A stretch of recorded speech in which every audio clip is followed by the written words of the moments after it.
Good, good morning, day, night, evening, afternoon, guys. Welcome to Welcome. Today we're gonna continue this Panetti Arcanist a bit. At least get through like all of normal and see like how it performs before we eventually try another Arcanist and like see how other skills like either Tempest, Frozen Sky Shard and so on like compete to like this Panetti. Alright, so we've done all the way to here, yeah, to Act 3. So you got Act 4, 5, 6 and 7 still missing, I guess. Alright. Got some grinding to do. I'm pretty sure I'm not gonna like choose a secondary class. Maybe I will, maybe I won't. Usually around 35, like pretty much around now, I would like choose a second class, and if you want to play like a Panetti character all the way to endgame, then they would usually like suggest you to pick Inquisitor secondary, right? But you can also pick other classes like Shaman or Necromancer. Necromancer for 8 damage, Shaman for like elemental damage. Could also do Divination for like elemental damage, like Fire Lightning stuff later on. But yeah. Welcome, Ultos. Yo, Ultos is here. Holy shit, dude. Praise Ultos. Ground Zero, Zodiac shit, Grey maybe. How you guys doing? 1off99, welcome guys. Why is my main menu background black? You can change that in the settings if you want. Like, not in the settings, but like in like the settings folder, you can like overwrite the main menu map with whatever you want.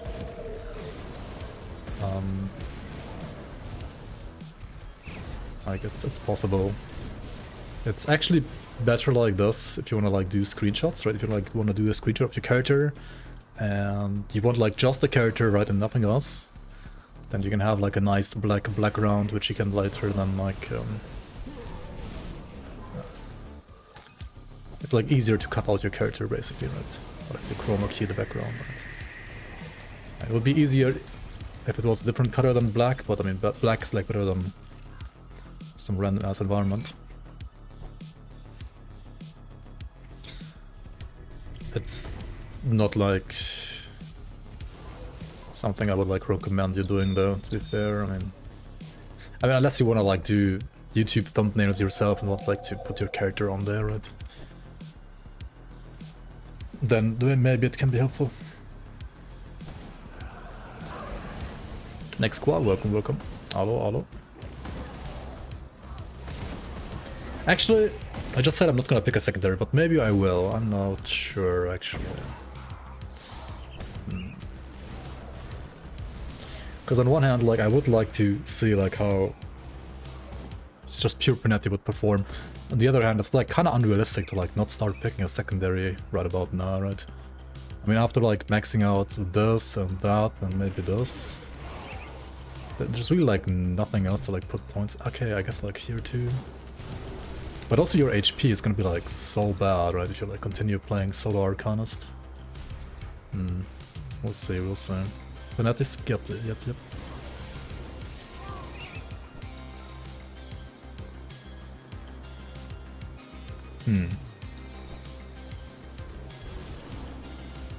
Like, do I make another Mage Hunter yet again?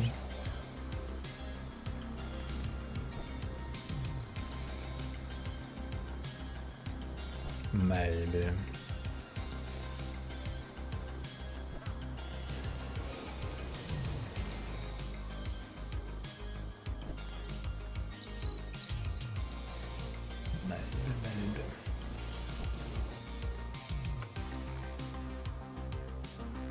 How are you guys doing? What are you playing? Are you playing some Grim Dawn, or are you just like waiting for the next season or the next expansion? Warframe, yep. Playing Warframe. Looks pretty cool.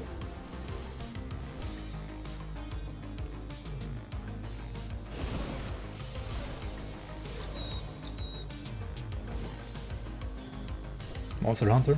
I've actually like never ever played a Monster Hunter game. I mean, it looks cool, but For some reason, like, never got into the Monster Hunter stuff. Playing too much PoE2, I guess. Understandable. I would maybe play some more PoE2 too. But also... Actually, there is not that much right now in PoE2 that makes me want to, like, play the game. Apart from maybe, like, pushing my character further into endgame, like, eventually, like, trying some endgame bosses. But I feel like, okay, like, the bosses are gonna be, like, really cool to play, or, like, to fight. But the maps, like, getting there, it's really not, like, that interesting, I feel like, the endgame right now. And also it's like so painful, like, to get certain, like, items, like... It's literally just Gamba, right? Like, you do a couple maps, you get, like, no items, you get some gold. I mean, if you're lucky you actually get a drop, but otherwise you just get, like, gold, and then you Gamba for a couple of rings, and then you don't get, like, the Amethyst ring for Chaos Rest, and then you're like, okay, well, just gotta do the same shit over and over, right? I don't know. It really feels like the, like, gear progression slows down even more so than in the campaign, like, massively in maps, I don't know. I mean, I know it's an RPG, and RPGs are more often than not on the grindy side, but you know, I prefer, like, Grim Dawn's progression, at least for endgame. Or progression speed, I would rather say, maybe. Okay, so like this, and this for damage. Wait, no. This, and this for damage. Or like this for damage, this for defense. Something like that. First character can be rough. Yeah. But like, when does it stop being rough? Once you have, like, all rest capped and you can, like, run juice maps and you have, like, 100% magic find on top. Like, why the fuck do you have to give magic finds like that? I think that's, like, I think they should, like, delete all magic find and, like, just give you, like, 50 to 100% magic find by default from level 1. At least in my opinion. Good. That's, if they did that, I think the game would be fine. For SSF. But I mean, the game's not made for SSF, right? It's made for trading. And SSF has, like, nothing to compensate, so... Yep. Melee feels really hard. I think melee is fine.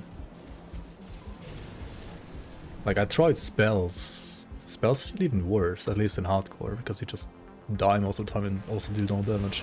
At least mace, like, deals damage. I don't know. I think spells deal less damage than mace, from what I've seen.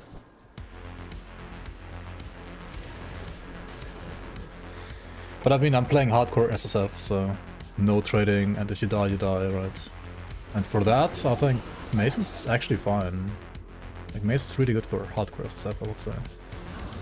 I guess Invoker is maybe better. But I mean, Warrior is trash, right? Like, mace is fine, but Warrior is trash. You play, like, mace gemmling. Warriors is trash.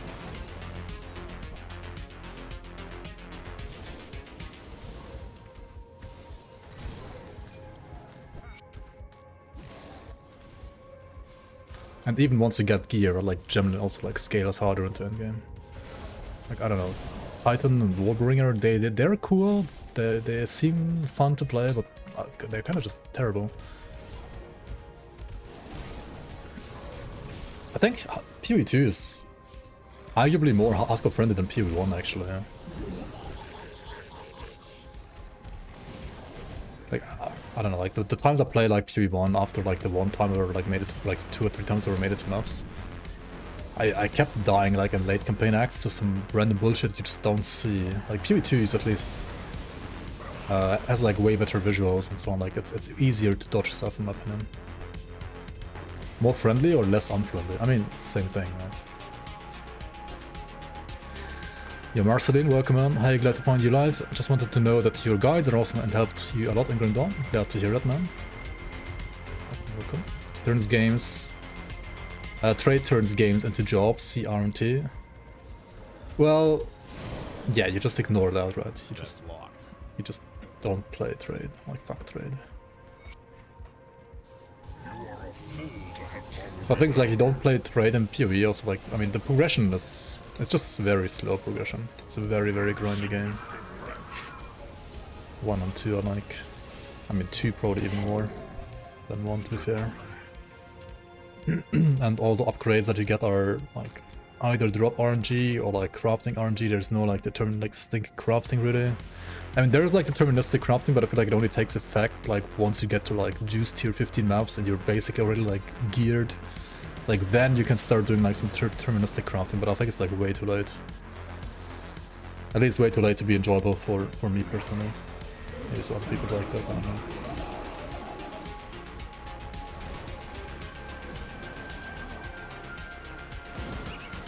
Yeah, PoE 1 is like better for SSF right now than PoE 2, I guess, because it has like better like crafting systems. But I also would never play PoE 1 ever again. I think it's not a good game. Like I mean, it's a good game, but and it has like good systems in it, or like most of which are like better than PoE 2, arguably. But it's just not fun. Yeah, PoE 1 is just not fun for me. I just don't like it on a personal subjective level.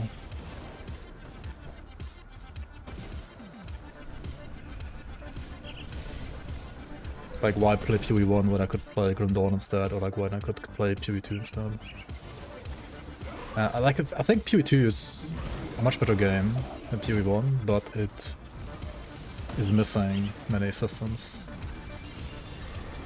So like, I guess system-wise you could say PoE 1 is a better game maybe still, but gameplay-wise PoE 2 is I think way better. And I'm not talking about like Herald of Ice gameplay, like that shit needs to be nerfed and will be nerfed anyway. Playing games for fun, really? Imagine that. Panetti Spaghetti is good now, yeah. Panetti Spaghetti is definitely viable now. You can play Panetti Spaghetti. Playing games for fun, right? Imagine, crazy. Yeah, for early access, you're having a blast, kind of waiting to see how the rest of the classes are going to feel, yeah. Yeah, that's also like one of the reasons why I can't like play the game all too much right now. There's like just too many things missing. Like so many, like 2/3 of the classes are missing. And I also think like about 2/3 of the like weapons, or at least like half of the weapons are missing. Which means also like 2/3 of all the skills are missing. So it's really like not that much variety right now, I think. Because you don't have enough like skills and weapons and not enough classes. There isn't that much like replayability. I mean, there would be more replayability if the endgame was like actually good, but I don't like endgame feels pretty much like Last Epoch endgame, arguably worse even. The bosses are better, sure, and the campaign is better, but like the maps themselves are worse than Last Epoch even. I would dare to say. And some of the map mechanics are, I guess, maybe better, but like the map layouts and like you have to kill all rare enemies. And it doesn't show you where the rare enemies are unless you're like at, I don't know, 80% of all enemies killed. And you have to like backtrack so much, I don't know. Not the biggest fan of that. Could have made like the endgame maps a bit more linear maybe. Like I think like non-linear maps like exploring is totally fine for campaign. And Grim Dawn has a lot of that. Exploring and so on going on. But for PoE, endgame, I don't know. I mean, Shadow Realm is not about like Shadow Realm doesn't force you to like backtrack and like full clear either, right? Like Shadow Realm is just like you kill mobs and depending on like what you kill, you get like more progress. But once you've gotten like full progress, you can just like advance to the next map, right? I don't know.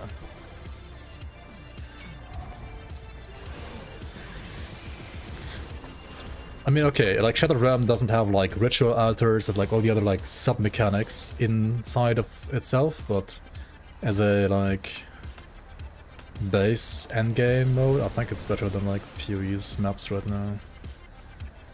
Can I show my build? Yeah, this is all there is. It's just Panetti and like some points here. Just pure Panetti right now. And then items. For Panetti you want Global Stone Effigy, You can get the Grover Stone effigy in Tyrant's Hold, like around Tyrant's Hold, the Stone Clan, like Grover Clan is like where you get this item, right? Going Invoker, I'm not playing on the Berserker patch right now, or like on the internet. This is the normal light patch actually, so I can't actually choose Berserker. You can do Evoker for Berserker, for Panetti I think, but I don't think it's better than Mage Hunter by default. It does require certain items, which will exist in Fangs of Asterkarn expansion. There are some Panetti items for Berserker, actually. From what I've seen, they do exist. It's usually like you play Raven, like you are a Raven, and then you shoot like Panetti while being a Raven kind of playstyle. And I think it's either... I think from what I've seen it's mostly like lightning damage, but I think cold should be also doable, or like... I was a bit confused why like lightning was like the more supported damage type, when I think it should be cold and not lightning.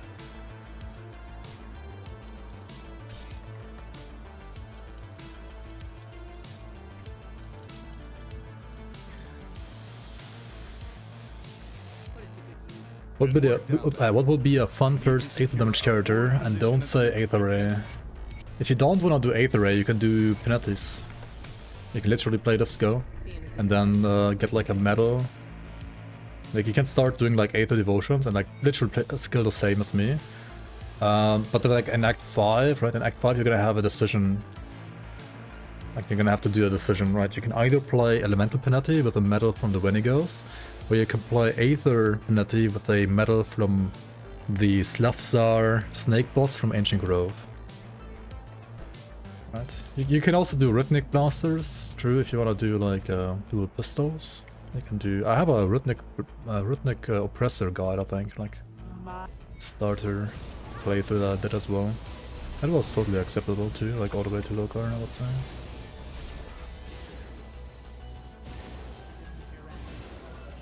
Don't double time. Oh no, she's gonna kill me.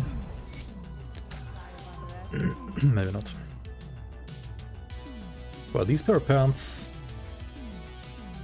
are better than what I have because of like the higher armor and higher res, but otherwise I think the other pair of pants you can drop has some like bonuses for Arcanist.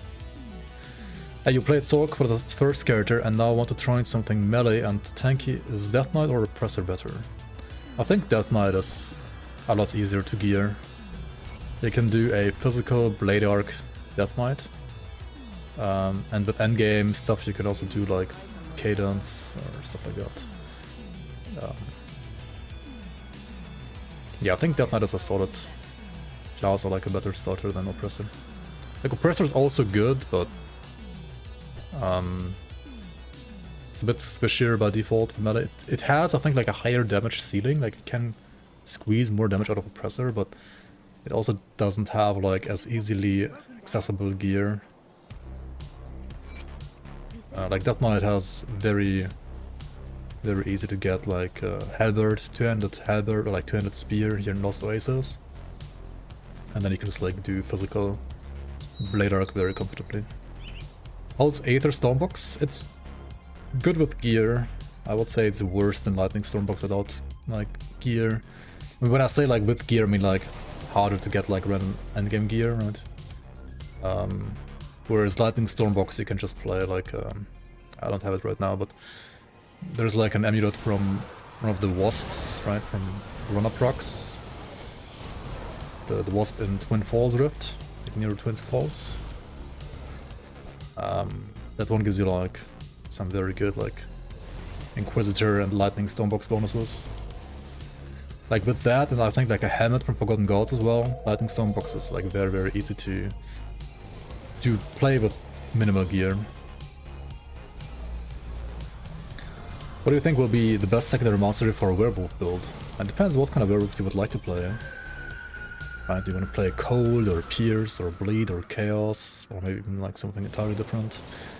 But I think like, especially like Pierce, Bleed, and Chaos are like the 3 default damage times you can like play without like any gear really. And when it comes to synergizing those, I would say, well, for Pierce, Nightblade is probably the best. Inquisitor could also be fine, but I think Nightblade is better. For Bleed, it's kind of tricky for Bleed, honestly. Like, Soldier can be good, but not like for pure Werewolf. You would have to like play something like Blade Arc on top. Like use Blade Arc while in the Werewolf form. Or like pure Werewolf for Bleed. Probably Shaman actually, like Mystic. And then for Chaos, I would say the most obvious one is Occultist.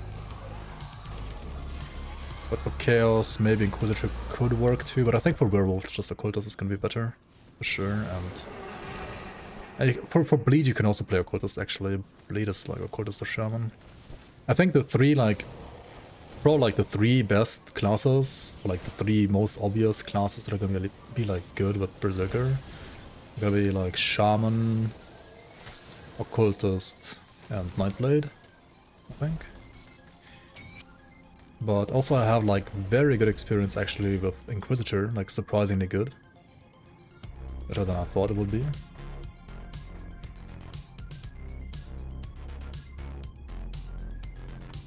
Occultist question mark? I mean, yeah, why not? Like for all the bleed and all the chaos stuff.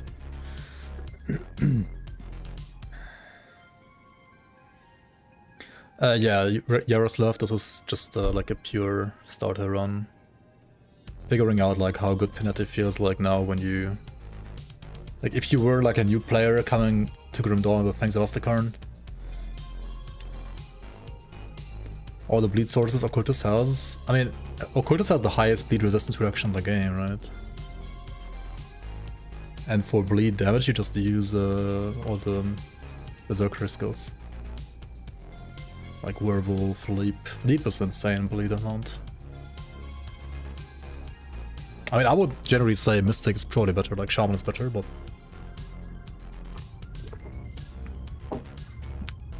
It's the same as Shaman. I mean, yeah, I would say it's like the same, or Shaman is better for bleed, but... Oh, you mean the same RR as Shaman? That's not true. No, Shaman has less RR for bleed than Occultist. Shaman has the insane Vitality RR, but not... Like, bleed is like... I mean, it's fine, but lower. Occultist is higher than Shaman. Occultist is a problem, but like usually Shaman is still better, right? Because Shaman has like better sources of bleed alongside RR, whereas Occultist is only RR, usually. I mean, Pox is like... It has bleeding damage, but it's not very high. So, yeah. Which one's better? Bone Harvest or Ravenous Earth for Ritualist leveling? Generally, I would say... Ravenous Earth is better for like a caster. But... 10 more. I mean, yeah, it's as I said, I mean, it's not much better, like much better R, but it is more RR. Which ultimately leads to usually Shaman being better than Occultist. But that's also like if you are using like a Shaman skill for bleed, right? If you only like use Berserker skills for bleed, because you have like more than one for sure in that class, and you only need like resistance reduction from your secondary because you literally don't have like any skill points, right? Then I could see like some Occultist builds being just as good. But yeah, generally like Prominence is gonna be mainly about like chaos damage for Berserker, I would say. Like Prominence is Occultist and Berserker. Okay, give me 1 sec.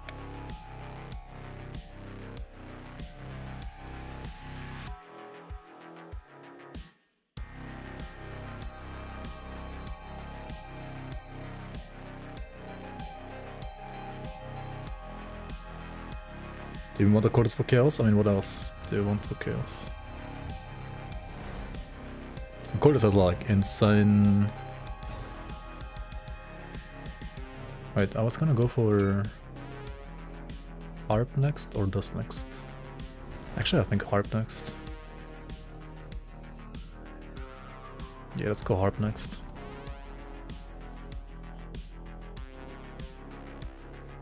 Second right is good for bleed. Yeah, it's better now for sure than before.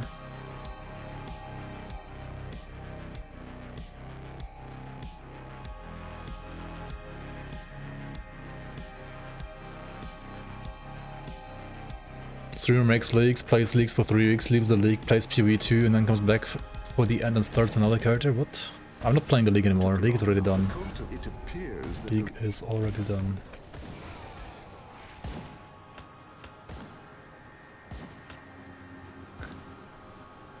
What about Berserker and Soldier? I think Berserker and Soldier is gonna... Like, if you wanna play like a physical Thane, it's gonna be very gear dependent, because like that class is not gonna have any physical resistance reduction by default. So you would rely on items giving you like physical resistance reduction to like Bone Shredding Cry, for example, which I don't know if it's gonna happen that much. So if it's gonna like exist that much. Bleed damage, however, is gonna be, I think, like Bleed Blade Arc should be very good for Thane for sure.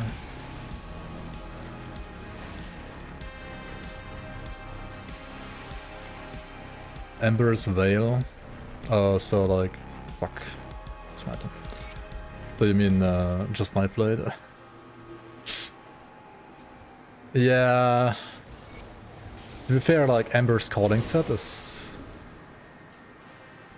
like the Chaos RR gear for Veil of Shadow for endgame is a bit overtuned in my opinion, to be fair. Like there's so much free Chaos Rest to Veil of Shadow, which is such a good like RR skill, especially for melee. It's kinda insane. Yeah, that's arguably like maybe nerf worthy, but let's not get ahead of ourselves, right?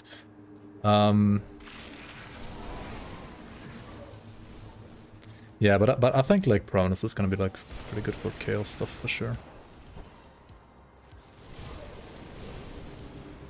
Especially like pre-endgame gear. Like with endgame gear I can see like Reaver, Chaos Reaver being really good as well for sure. But like Ember's Veil, for example, Ember's Calling set, not that great. Yeah, the conduit is like insane. Max Rust is too much. I mean, all the conduits have like max Rust, right? And not all of them are like insane. It's just like the value that you get from the Veil of Shadow mod is maybe like too high. Generic conduits shouldn't exist. I mean, I think that's fine for them to exist. I don't think like getting Aether on Chaos Resistance Reduction to the Shadow is like that generic actually. I think it's not generic at all. But the values are just too high.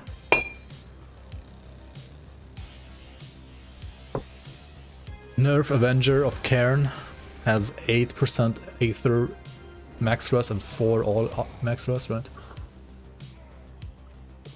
It's generic at this point. Why? Because every Nightblade is a Chaos Nightblade? That's not true, come on. It's still like a damage shot that's not supported by Nightblade class by default. There's 3 sources of LERR for Veil. But not on a conduit, right? Oh, Aether, you mean? Yeah. Yeah, the Aether stuff is also like, I don't know. As I said, like 5 minutes ago, or like a couple minutes ago, I think the values are too high on all of those items.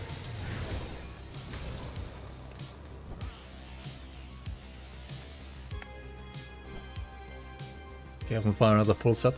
And that's not generic though, right? Like that's not what generic means. It has nothing to do with generic. It's just you have a specific version of Nightblade supported by itemization, but that itemization is just too OP.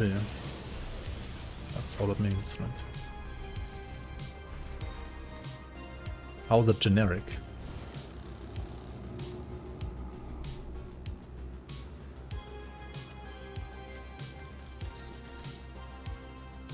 What do you think about other RPGs that don't have interchangeable isometric view, like that don't have camera rotation? I mean, they're obviously inferior games, right? They're obviously worse than Grim Dawn, just because of that. I mean, I didn't miss camera rotation all too much in PvE2 to be fair, but it is definitely very nice to have it. It is really nice to have it, in my opinion. It's just superior to have it.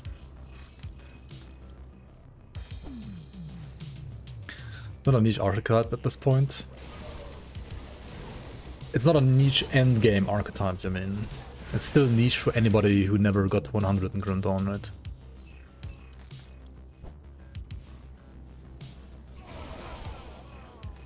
But yeah, for endgame it's definitely like part of the meta now. That still doesn't mean it's generic, just because it's endgame meta.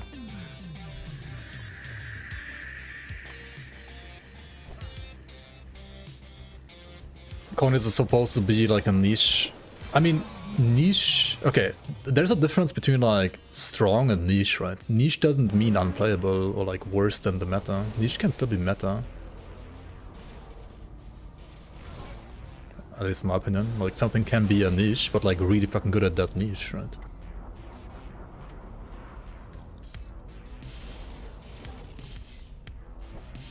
Like, I think Chaos Nightblade or like Aether Nightblades are still definitely like niches, because there's generally like less ways to play them compared to say a Cold Nightblade or like a Acid Nightblade or like a Pierce Nightblade, right?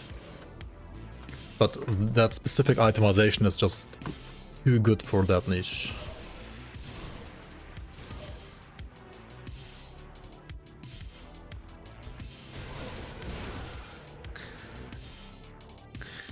The argument is basically saying that the Nightblade coinage should not have Aether and Chaos resistance reduction because that's too generic.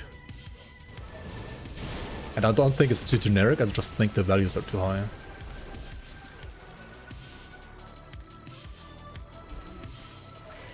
Also, I'm taking like too much Chaos and Vitality damage here, right? I'm like...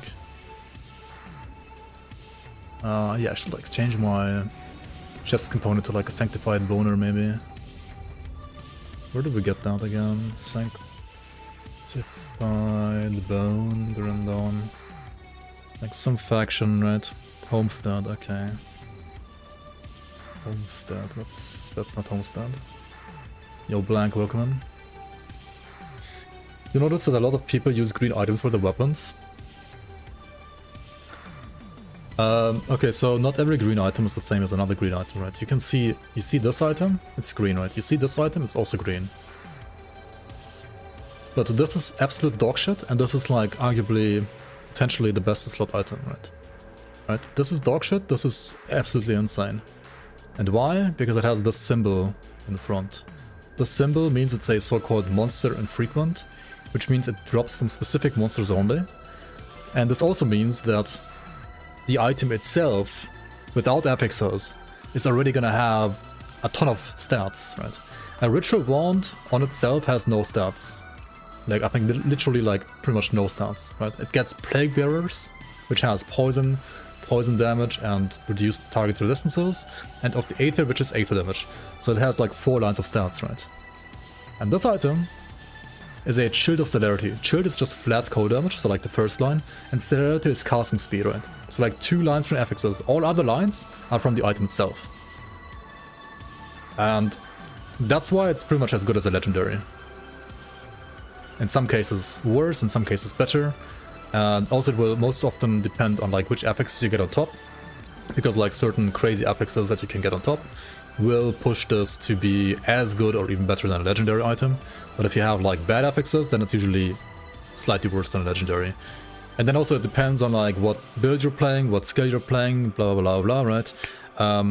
All of these monster frequents have usually, at least in like for example the weapon slot, skill modifiers, meaning they modify a skill. For example, in this case it gives you like additional cold damage to Shadow Strike, physical to cold conversion to Shadow Strike, and like frostburn damage to Hagrad.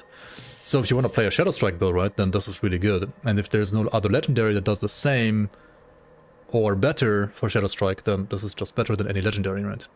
So it kind of depends on the skill and what you're playing and so on. And the reason why these are often used and not blue items, for example, is because blue items they can never have these skill modifiers, right? They can have like plus skills and good amount of damage, but they will never have these like extra like cold damage to Shatter Strike, right? These lines will never exist in blue items, which is why blue weapons are usually always trash.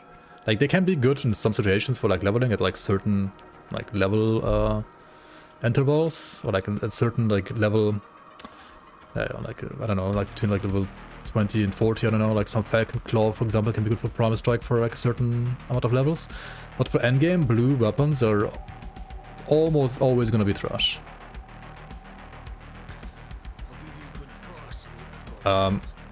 Which is also like why for endgame, right? You can remove these rares from your filter, but you should never ever remove mods and recons from your filter. I'm gonna like drop these two items again, right? You can see both right now. If I remove this rare, you can still see this item, because this is the actual good item, right? The others are... these two aren't like that good. But this also like heavily depends on the slot, right? For example, there's only like certain slots where it can have skill modifiers, right? Like weapons, offhand, shields and so on. They can have skill modifiers. Amulets can have skill modifiers, medals can have skill modifiers, gloves can have skill modifiers, and helmets can have skill modifiers, right? Chest, pants, boots, rings, and shoulders can never have skill modifiers. So for example, a blue pair of pants is usually always gonna be comparatively better or like more viable than a blue weapon, for example, right?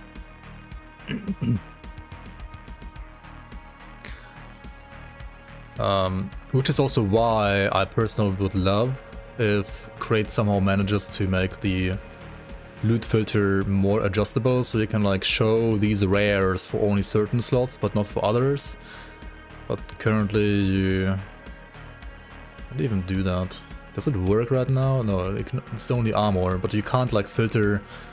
Like I would like to have rares on, but like only show rares for like shoulders, pants, boots. I guess for leveling was for gloves, but like not for helmets, for example, because I really only like want monster frequent helmets and so on. Which is why I think the loot filter is like too basic right now and could be better. But we'll see if it gets updated or not. It's always like tons of work to do UI stuff, but we'll see. Maybe they will, maybe they won't. No item modifiers on blues. Lies, Mythical Will of Fate. Yeah, there's like one or two items, that's true, but like those aren't really worth playing most of the time either. Oh, I can't craft this yet because I don't have enough reputation. Unlucky. Okay, oh well.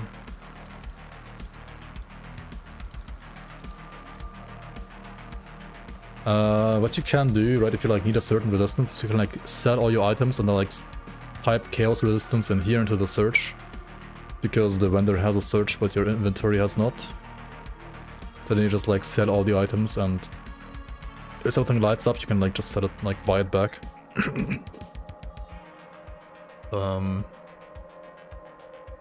Like maybe I should play this one instead of this. Yeah, this is gonna give me more chaos res. The vitality res is obviously from the component.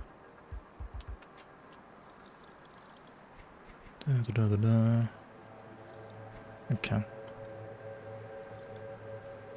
Yeah, I'm not playing these items, are we? Oh, this is also chaos res, isn't it? And more vitality res, very nice. Okay, yeah, that actually fixes like literally everything.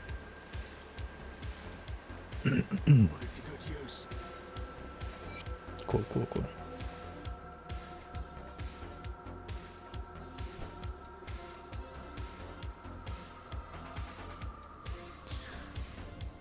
And the blue items that were really good were generally nerfed over time. Yeah, I guess because they also want... In the expansion you're gonna have the opportunity to upgrade a couple of your blue items, not all, but like many of them, to basically legendary items. And then they will have like skill modifiers. It's like a way of Crate trying to make them more viable again. In a, well, different way.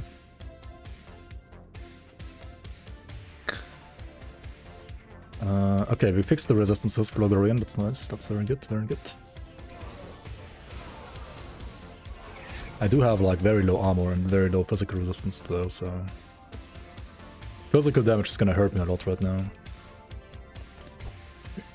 Anything else shouldn't, but physical.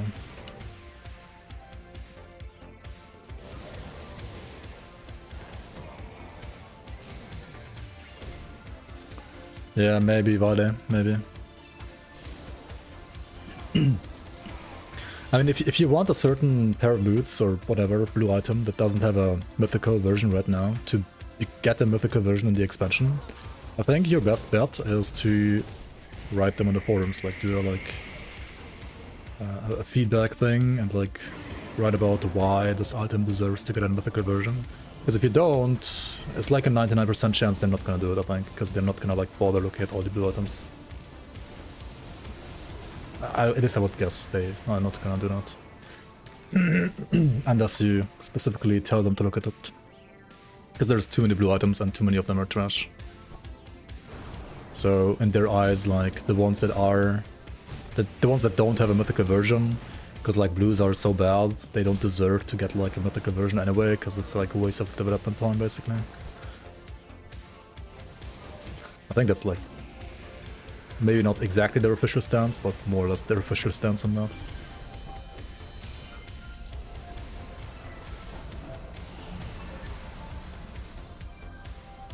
Yo, Envy, welcome on. Pretty colors, pretty Panetti colors, indeed.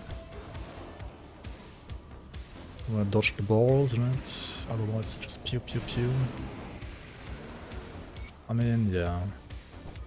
Could be worse, could be better single target. I think it's fine though.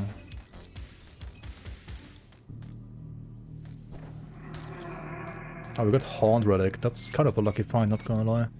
Haunt Relic is like the mid-game Arcanist relic that you wanna use on, well, almost all like main Arcanists, I would say.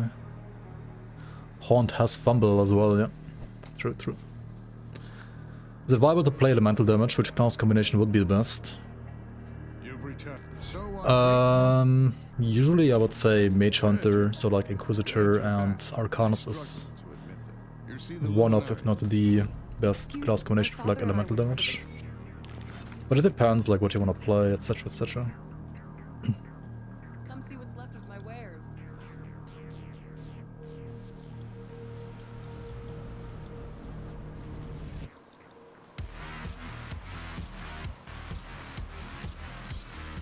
Alright, let's go to the next act. Haunt is even worth using in some endgame builds, that's true. I mean, it's mostly good for Aether builds, right? It gives you like additional Aether resistance reduction as well. And some class combinations that like struggle with Aether damage, or like struggle with Aether resistance reduction rather, can really use Aether Haunt Relic really nicely. Like for example, if you're playing like an Aether damage battle mage, right? Which has like no resistance reduction whatsoever. If you're playing that for some reason, then Haunt is pretty good for that class for sure.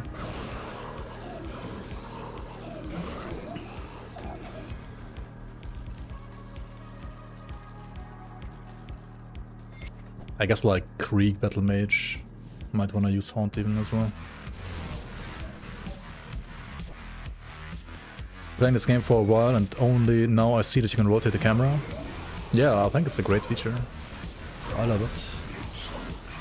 I wouldn't, like I don't want to imagine playing the game without it. It's very smooth and fast if you want it to be fast. There's like two ways to do it, right? You can either press the turn left, turn right buttons on the keyboard. They turn like this, which is, depending on how you're playing, I guess acceptable, but I think it's a bit slow. So I prefer the enable camera rotation button, which is by default bound to the middle mouse button, which is also like actually the button that I'm using.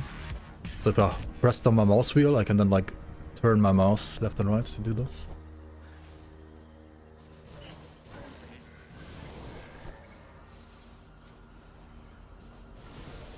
Which is maybe not like what everybody is liking to do, but I think it's fine. Two-handed Aether Battle Mage is fun, yeah. You can like play the like Lucius Blade Arm, I guess, as well, for example.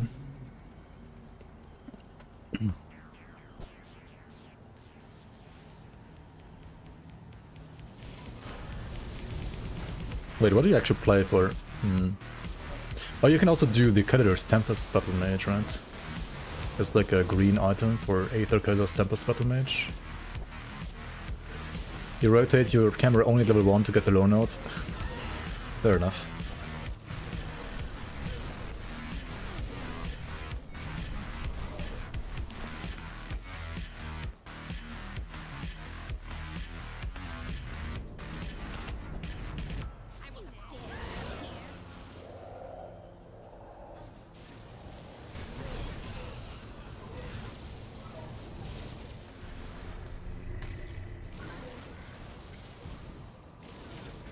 Okay, so here in this act, right, I wanna ideally like kill all the Wendigos, because all the Wendigos have a chance to drop a medal that allows you to convert Panetti fully to elemental.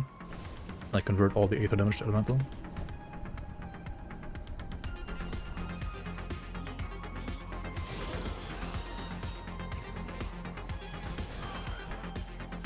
You also use it only once on each character to get the note on Devil's Crossing.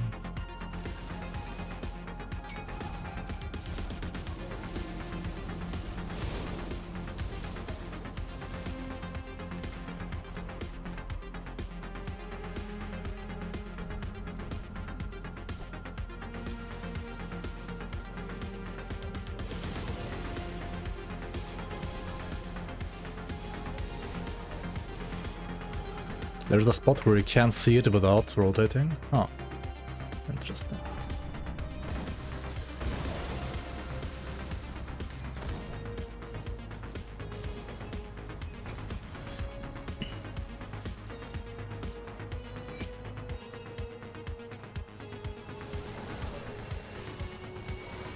Do I want to use this amulet?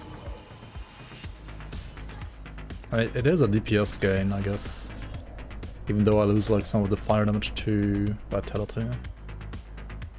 Yeah, okay, let's play that.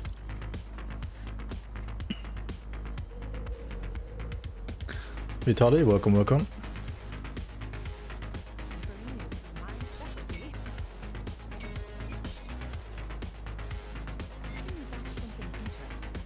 Plus 1 Arcanist. I don't really like need to take any out any points, right? This is still fine. Just more damage all around. On ultra wide screen you can just see it. Just get ultra wide monitor so you never need to use camera rotating Grim Dawn ever again. Wow.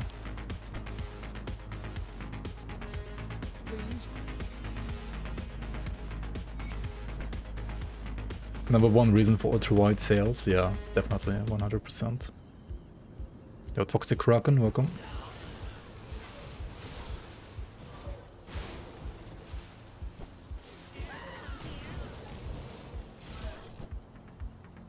Yo, Xander, good evening.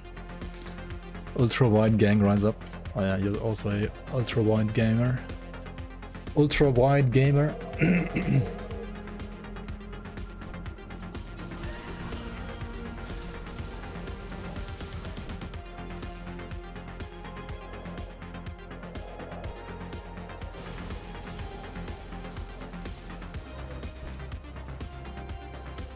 But you're actually turning the camera, right? Like, you're not a fixed camera hardliner. Okay, when he goes like, please give me the medal. No. Oh well.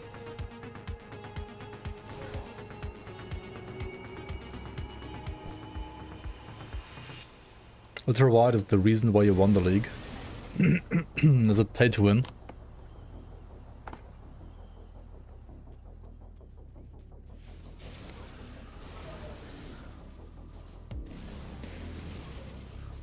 Panetti looks like a great, like, horde destroyer. Yeah, it's very good AoE for sure. Is it the best? I don't know. I think Demolitionist would like a word with like all the cocktails and grenades.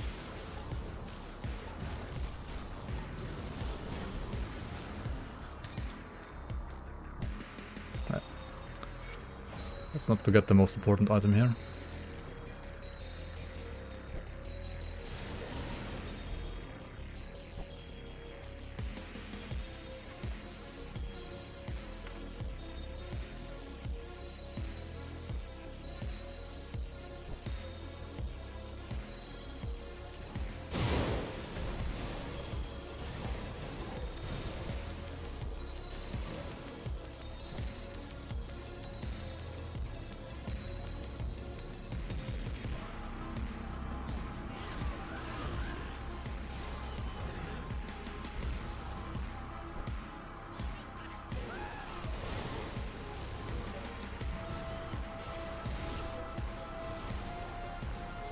Greatest AoE is still Force Wave. The Force Wave enjoyers.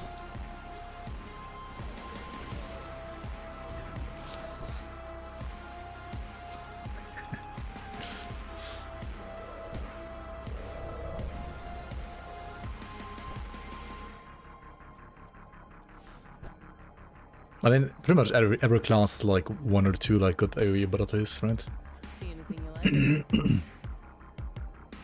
Hang on, 35 poison rest instead of 26? That's like an insane high roll compared to what I had before. Da, da, da, da, da. Will of Fate. See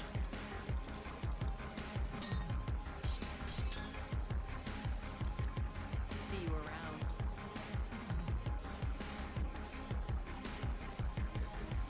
around. Cocktail enjoyer, yeah. Shall we? I'm a cocktail enjoyer myself for sure. Cocktail, canister bomb, grenado.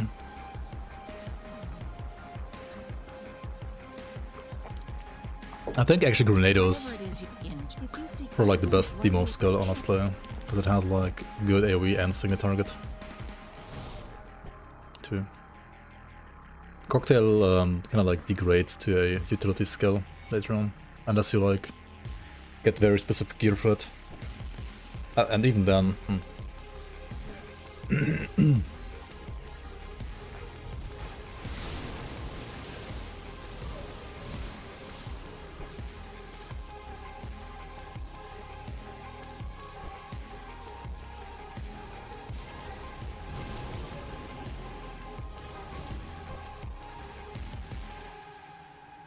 how's the run going? So far, very smooth, I would say. Decided on a second mastery yet? I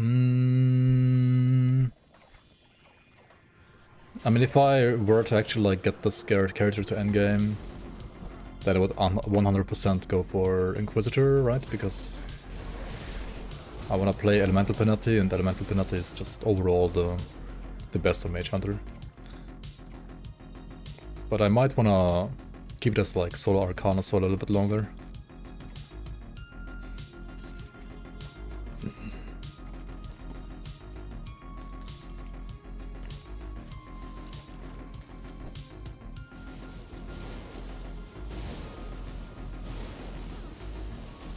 Look at the colors, man, like this is just beautiful in areas like these.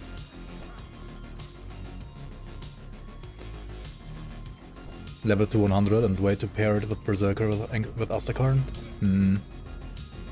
Maybe.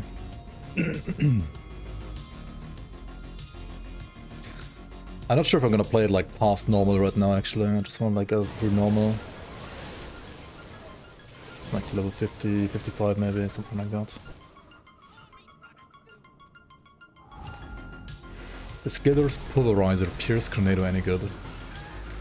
I would have said no in the past, but I think it's okay now. Oops, where's my ring? I haven't tried it myself though.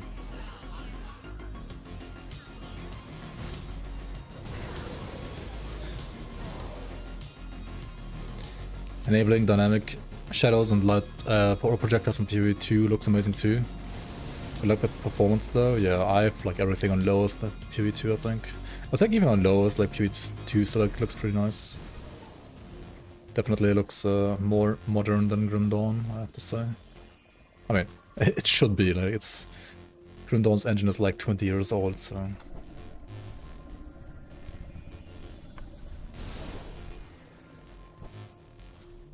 I'm gonna get a Fangs of Asterkarn Soiled Pants run. I think you have to like pay me a lot to make a Soiled Pants run, I don't know. I can do it, I guess, but... It's not on the... It's not like on the... top 100 of things I would like to play list, so...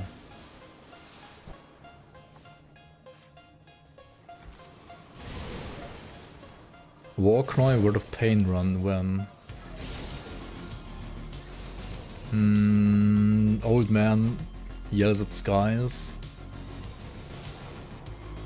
I think Maybe we wait for Fangs of Asterkarn with that and like wait for all the cries from the Berserker on top. Classless soiled pants run. How much? Oh my god. That's gonna be so painful, holy fuck. So, it's like classless and you have like no inventory, right? The only thing you're getting is like soiled pants, like all the versions of soiled pants.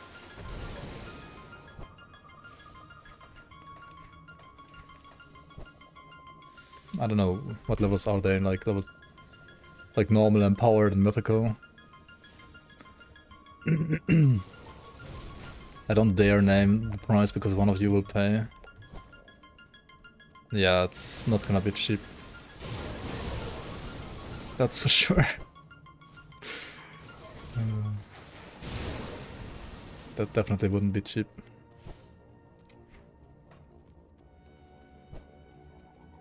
$500,000 channel points minimum. I was more like thinking about $500,000, but okay. Fucking soiled pants run, like what the hell, man?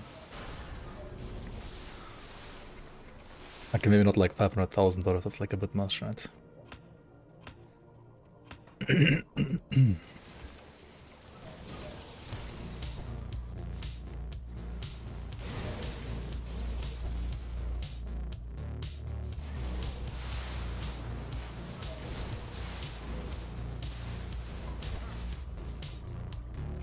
The second do is 350, yeah, exactly.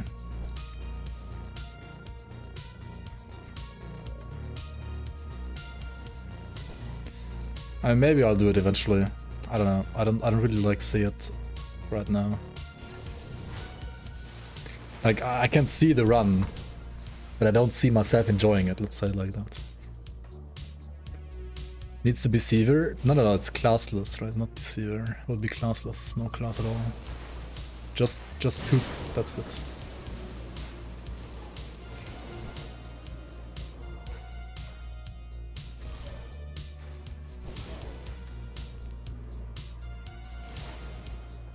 So like you can like literally shit on the entire game, right?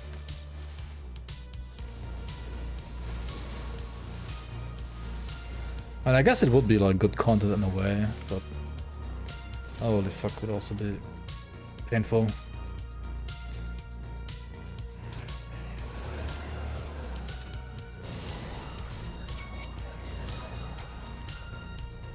Okay, what do you think is a reasonable price? 500,000 channel points, right? I mean, that's like $1,000.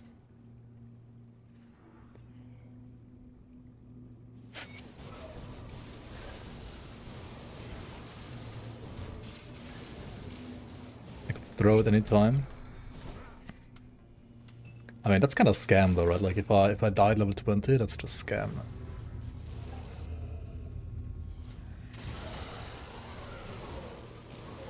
I don't enjoy suffering, why do I play hardcore then? I mean, I don't enjoy dying in hardcore, I enjoy the thrill of hardcore. The thrill of like, oh shit, I almost died. But actually dying in hardcore is not really that fun.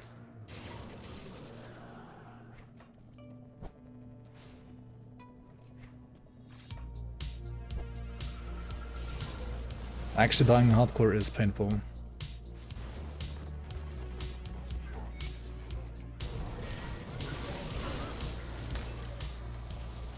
That's what GD Stash is for. That's no fun though. The thrill of oh shit versus the thrill of throw shit, not too different. Yeah, but like one is fun and the other one is just shit, right?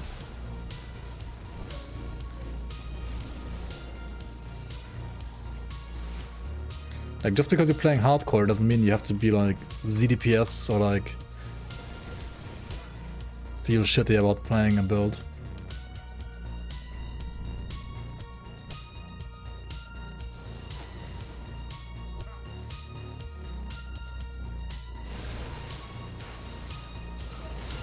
You're a giga pussy in real life, I guess that's why I need my thrill fix with full loot PvP and hardcore ARPGs in video games since 1999. Huh. If it ain't fun, don't play it, they say. Yeah. What's the second class pick for this current run, by the way? Currently it's nothing, but if I was to suggest a secondary, especially for elemental Panetti, then it would pretty much like 9 out of 10 times be Mage Hunter, so like Inquisitor. The other 1 out of 10 times would be either Shaman or Demolitionist, or maybe Berserker for like elemental types, and Necromancer for Aether.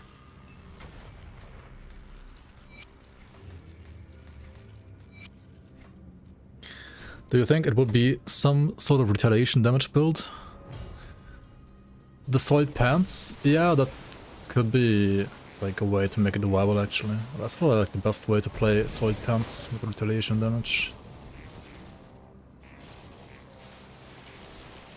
Is Panetti the best leveling skill right now? That's what we're like trying to figure out honestly. Whether Panetti is better or faster than say like Frozen or...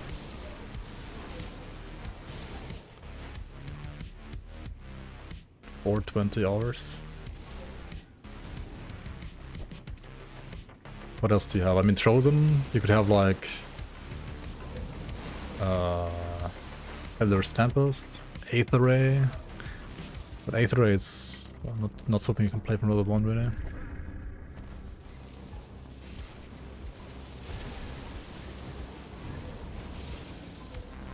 Frozen gets stuck on walls. Stuck on ceilings, yeah. I mean, you need to like know how to play around the ceilings. That's true. I don't think Frozen is that bad. Yo, Gatling Fiend, welcome, welcome. Mokjogen was killed by a soiled pants build. Yeah, you can kill Mokjogen on soiled pants, I guess. Maybe not classless, but certainly on, say, like a Warlord or Sentinel, I guess, as a retaliation build. That should work. Leg Plates of Valor. Now, these I always do like seeing, because they're always very good. I don't like that I'm not seeing my Wendigo Eye yet, though. Like, I'm missing my monster and treatment still to make this build pure elemental.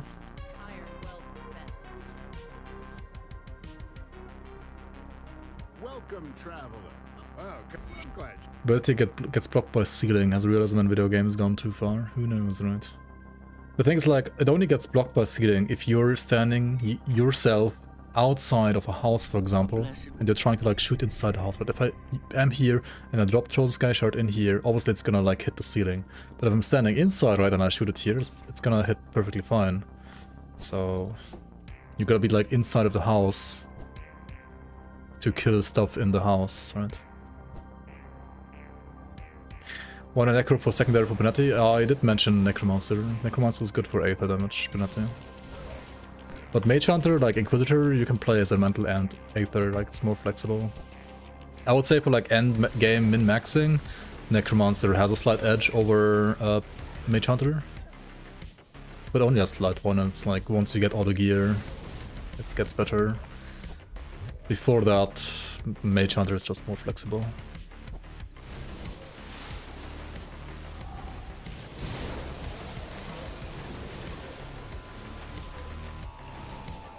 And also I personally think that Inquisitor is probably like a bit easier to play than Necromancer 2 for like a new player. Like Necro is, I don't know. Necro is, in my opinion, like arguably the worst class right now. Like, the worst class in Grim Dawn doesn't mean unplayable, right? Like it's still great. It has tons of builds that are all like very strong and very good.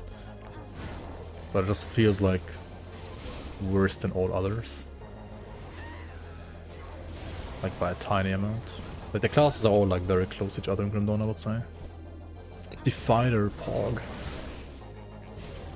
Why? Because of Mark of Torment? I mean, okay, it's like it's harder to play because it's like all the defenses are proactive, right? You have to like press Ill Omen or like your Ravenous Earth to get damage reduction debuff, and you have to use Mark of Torment like offensively yourself as well. And especially when you're like kind of new to the game, or you have like fat fingers, or your aim isn't the best, you can very often like miss aim or miss time your Mark of Torment, or like the Ill Omen debuff like fades on the enemies before you can reapply it and stuff like that. Like I would like Ill Omen to have like a little bit longer like debuff duration actually for that. If you're like obviously more experienced, then that's not as big of an issue, but...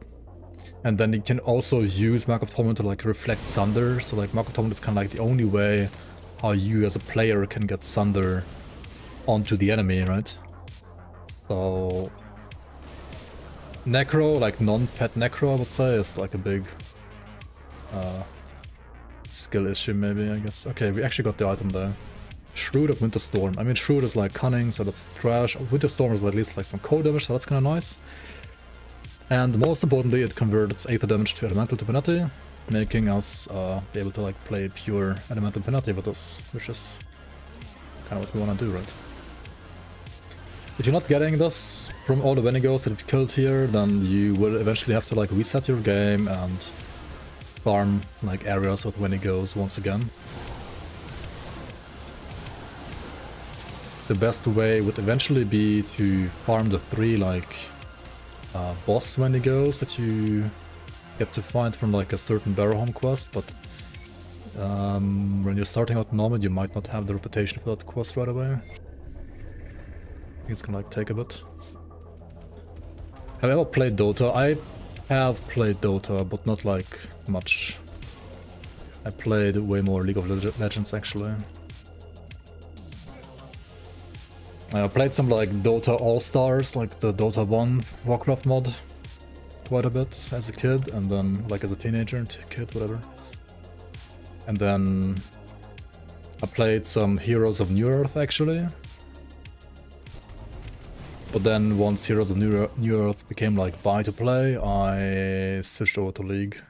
Which at the point I thought was worse than Horn, or like worse than Dota. But it was free to play, so everybody played it, whereas nobody played Horn. Or like everybody stopped playing Horn because it went like buy to play.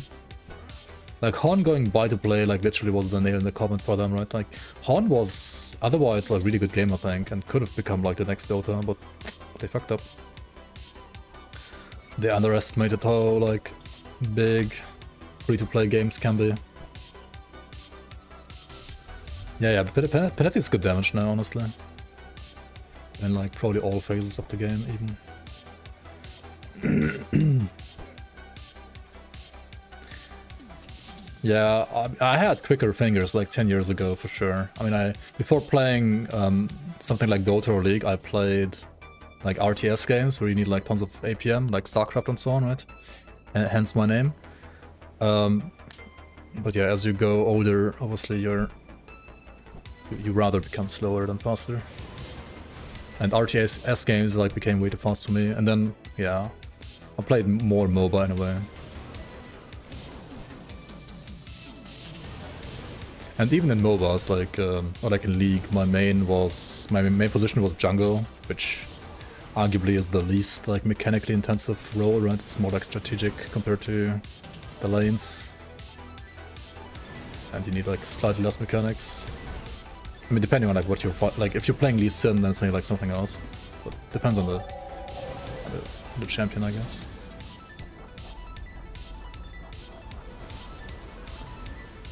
Good isn't enough. We want what is best. What is best? Best damage. I mean, best Arcanist damage for leveling might be Panetti, honestly, at this point. Sim is a lot better than before. And it's like also what we're like trying to find out. After this carriage I'm gonna like try Trozen and Aether Ray and so on again. And I have a feeling Panetti might be better than all of the others right now at least. But maybe not, we'll see. We went from Dota to League to Grim Dawn and Command and Conquer. Slower reflexes and fingers, yeah. But you went... But Command & Conquer is an RTS, right? Doesn't? I guess the new Command & Conquers are... a lot less like APM heavy than the old ones. Like the old ones were like full-fledged like RTS, right? Oh, Clash of Clans. Oh, okay, never mind. I was like, what? An RTS? Low APM? What do you mean?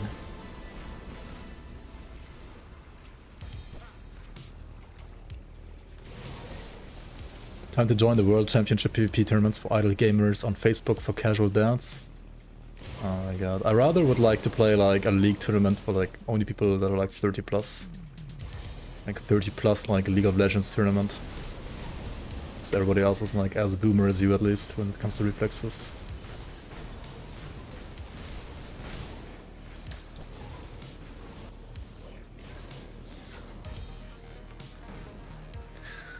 That would be more fun, I think, than some stupid idle games. Just take Adderall. Kled enjoyers. Oh my god, Kled. I think Kled like came around when I basically like stopped playing League. And I do remember the champion. I do remember like playing against him every now and then, but or like with him in my team as a top laner, I guess. Do people play that in jungle now? I have no idea. Oh wait, don't sell the item that I need. Hello? What am I doing? I need level 46 for those though. 3.5. Or like, yeah, basically 3 more levels. Hooray. Ü30 Part im Internetcafé, Poggers. Oh my god.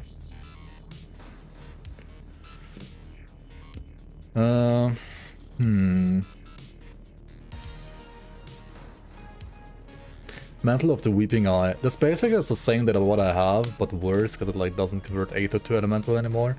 But we don't need Aether Elemental conversion soon anyway, because we just use this instead, right? And this one has like higher damage, right? And higher armor.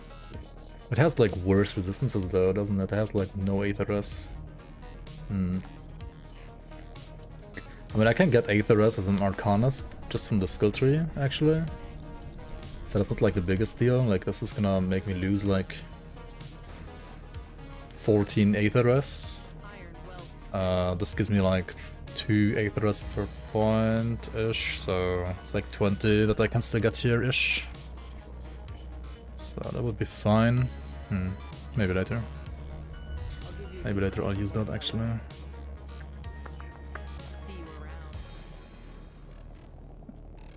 I played Darkest Dungeon 1 actually, it's really fun, I agree. It's very fun game. I didn't have enough time to like continue playing it, but I did actually stream it too, and like I named like all the characters after like viewers in my chat too. It was a fun time. When did I play it? Like 3 years ago, 4 years ago, something like that. I think it was like shortly before Darkest Dungeon 2 came out. Good game. Good game for sure.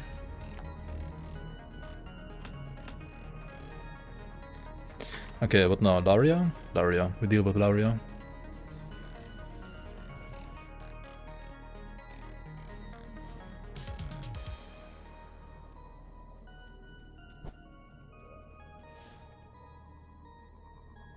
Darkest Dungeon 2 I tried. Yeah, I ended up not buying Darkest Dungeon 2 because like people were saying it's not as good as the first one. Like still good, but not as good as the first one. Maybe, I don't know. Some other people say Darkest Dungeon 2 is just as good or even better. Ultimately, it was too expensive for me to get, to be honest. So I didn't get it yet. And also I don't have the time to play it, even like when do I even play it? I guess on stream, but I'm in Grim Dawn Prison when it comes to streaming, and if not in Grim Dawn Prison, it's like some other RPG. Which I don't mind, but yeah. Like it's a little hard to like find the time to game when it's not like content related, which ultimately means yeah, even if I do play games offline, like off stream, it ends up being most of the time Grim Dawn, either like for leaked playtesting or like for Fangs of Asterkarn playtesting, or like just programming for the next season as well. Or like not programming, but like Lua scripting, and which is technically also programming, I guess, in a way. And yeah, like playtesting whatever I'm doing, and like creating new items and so on.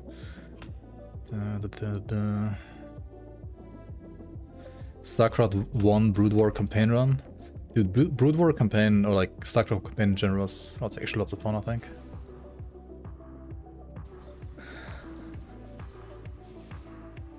I saw like some streamers like actually played it on stream as well. I was like, what? It's like 25 years old at least, but okay. I mean, I guess why not? Also remember like the first time as a kid, I wasn't able to like beat anything, so I, of course, like my friends had like cheat codes, right? So first campaign run in StarCraft 1 was like power overwhelming, show me the money, right? And so on. I don't know, how old was I, like 6, 7? Something like that, probably. There is a remaster for StarCraft 1 actually. It's not as shit as the Warcraft 3 one, it's actually playable. StarCraft Reforged? No, not Reforged. Remastered? I think it's actually just called Remastered. Yeah, I actually recently played StarCraft Remastered and Brood War 2. Nice, nice. I've never bought those actually. I still think I have like my old copy of the original StarCraft somewhere. But yeah. Wait, where is it even? It should be somewhere here. Huh. Hang on.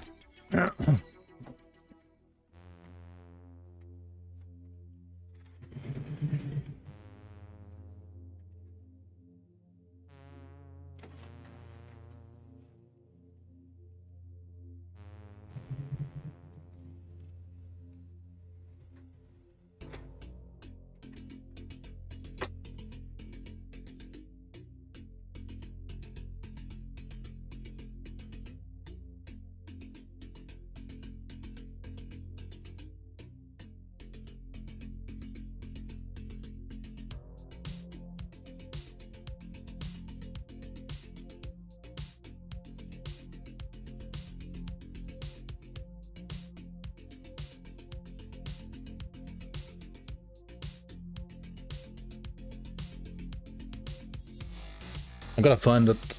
I don't know. I don't have many boxes of old games anymore, but I'm very positive I still have the StarCraft 2, like StarCraft 1 Brood War, as well as like the original like Dawn of War trilogy somewhere.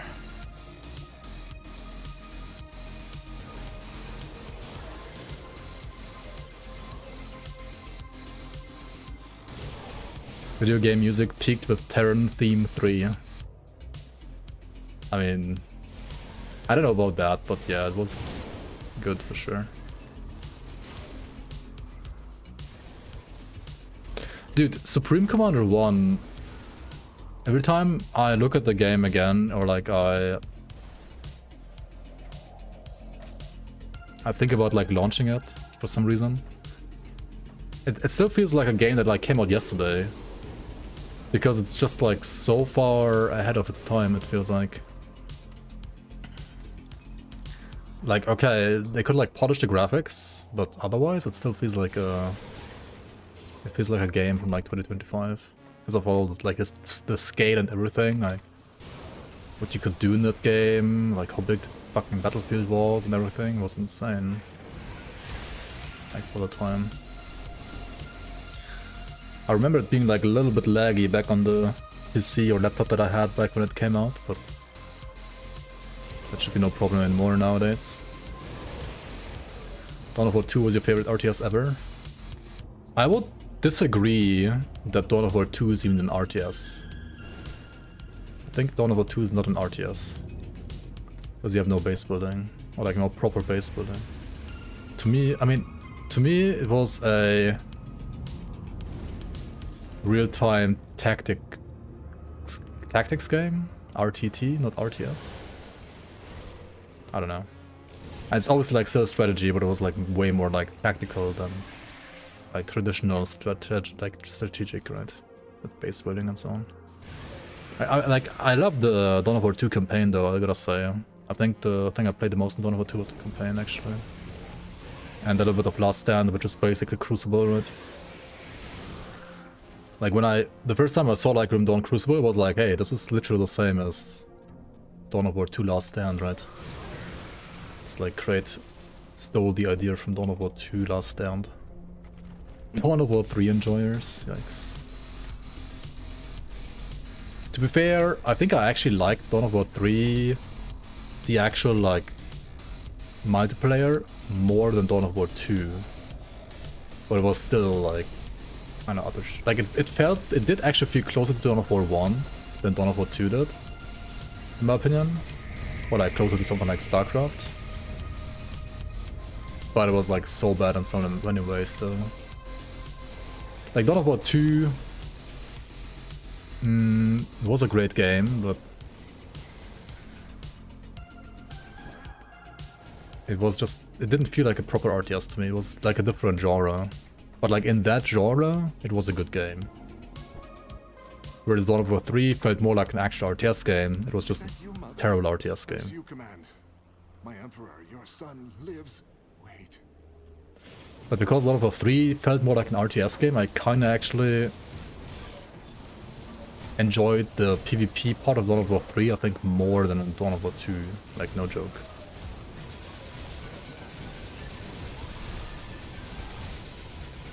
Okay, can Panetti defeat Algrim? That's the question we're trying to answer here. I probably need to manage my HP and energy with pots here, which is not ideal. But also at this level, it's not that bad. Like, it's expected to be like that at this level, to be fair as well. And honestly, as long as you have like max stress, especially like tier stress maxed, it's not even that slow. Like, obviously in Ultimate, like with proper gear and so on, you can get like way quicker times. But I think that was actually fine. Like, this is totally fine for like a zero gear character. You wanna play Doom 3? Never played Ultimate Doom 3. I also never actually. Turns a shooter into a strategy, does it?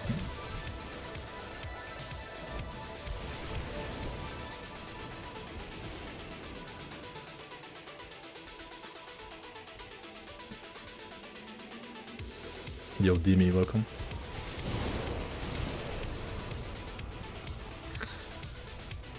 And DMT, how you doing? Hence the second part of your message. Yeah, imagine like reading messages all the way to the end, right? As a streamer, imagine doing that. But it barely was an RTS, more of a squad kind of game. I mean, Dawn of War 1 was also a squad-based RTS, but Dawn of War 2 was a squad game, like squad-based... I don't know. Like, it's just like not a traditional RTS, it's more like a tactical, just tactics game, I don't know.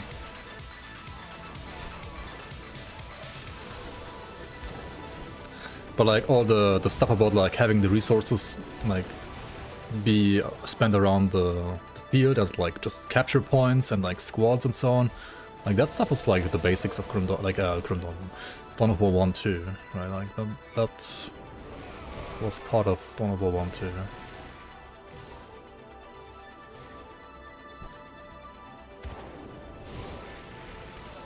I think in Dawn of War 2 you could only reinforce your troops when you were like next to a point or like next to the base, right? Whereas in Dawn of War 1 you could like reinforce them wherever you would like to be, which is honestly a bit questionable. Questionable design. But for some, like, I think it makes more sense to have it like only be reinforced like next to your points and so on, than like in the middle of the battlefield. On the other hand, I always felt like it makes Dawn of War 2 like somehow feel like sluggish and slow because you can't do that anymore. You have to always like run back with the troops and stuff like that. It was a bit annoying in Dawn of War 2. I don't know.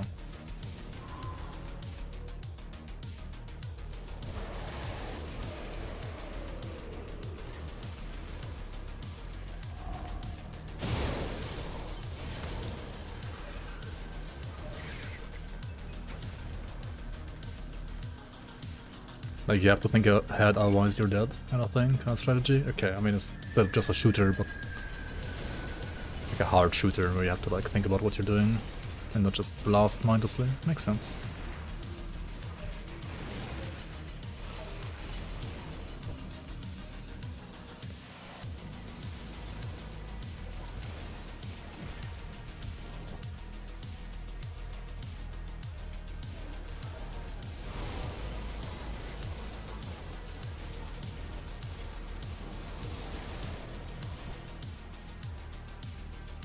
The damage bonus from X% damage to Chthonians multiplicative.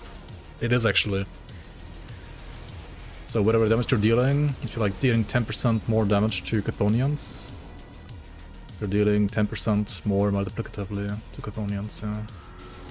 Which is why it's actually a very good stat in certain situations. This is gonna be elemental damage, yeah. One more level and then I can use this metal, which converts all my Aether to elemental for Panetti. Which should result in a pretty big damage boost. Not that I really need it right now, to be fair, because damage is not a problem right now. Not at all. But I mean, this is just normal difficulty, right? Destroying normal difficulty is not really that hard, to be fair.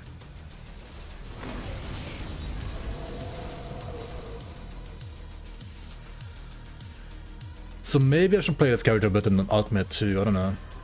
But I kinda don't wanna do that. I kinda just wanna like check out how the early game, or like the normal difficulty at least, like plays on like different Arcanist skills to like properly evaluate them. You know, like towards each other.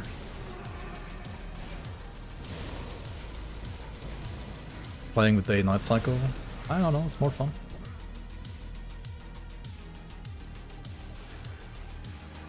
I love the environmental change. I love the cutters at night for Panetti too.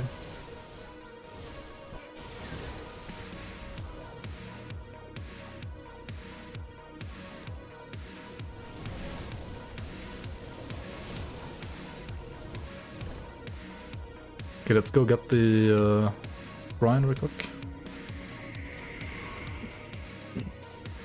This is gonna be like pure Arcanist until like level 50, I think. Or like throughout everything in normal difficulty, and then you can choose whichever class you want secondary for ultimate.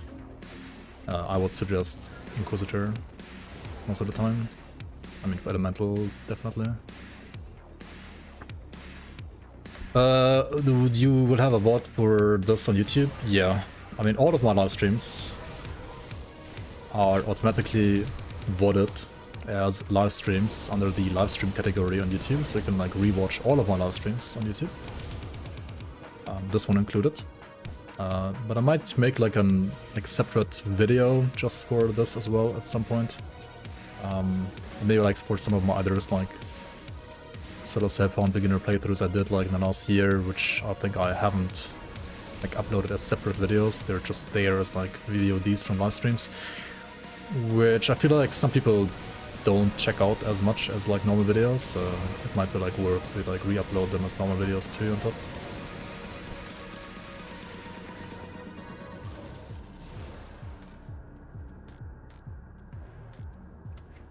Arcanist one trick pony. Yeah, this Arcanist only knows one trick and it's called Panetti's Replicating Missile. But hey, I mean, if one trick is all you need, then why learn another trick, right?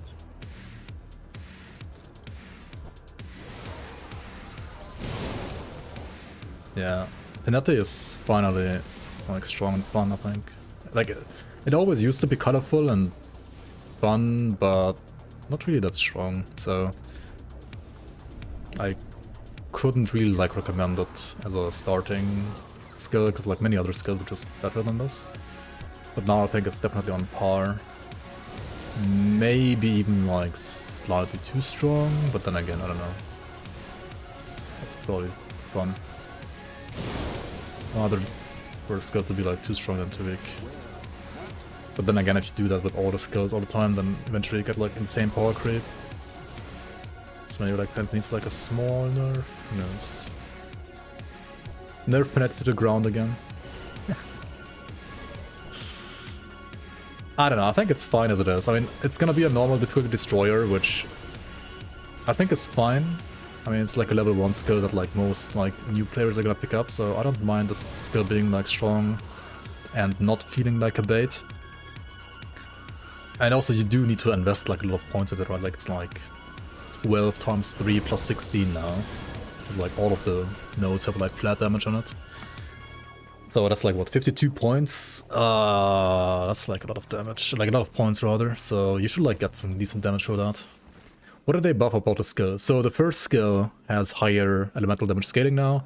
The second skill has, I think, very slightly higher aether scaling, but also more importantly it got like resistance reduction now, like flat resistance reduction. Supercharged, which only used to be like electrocute damage and crit damage, now also has like non-dot elemental damage. And then I think the scaling on proliferation also got increased. So, like literally everything about it got like giga buffed.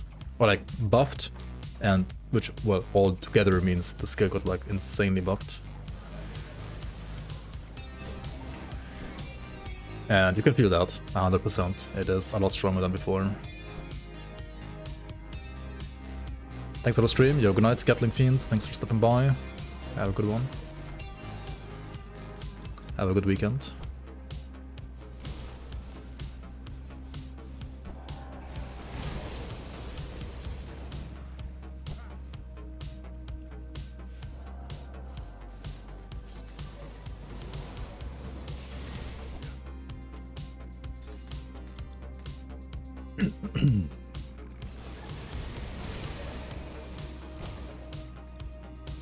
I'm gonna shoot these guns from here. Pew pew pew. That's so stupid.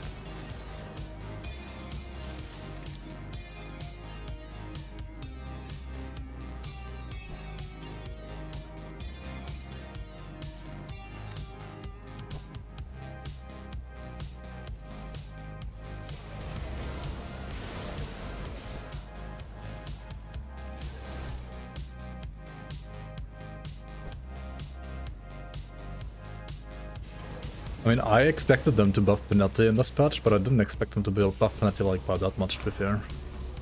Like, it's really good now.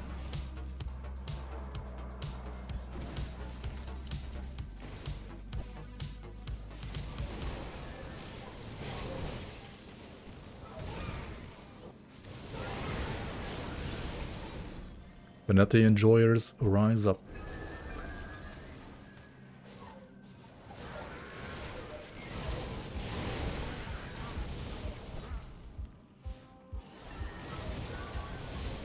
Turning Panetti into an attack replacer would be a big buff for Panetti. But then it would be melee, what do you mean?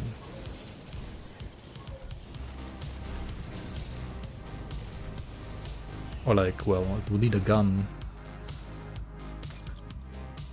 Like, attack replacers can only be used as the default attack from a weapon, right? So in the case of a wand it would be a melee attack, in the case of a gun it would be a pistol shot. And that kind of defeats the point of the skill, I feel like. I mean, the game already has like enough attack replacers, I think. Berserker's gonna get us another one on top. So, yeah.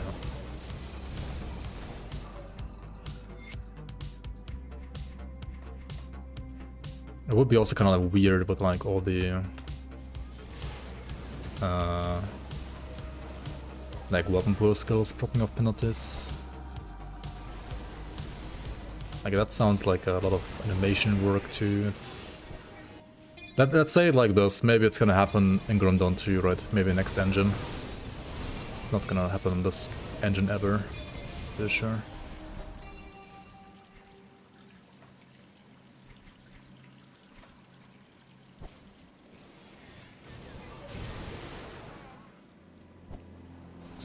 I think a skill that they could change is the Electra's Flash Freeze.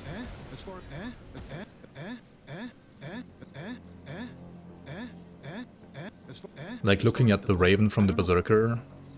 So, Berserker's Raven's cold snap ability kind of feels like the ethereal what OFF should have been.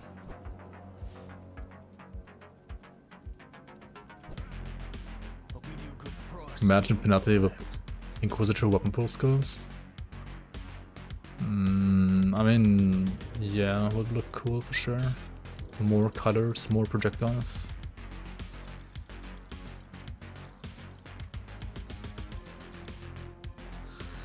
It would be like a way different way of balancing the skill as well at that point.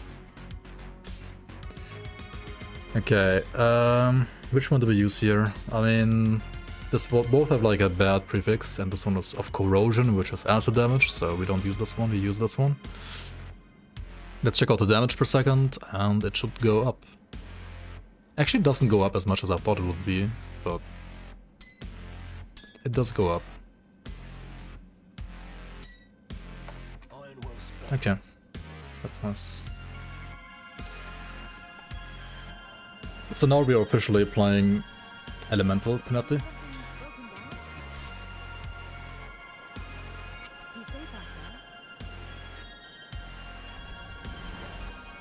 Which I think at this point, yeah, actually doesn't like scale up the damage as much as I would like it to, especially because I do have Arcane Bomb as well, which also has like Aether resistance reduction. But going forward, it will be way easier to scale just one damage type. Okay, now that we have Harp, I think we can work on the Crab next, right? Yeah. Crab it is. Reckless Panetti, playing Panetti and no Toma, what? Yo, Hamel, welcome on. Where's my... Do I not have any more, like, movement augments? Oh, shit. Gotta buy a new one. Döner Krabab. Yeah, exactly. No Döner Kebab, Döner Krabab. I actually had Döner today, it was very good. I had a good Döner Kebab today.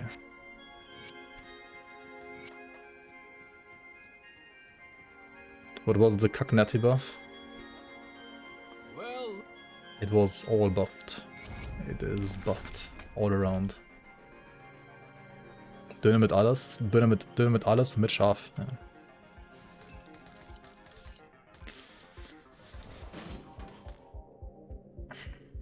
Excellent. Yeah. See anything you like? Exactly. Iron well spent. How big? 20% better? I don't know. Oh, I'm fucking blind. It was down here. I am so blind sometimes. Holy moly. Sauce. They have like a homemade sauce.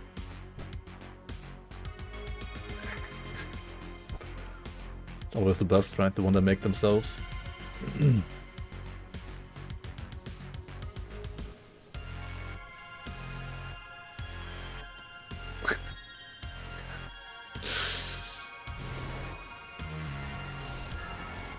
Yeah, it's actually like two different sauces, right? One's like some yogurt garlic sauce, like kind of like the classic, and then there's like another one which is more like a bit like with, I think it's like more reddish, so like some maybe some, I don't know, like what they have in there, maybe like some curry or chili or tomato, I don't know exactly, but both are pretty good.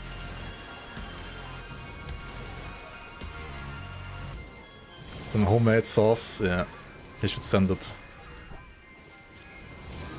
Put it in a package and send it. With ketchup? No, not ketchup. Holy fuck. No, yikes. Yeah, more cocktail-y maybe. Something like that.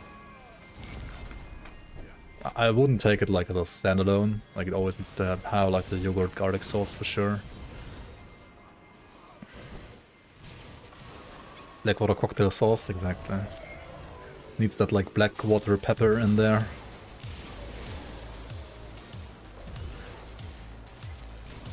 Ketchup is goat. I mean, ketchup is not bad, but like not on fucking Duna, like. Ketchup for kebab is... That's a sin, dude. You can do ketchup for like, I don't know, other stuff. For fries and so on, sure.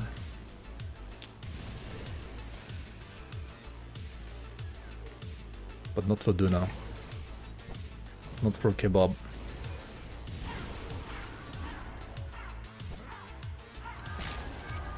I mean, maybe there was like some tomatoes in that sauce, but like definitely not like just standard ketchup. Currywurst sauce? I wouldn't put that on a kebab either, honestly. I mean, it's good for currywurst, but I think for nothing else. I mean, actually currywurst sauce is like good for like fries and like some schnitzel meat sometimes as well. I would say, but not for kebab. Ketchup only good without sugar. Yeah, but I don't know. I think every ketchup here is sugar. Like tons of sugar in it.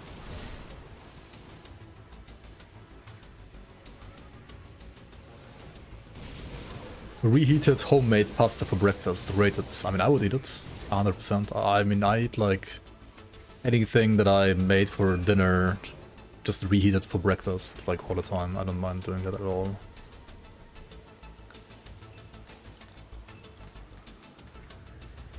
I know there's many people who like can't eat that kind of stuff for breakfast, but I don't mind. I can eat it. I can do like cold pizza for breakfast, or like microwaved pizza for breakfast. That's no problem.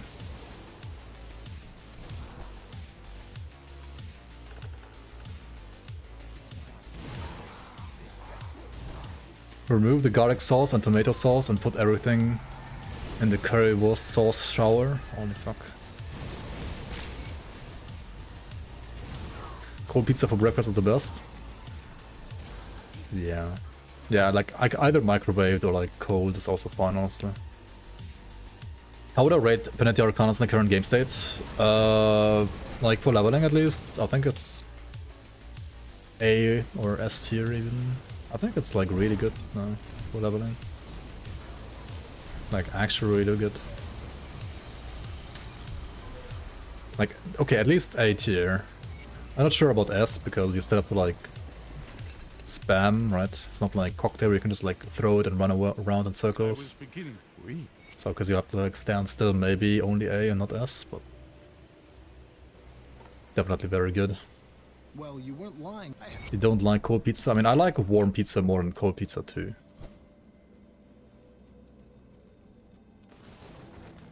Margarita cold pizza is fine. I don't mind like cold capricciosa pizza even. As long as it's pizza, I'm fine. But yeah, I would probably rather microwave that at least. Okay, 22 absorb, this, and this doesn't give me more casting speed at this point, does it? So just like another point here, I guess. Bacon and eggs. Oh yeah, that's the proper breakfast in it.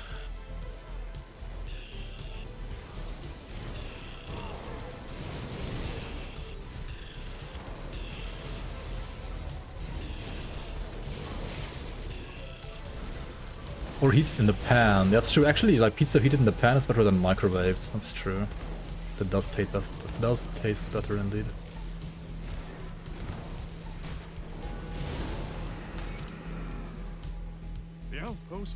Steak breakfast is good too. I mean, you can also do steak breakfast. Yeah, I don't actually do steak that often, so I don't think I've ever had steak breakfast because whenever I do make steak, there's like nothing left for breakfast. But I didn't do much steak recently, to be fair.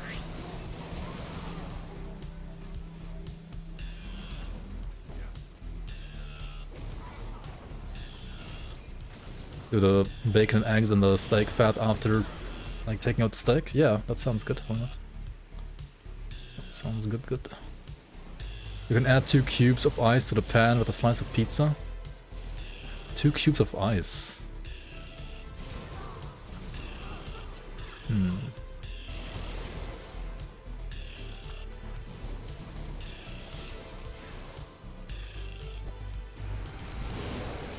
Nothing beats a good old meatball. Or two good old meatballs. Yeah, nah, I do like Swedish style köttbullar a lot as well, actually. Köttbullar is like goat for like random snack in between, honestly.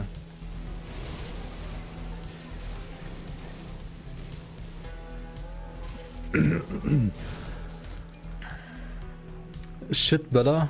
No, köttbullar, right? Köttbullar. That's how you say it, not fucking köttbullar. Like, get out of here with your köttbullar, right? Holy fucking German pronunciations of Swedish words, yikes, dude. It's köttbullar. Shut. Meatball is a winner even on sandwich, yeah, I agree.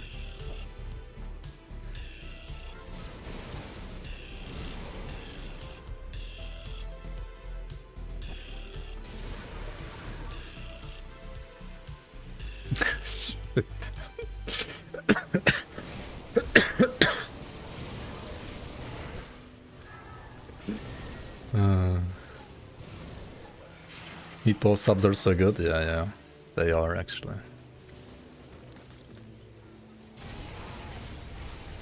Simple and easy and good. Stuff you nicely.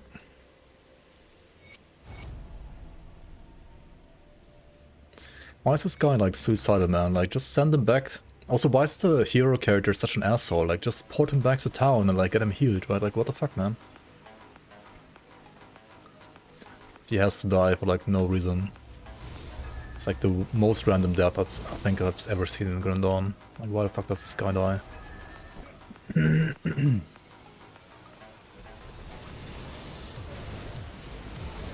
A good pretzel is good, but honestly there's so many bad pretzels, I have to say.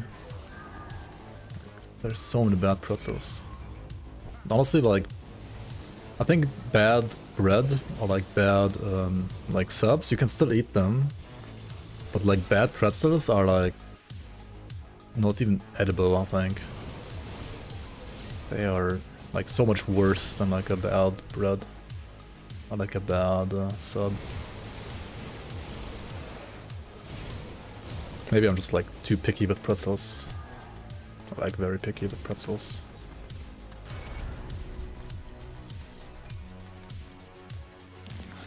Praetorian chest guard.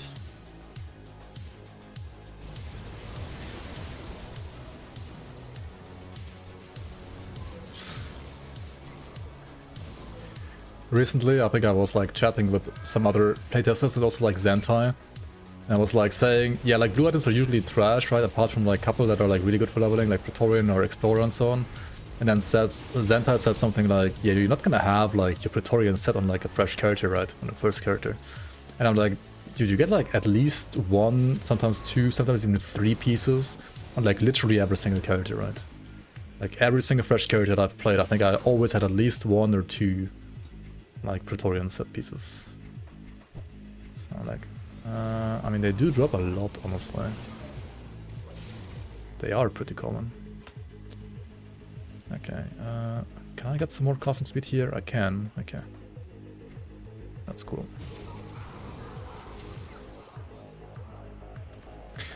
But I should have like probably put more points at Overload, honestly. Like more offensive ability and like Aetherus. Would have been more like point efficient at this point. You can't ever finish Herald set? True. I've never ever used Herald set because you only ever get the jacket. Like Praetorian is way easier to complete than flipping Herald. Like by the time you finish Herald set, you're like level 70 and that's level 35 set, right? You like never use Herald. Explorer, okay, like you don't get many like pieces usually, but you sometimes get the blueprint, then you can like just make the entire set. Which I've never done actually, but you could do it.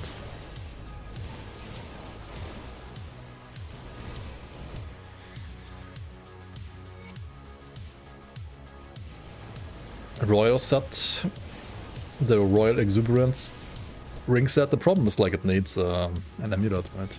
And amulet usually has skill modifiers, so So this is preliminary report. It's more often than not actually something you don't want to play. The rings are nice though. Then what else is there? I mean, I think the, what's it called? The Valiant set's actually really good. It's like insane armor. But also good luck completing that. That's actually pretty hard to get usually. At least it feels like that. But bot +1 all skills? I mean... Some skill modifiers are like literally better than +1 all skills, right? It depends on the build, right? If you don't need an amulet in your build, then you can't play it.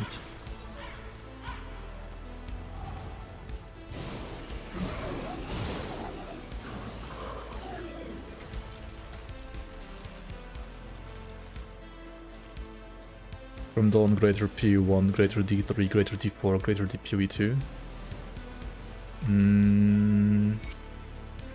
I think my rating right now would actually be like this.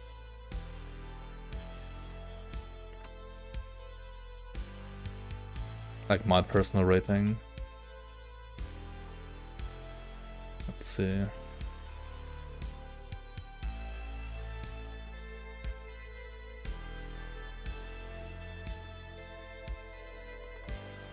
This is probably, in your opinion, a cooked rating, but I think this would be unironically like my rating. Wait, first can I put Fighting Quest in here too? Or Torchlight too? And what else is there?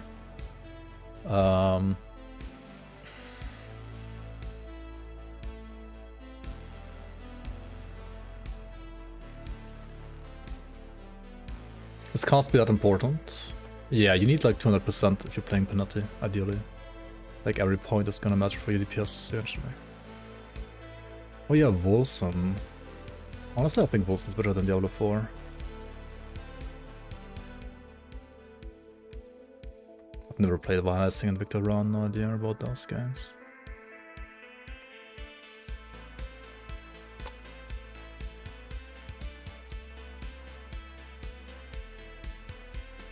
Yeah, maybe this is my rating right now.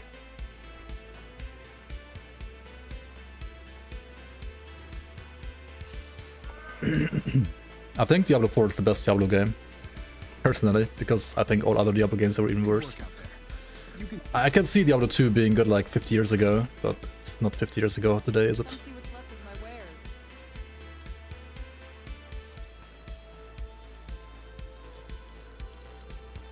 I mean, Diablo 4 is the best Diablo game, but I didn't buy Diablo 4 because I thought it's too bad in the beta. But I think it's still the best Diablo game. Because I think all other Diablo games are just even worse. Like, not even kidding.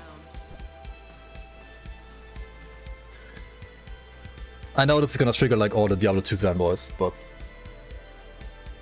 my rating of Diablo 2 is me playing Diablo 2 in like 2020 for the first time ever without ever having played it before that.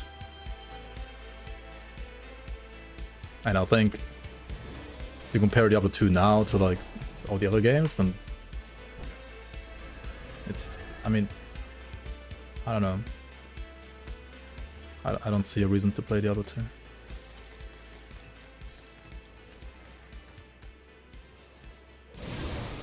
To be fair, that was also like pre-Resurrected, right? I did not play Diablo 2 Resurrected. I was playing the original Diablo 2 like shortly before Resurrected came out to like basically decide whether or not I want to buy Resurrected, and I decided to not buy it. Ellie is Last Epoch, which I think is a decent ARPG. It's certainly not as good as it could be, but I think it's actually kind of decent.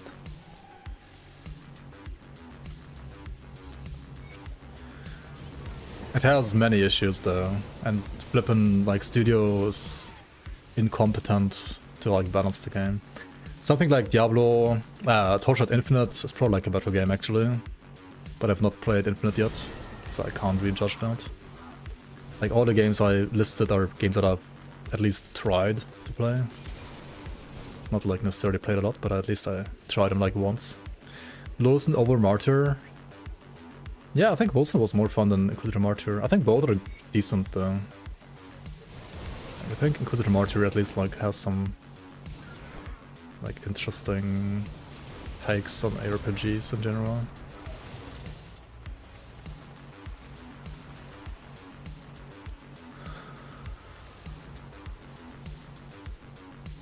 You own that? Wait, which game? Inquisitor Martyr?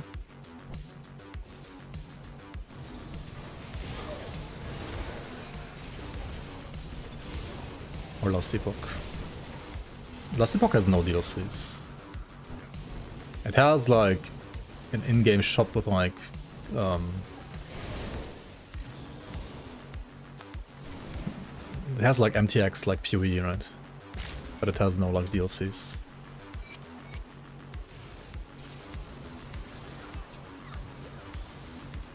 But yeah, I also didn't buy a single MTX in LA, honestly. Ugliest MTX on the market? Yeah, that's like subjective, but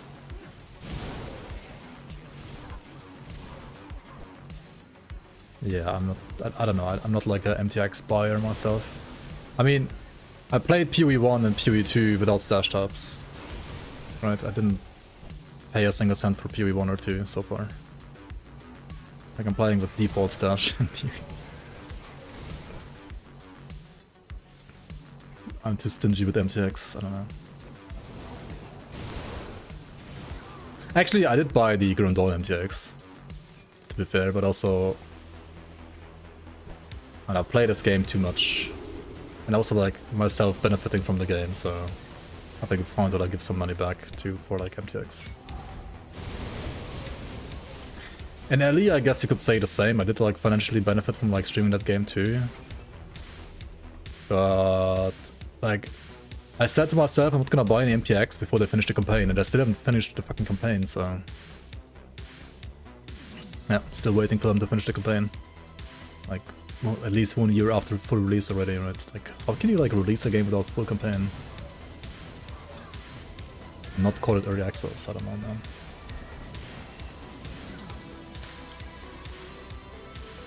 $5,000 spent on League of Legends. I spent like a little bit of money on League of Legends actually, yeah. But most of it was like because like once upon a time there was like some deal at like MediaMarkt, which is like some of those like electronic stores, where you could buy like a SIM card for like €1, but it would have like €10 of like value already on the like phoning value on the like on the card, right? So it was like €10 for €1, and you can actually like use those €10 like buy like points in League of Legends, right? So I bought like as many as I could, and because I had a friend working at that store back then, I could just like buy like 20 of them, and he would just like tell his boss, yeah, like that's totally fine, like he's not gonna use them for like any scam, right? Or something like that. So I think I basically like invested €20 and got like €200 out of like worth of stuff in League for that. That was pretty much like all that I ever invested into League.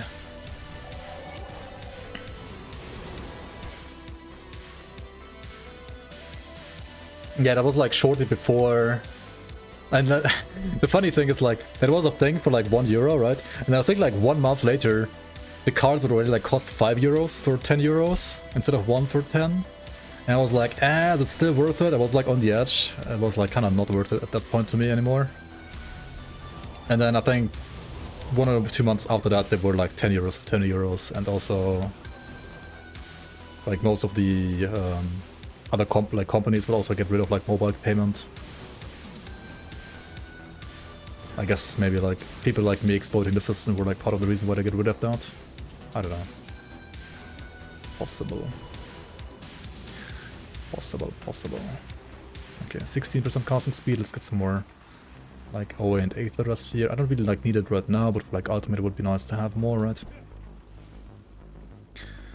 If I wanna try Grim Dawn, which build would you guys recommend? Similar to Dream or Zeal Paladin from Diablo 2? Zeal Paladin is just like a default attacker, right? Like it's just melee, right? What is Zeal Paladin? from D2. What is Dream Paladin? I have no idea what Dream Paladin is in the up to. Isn't that... wait. I thought it was like mostly just auras and like zeal for like single target, right? Avenger Water. If you wanna just be like a melee dude and like tanky as fuck, then I guess Avenger Water, yeah. Casters are, I think, the most fun Grim Dawn too, yeah. Actually, there's also melee Nightblades, like Shadow Strike Nightblades that would be really fun too. I think Nightblades and Casters are the most fun Grim Dawn. I mean, pistols can be very fun too. I don't know, personally think Casters are more fun most of the time. I was like weapon pool skill style maybe. Yeah, you can do like Warlord or Water, I guess, like a really tanky melee guy.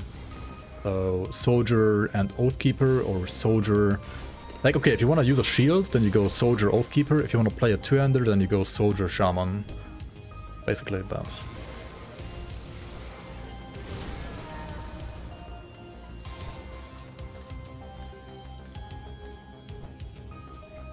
Pistol Purifiers are the most fun for you? Yeah, that's also like very high up for sure. But I think now it's also like a lot better.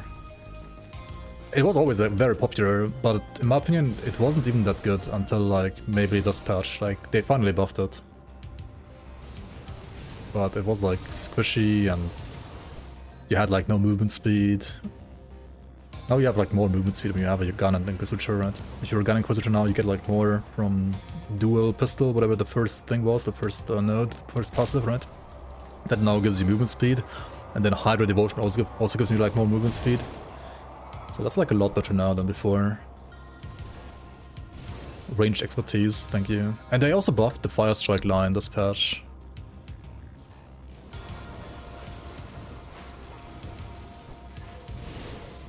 So yeah, Pistol Purifier might be something that I want to play like after these Arcanists, honestly, as well. Like after, I mean, I gotta like do all the classes for like single class leveling testing, really. But I might like play a Purifier as well on top. Season 8 starter build locked in, Purifier, yeah. I mean, why not?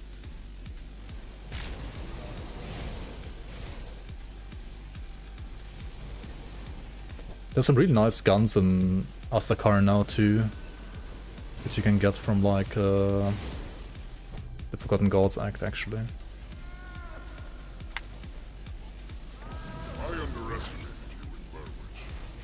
I will not reveal my wrath.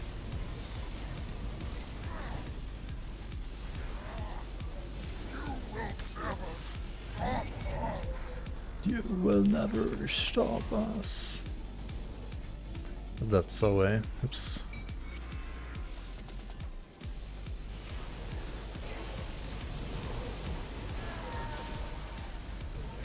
And if you combine it with Berserker, you can get even more max movement speed, right?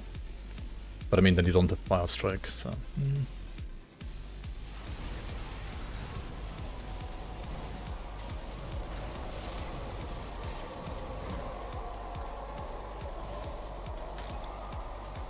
Might still be good though, who knows? If there's like proper itemization for it.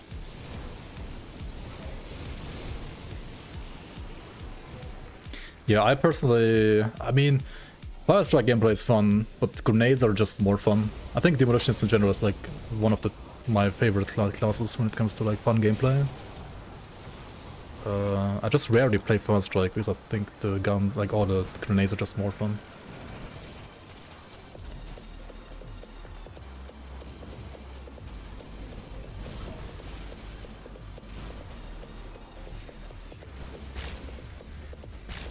Didn't somebody say like earlier like Fleshworks is his favorite map, he would like to live here? Last time I played this, like what the fuck, dude? What is wrong with you?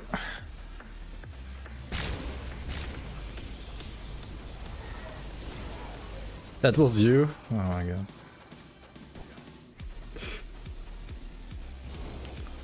Nothing like getting absorbed by the flesh walls. Nothing like getting Oh no shit, I can't even talk. I think like being pregnant and being like just a machine womb for the ethereals, right?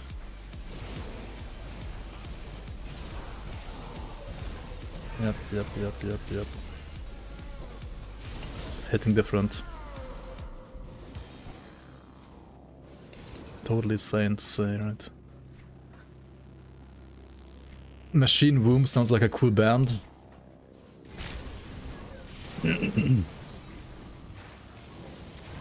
Like 1 and 6 are sleeper. Resident sleeper. We don't like the ethereal acts.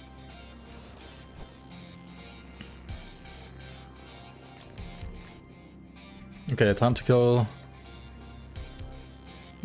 the giant rapist. I mean, Theoden.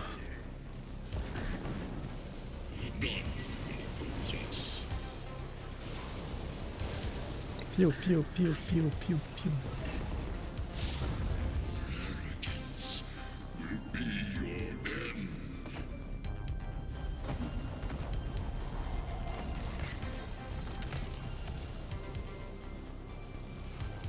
Pew pew pew pew pew pew pew pew pew pew pew pew. Just stutter step a bit, right? Keep your distance.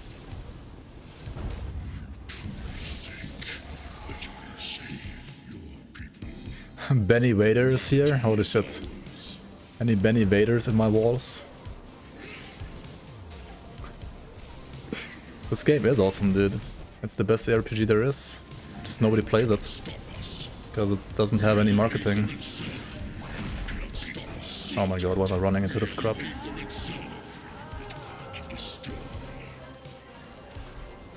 Okay, it's the best single player RPG though, I gotta say, right? Like, the multiplayer is a bit skipped. Yeah, it's not live service, it's not trade and so on. But if you do like seasonal gameplay, there are community-made seasons which are with an actual ladder, with actual cheat protection and so on. So I'm just saying, like, there is stuff that's happening, right?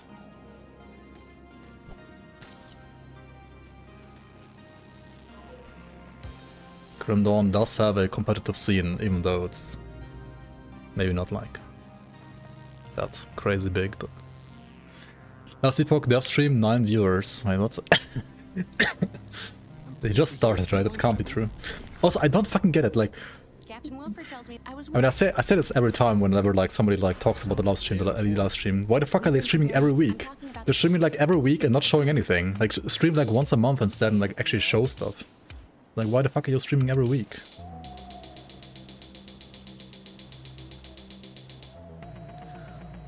Like, I don't get it. Like, I tuned in, I think, to like the first couple of them, and then I stopped because, you know, it's only gonna be like 90% of like the same people asking the same questions and the devs giving like the same answers over and over and over. And then it's like maybe like 5 minutes of him like spoiling like one single thing they're changing for the next patch. It's like, okay, cool. You could have like collected those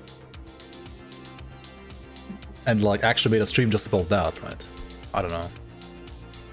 Like, it makes me mad. Like, why are they being so inefficient, man? German raging about other people being inefficient, I guess. I don't know. But, like, you get what I mean, right?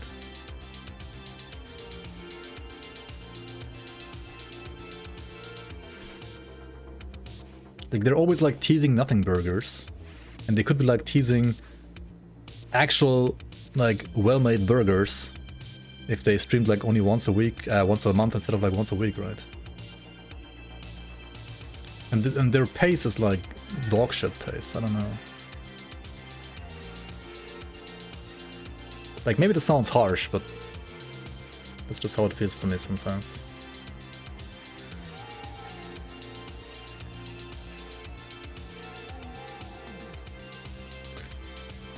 To be fair, like, Grim Dawn's development updates are...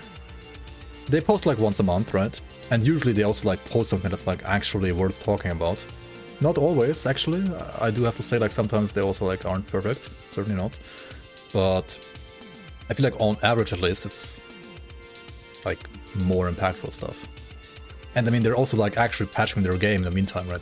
They're actually like pushing out big patches that like one single like balance patch in Grim Dawn, like one X.X.X.1 patch, right? Has like more lines of balance changes than like the literal 1.0 patch from last epoch. Like what the fuck, dude?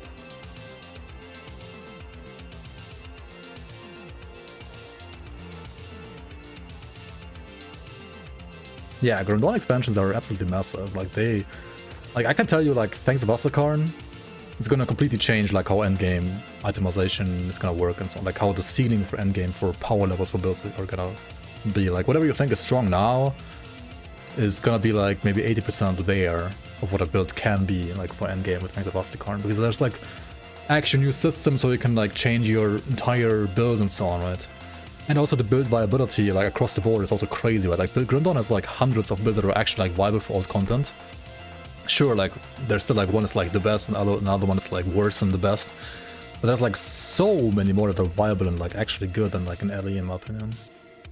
And arguably even than PoE. Like PoE 1 might have like more builds overall, but I think like the balance discrepancy in PoE 1 is worse than in Grim Dawn, so there's like less people, like less builds that can do the same, but like the same-ish like investment and so on.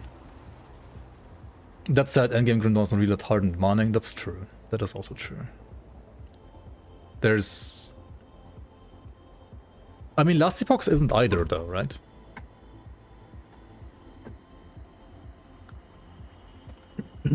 That's true. Like the Calandra, no, not Calandra, whatever it is, like the latest league. I did play the latest league, PoE1 as well, like last summer whenever it came out.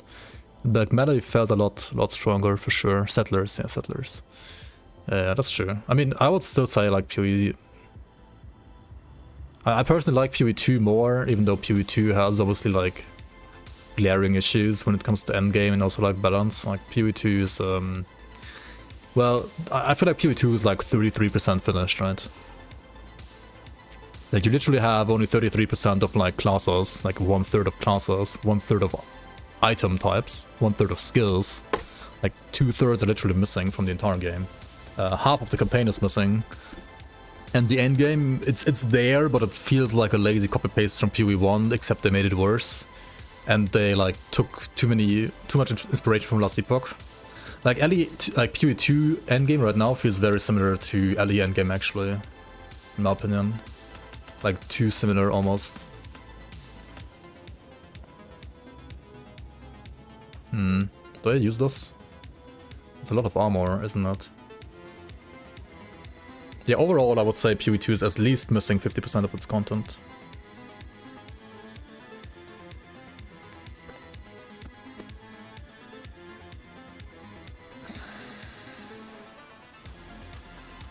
Botaji Advogado, welcome in.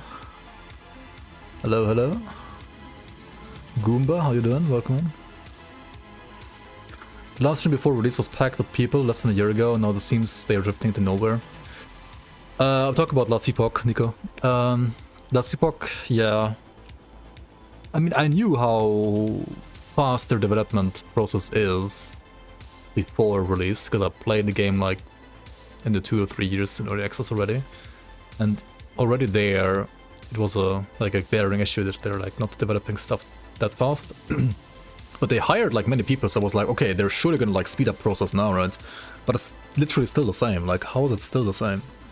How are they still just as slow as before? I mean, I don't know. And also, how can they not have like one guy? Like, they just need like one guy that actually looks at balance properly and balances things. Like in Grim Dawn, right? Like all of Grim Dawn's balance is also like done by one guy, basically, like just Xantar usually. And it's so much better than like in LE, for example. Because they actually balance their game. Like LE, sometimes I feel like they don't even try. Like, what are they doing?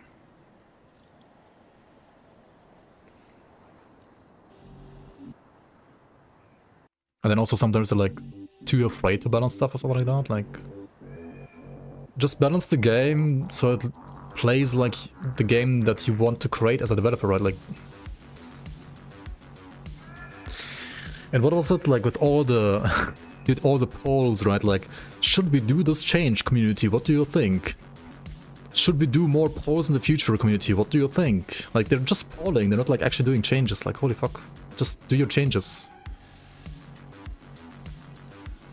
I don't know. Hey, they should poach Zentai. This one is +1 Arcanist, right? So it is gonna give me more damage for sure.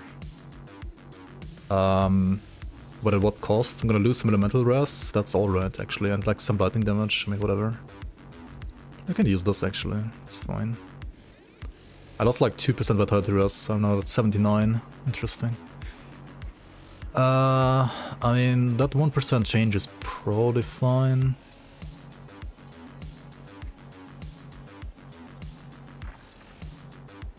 What about these shoulders? I don't need the current shoulder anymore, right? I don't need any Aether to the metal anymore, because my metal already does that now. This one has vitality resistance. Just put it on and see what happens. Slight Aether res problem, but I could just like put one more point in the Aether res passive, so that's fine. Should be an upgrade, right? Yeah, I think so. And I could also like invest into this, which means I need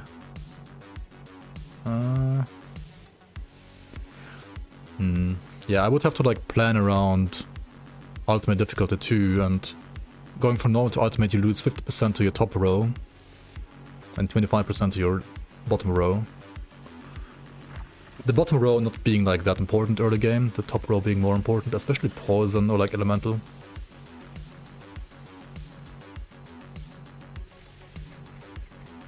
Yeah, I would probably leave my gear as it is right now and stash a couple of items and like decide if, whether or not I want to use them later. Like the... usually I would always just like stash all of this, right, and like stash some of these. This seems reasonable to stash. Everything else is kinda just a sell though at this point.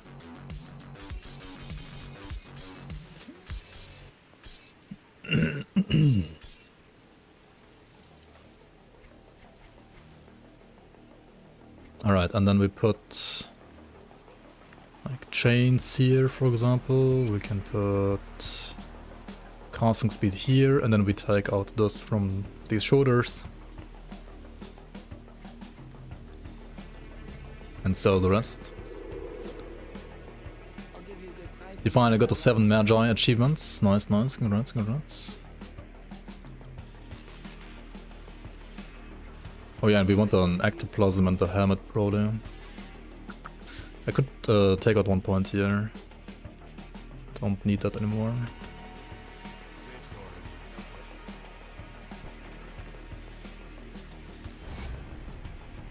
Grim Dawn is Grim Dawn when it came out did not ask community, that's why it's the best.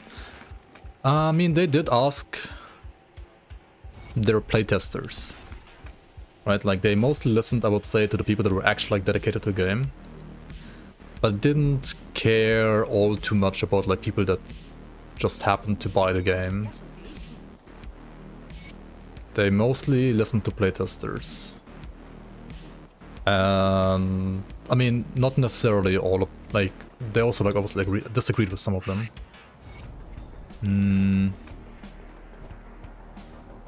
In last epoch, like whenever I, for example, watch Lizard IRL, right?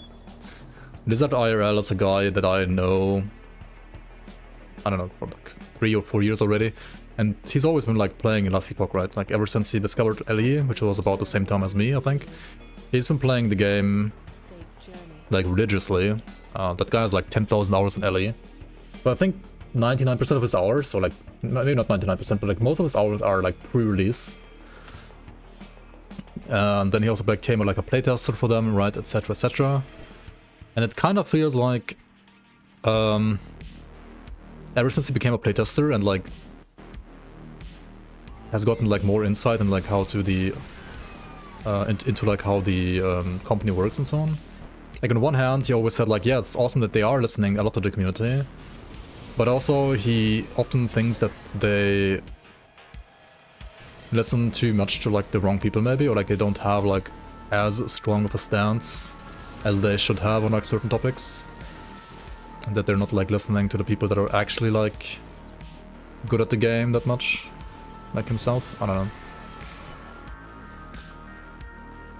Not sure if right or wrong, but that's kind of like the impression I got from him sometimes. And more recently, when I watch him like stream or like talk about LE, it's more often than not, it seems rather like frustrated most of the time, I would say.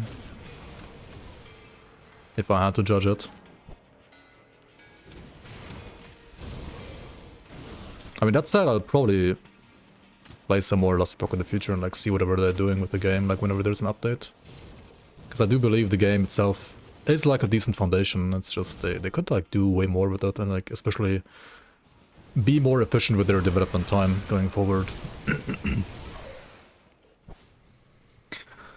Sugar Shack, welcome on. So I was trying to get into Grim Dawn. Is the Berserker class still not out yet? No, not yet. It's gonna come later this year with the Fangs of Asterkarn expansion pack, which is scheduled for, at this point, some point in 2025.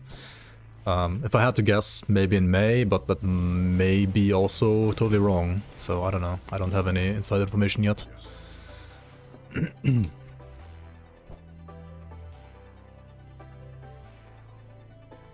Consider that during Grim Dawn's initial release they had not social media or millions of forums.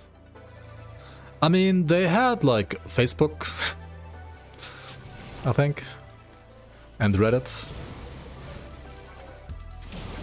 And that's pretty much it. I don't know if they ever like made ads anywhere. They just like made a post on Facebook in their like Facebook group that they made themselves. But I mean, people had to like follow them Facebook first to even like see that stuff, right?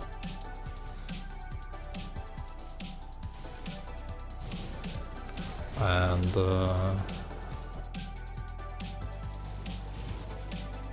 I mean, I didn't know the game existed when it came out either, honestly. Like, I discovered Grim Dawn in late 2016 when it already was out for like half a year. Because I was just like searching, I think on Google or like on Steam, like games like Diablo 3, because I was like, yeah, Diablo 3 was like kind of a brain dead game in a way, but it was still like fun for like a couple of weeks. I would like to like play a game like Diablo 3 again at some point. And then I found Grim Dawn and I was like, holy shit, this game is actually way better than Diablo 3. It actually has like build diversity and stuff, and you can actually like make more builds. In Diablo 3, the game like kind of like made the builds for you, right? Whereas in this game, you can be way more creative. I mean, ultimately the game also like still makes the builds for you somewhat, even in Grim Dawn, of course, but at least gives you like the perception of being able to do what you want to do. And you can do way, way more as in Diablo 3, right? You remember like early access? Holy shit. A true OG. Yeah, I mean at some point, right, like Grim Dawn was supposed to be only Act 1, with Warden Creek being the final boss, right? That was like the very, very earliest iteration of Grim Dawn.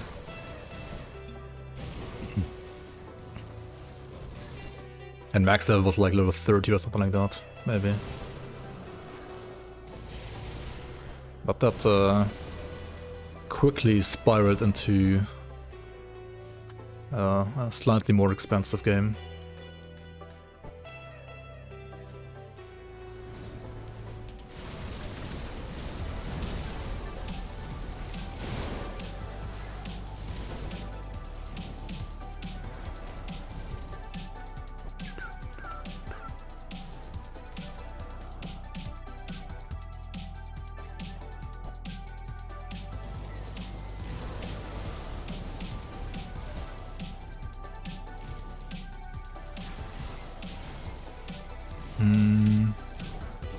To be fair though, the base game Grim Dawn had like level 85 max level and did not have skill modifiers on items. And to me personally, I mean, base game Grim Dawn was great, but didn't have quite the replayability that Ashes of My Mouth like gave the game. because skill modifiers, as OP as they are in some situations, I feel like they do like a lot when it comes to, oh, I found an item, hey, it has like these modifiers for that skill, that sounds very interesting. I wanna try that skill. And also it makes you go many times, oh shit, you can actually convert the skill to this and that, but like to this and or that, like other damage type. How do I play it now? Like it changes, like I think it makes you like think way more about like how you can play different skills and so on and so on. Makes you like reroll more often because of that. And they're even like farmable, right? So you can like just farm a certain monster type. I mean, monster frequents did exist before already, like they were already like part of the base game, but they didn't have like skill modifiers. So yeah, like for me personally, the Ashes of Mammoth expansion made the game complete, made the game like feel complete. And then I would say like Forgotten Gods was like a very nice add-on on top, but not necessarily like integral to the like game itself.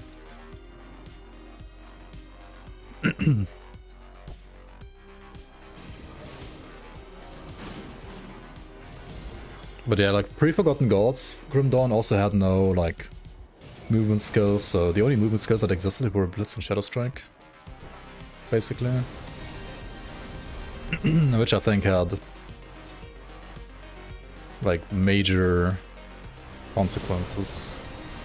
Like Soldier and Nightblade were, I think, like way past of farming from pretty much all content. Spellbinder was really strong too back then though, because you could basically be immortal. But I was kind of like only good in Crucible where you didn't have to like run around that much. Or maybe like some bosses like Ravager back then. Merits. Oh yeah, merits are Forgotten Gods, that's true. Like being able to like skip difficulties was a thing that didn't exist before Forgotten Gods. Yep. They make leveling alts way quicker and let you enjoy different builds way easier and better. And I don't know. Yeah, they're a very good change, like very good add-on. 100%. I personally feel like Fangs of Asterkarn is probably gonna change the game more than Forgotten Gods did, to be fair. Oh yeah, Riftstone component, true. That one had like a Shadow Strike, a Chaos Strike, right?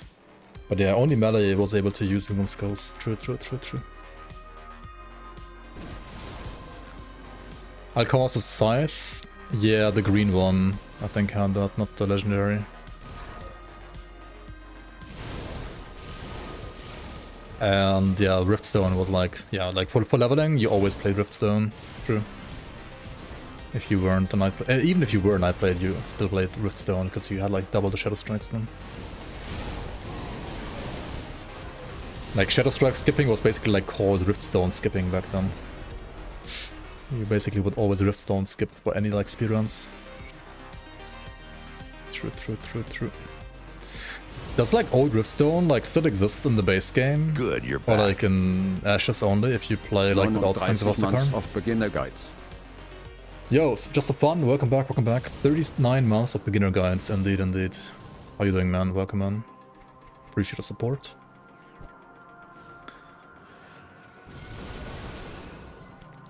Nice transmutation. I actually am playing with any transmutations right now, I think. Just the default drip of whatever gear I have right now. I should put a runestone in my head now. I don't really need the energy anymore. Because I have like enough points in like mental alacrity, for example, and also like enough spirit for regen.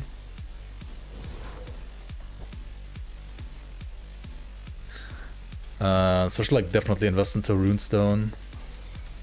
I mean, I don't need the resistances right now, but I will need them when I go to Ultimate. Forgotten Gods added set rerolls. That's true, but I think that's just like gear power creep. Like it like reduces grind, but it doesn't really like change the game that much. The transmutation system, I don't know. I think it's not, I mean, okay, for like gear requirement it does have a pretty big impact actually for like some sets. But overall, I think it's not really like a crazy change when it comes to like how the game feels and so on. It just makes like acquiring sets easier, that's all it does. Which I'm not even sure it's like a good thing. I don't know, sometimes I wish it wouldn't even exist. But I guess it's fine. Wait, it already exists now, people have been like gotten used to it.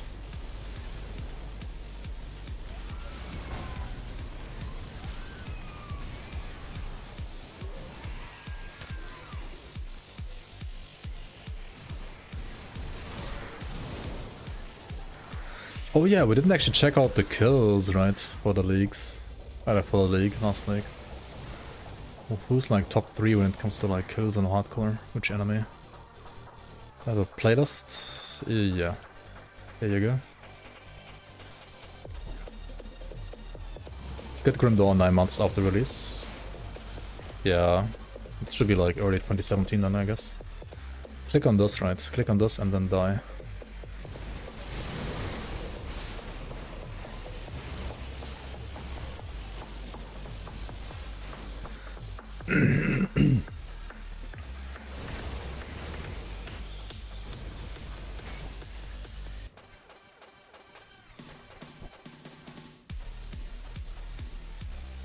You're welcome. You can't get to the Season 7 leaderboard anymore? Maybe you're banned, Magi. Maybe you're fucking banned for being too toxic.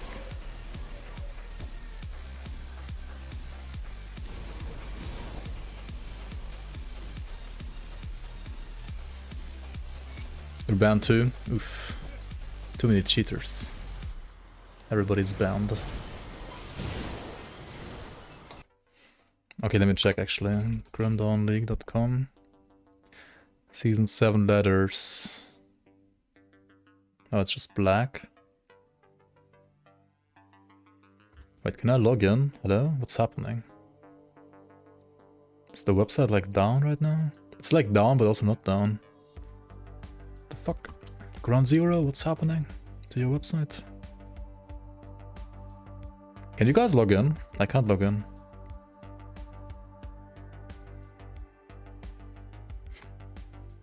Can't log in either. Oof.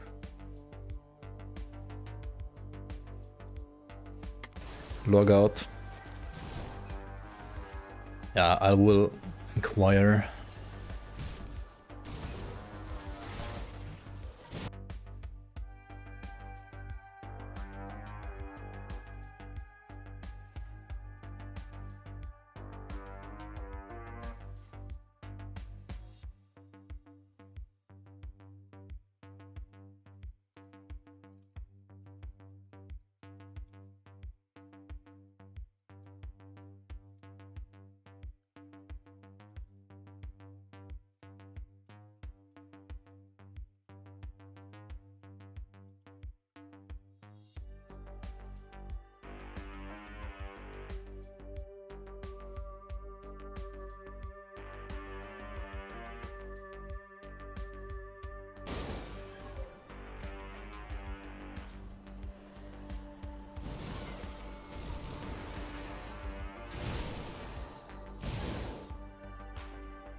What brings you to my forge? You find any blueprints? See anything you bring them like? back here.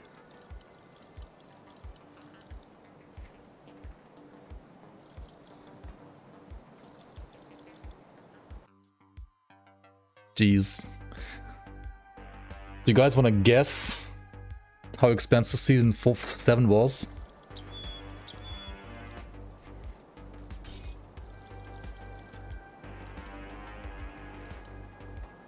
See you around.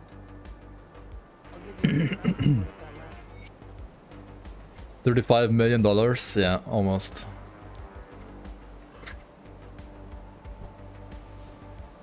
5 billion.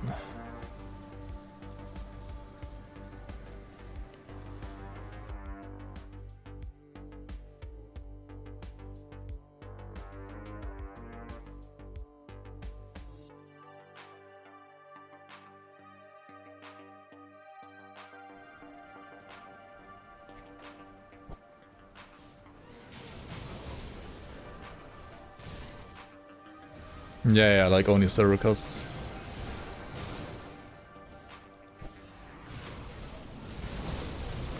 Paying people? Who? I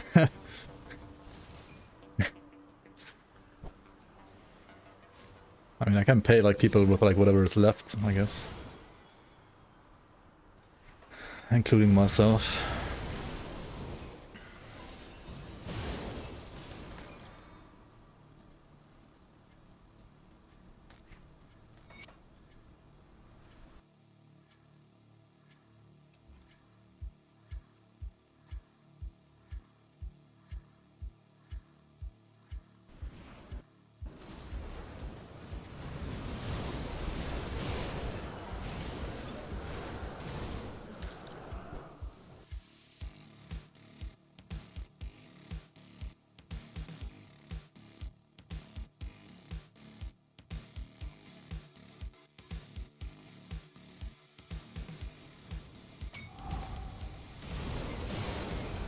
Okay, season 7 was like twice as expensive as season 6 actually.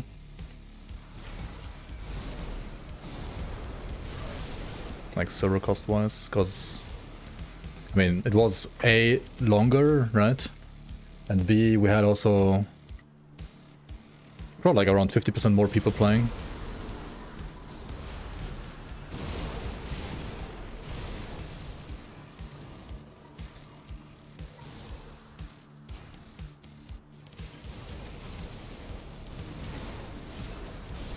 It was like 50% longer time and 50% more people, so basically like double the cost because of that.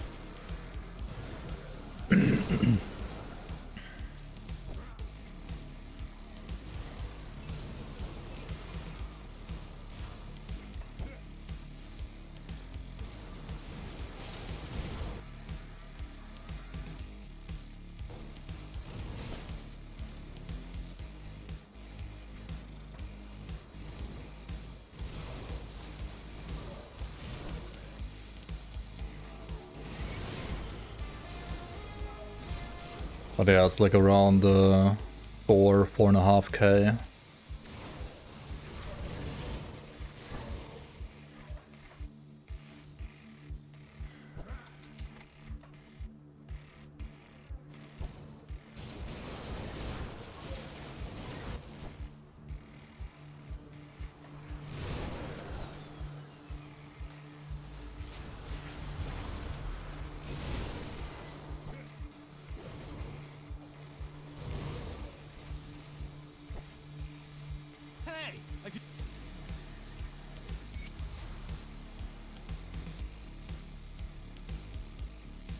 Next season, $5 to participate.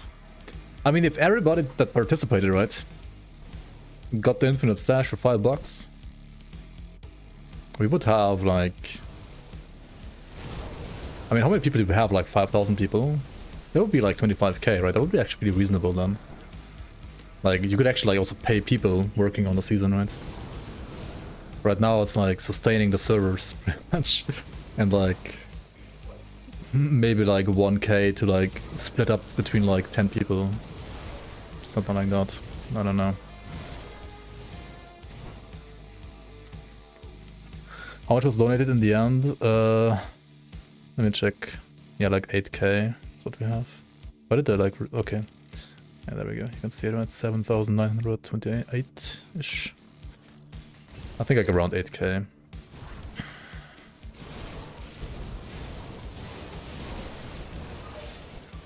And this is for season 6 and 7 combined, actually. This is not just for 7, right? This was for season 6 and 7 combined. 8k. And I mean... yeah, season 7 was like around 4k server costs, right? Season 6 like around 2k server costs, so it's like 6k server costs, and we had like 8k like income, right? So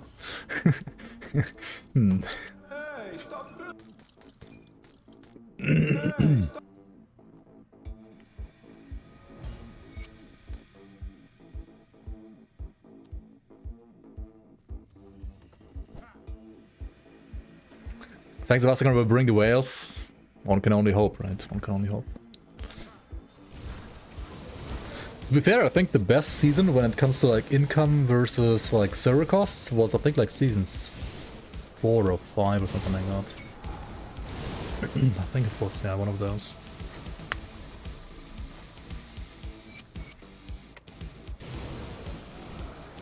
Like we have more people in, like this season, but and I think we had like many like I think we didn't have like as many whales. I think some whales like left in season 4. Or like left after season 5 maybe, I don't know. They're playing PoE2 now maybe, who knows. Season 8 introducing loot boxes.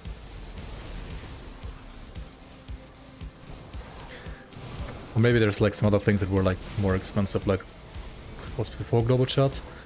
I don't think so. I mean, there's some things that did become more expensive though, that's for sure. And Ground Zero and Mr. Monday, I think need to probably like rewrite some of the stuff to make it maybe like cheaper, so like some data structures are like more efficient or something. I don't know. I mean, ultimately the file sizes are still the same usually, of like character files or like tags and so on, or like items. You could like only reduce the amount of like calls or like writes and so on maybe, but the season didn't bring much of terms of like new content. Yeah, that's also true, I guess. I mean, we kind of like said that like season 6 is like season 7 beta. Which is also like why I like put all the costs and like all the gathered money like together in one pool, right, for both of the seasons. That's why I didn't like start a new pool. Or like why I felt like it wouldn't be like fair to like reset the money gained, right? Like the pool. But also, like, new content needs time, right? And if you can't live off the new content, then you don't like if you can only do like content in your free time unless it's your job, right? And if you don't make enough from your job, then you need to do it in your free time. Like if you know what I mean, right? It's kind of like a spiral, right? Of course, we like invested time first, and then content was there, and then like hope people would like donate X amount. But then like at some point you can't like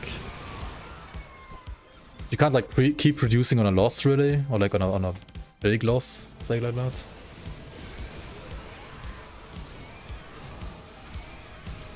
So it's basically like only free time, community driven, whatever, like hobby style. For that I guess it's fine. But it also means that I can't like put in like 40, 50, 60 hours a week anymore into it. As long as it is like this. Because like for season 4 and 5 at least, I would say I don't know, it's about like tons of hours really for all the content. Like all the items, etc.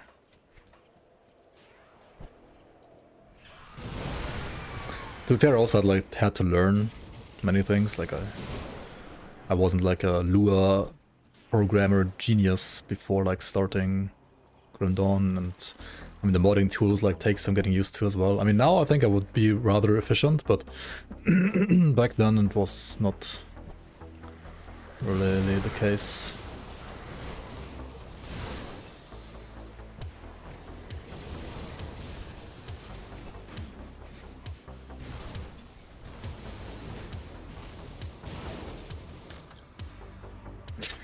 But I mean, for season 8, right?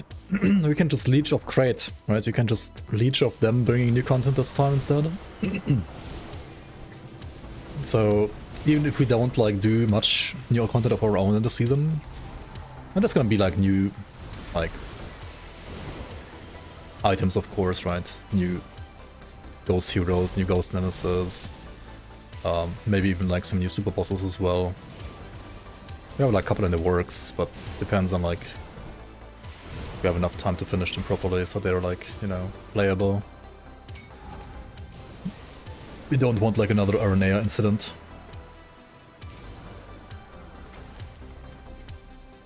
Tweak the numbers on like season gear, of course. I mean, their balance is gonna always happen.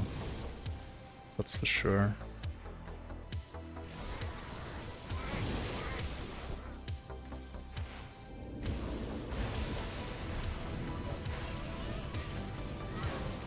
But otherwise, I think we actually will, yeah, basically like try to leech as weird or like as negative as that sounds in a way. We're gonna like try to leech as much as possible from like Crate's content, and then hope that we get enough supporters, and then use that like support that we get to ideally go like more all in again with season 9. To create even more content. But we'll see.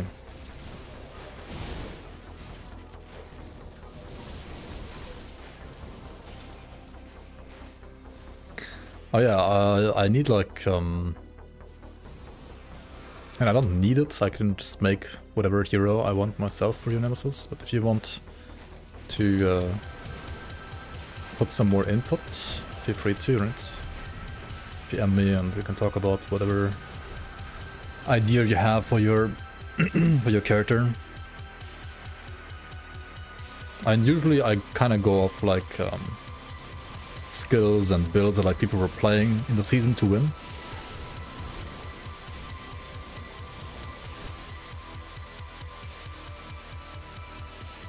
Gotta be Divider. I mean, Maddox didn't play any Dividers though, did he? I mean, what did he play? Like, played Pets, he played Bleed Blade Spirits, and Moira build, I guess, right? Didn't even play Blade Rush.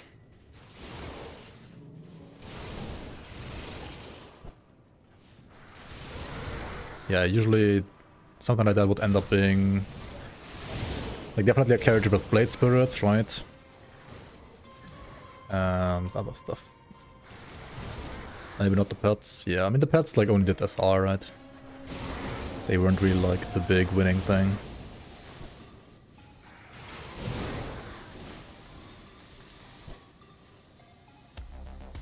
Maybe we make it so that like your nemesis can still like spam Blade Spirits and like reapply their bleed over and over, right?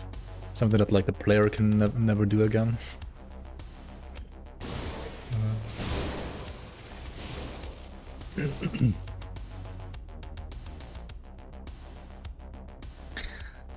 Ultimately, that would make him probably like a little bit similar to what's it called, Chase with his Blade Spirits. But oh well, at some point you can't avoid similarities between characters. The Blade Spirits can petrify. Oh my god.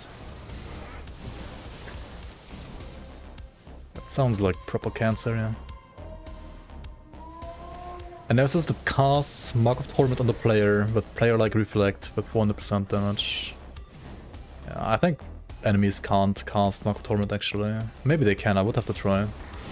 But they might not be able to. There's like some skills that like enemies can't cast, like Aether Ray for example. Or a Virus Might, doesn't really work either, I think. Or at least I haven't been able to make them work so far. When will Grim Dawn release the new patch? You mean the new expansion?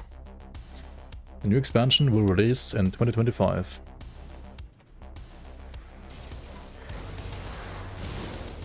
That's all we know. This year. Later this year.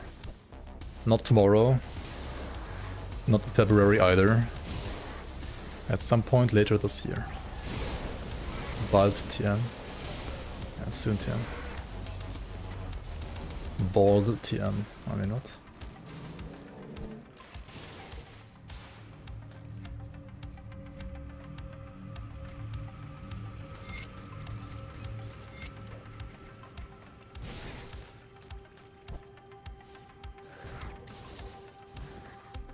I would have actually liked for some of you guys to be Fangs of Asterkarn testers. Is anybody in our testing team a FOA tester actually?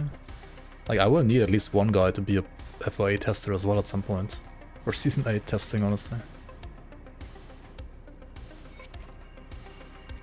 You applied, no response.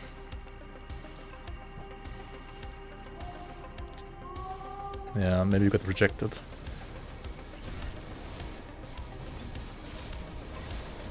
I think applications are already like done. Like there are new people in the testing Discord for sure.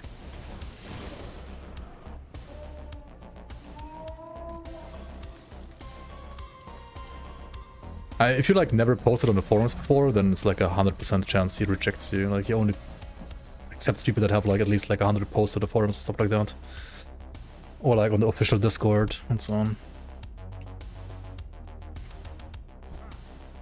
As far as I know, at least.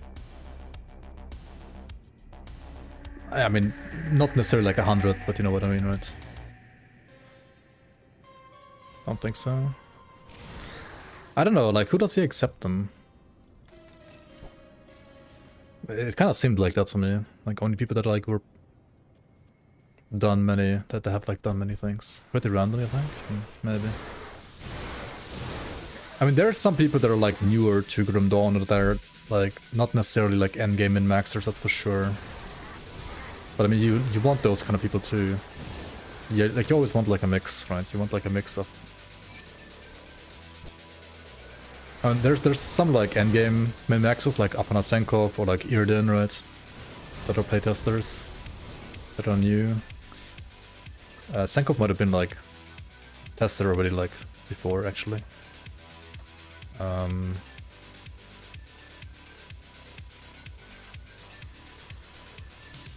Okay, where do I put more points now? No, he wasn't before. Okay, then him and Eard are for sure new.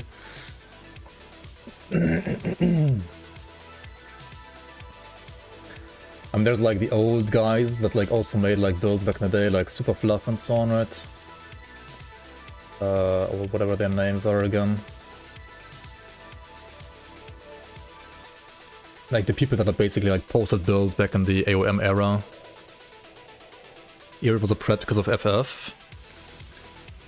Yes, but you still had to apply for FOA FF, for Grim Dawn FF. Like FOA playtest actually. Pretty sure he still applied. Like separately. He didn't get like instant access. Yeah, okay.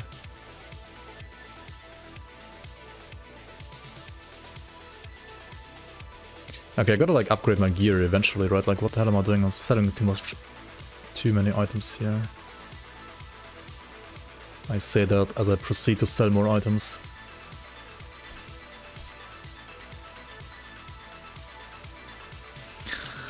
Dork Flame chest guard. I gotta upgrade boots, right? Like, what the hell? I may just like buy faction boots eventually. Black Legion Greaves. It's a classic.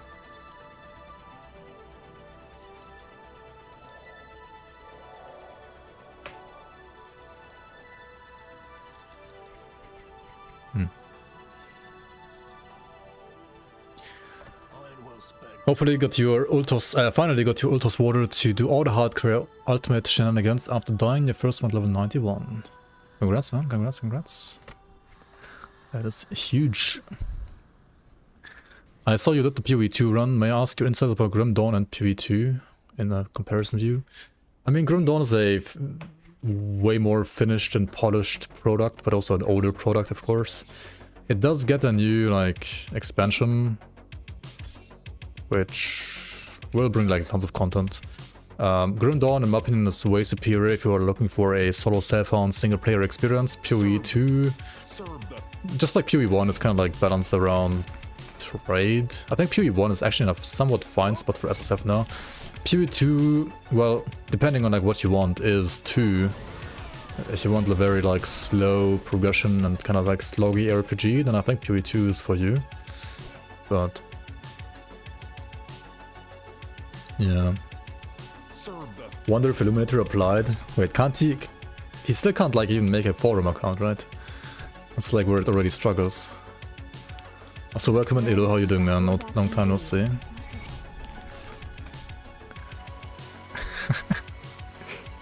He appeared, you summoned him.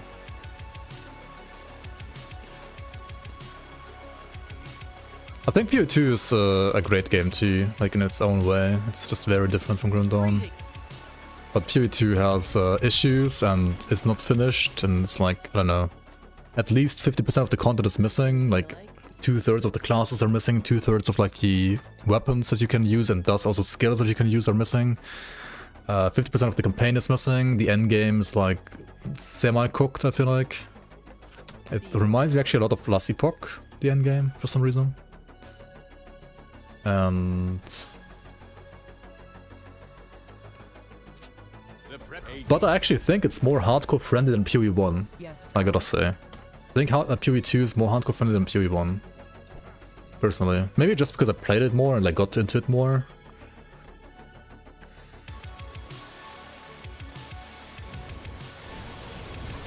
Quite the opposite. I don't know. I think everything is actually easier to see. Like it's easier to read and thus like easier to dodge usually.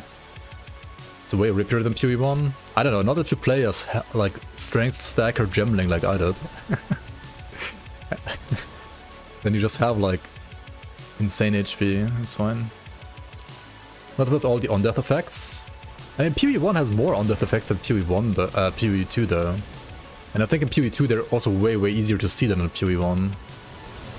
You get one-tapped by regular map bosses. I don't know, I didn't.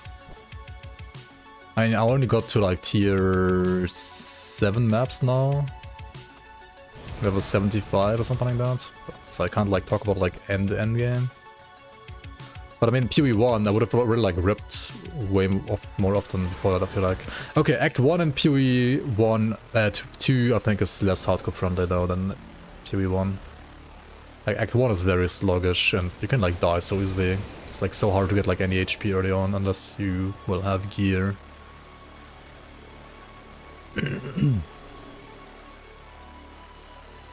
Visual clarity is out the door, I guess, but I think it's still better than in PoE 1, like no joke. Okay, what is this? Rip to Black Crow.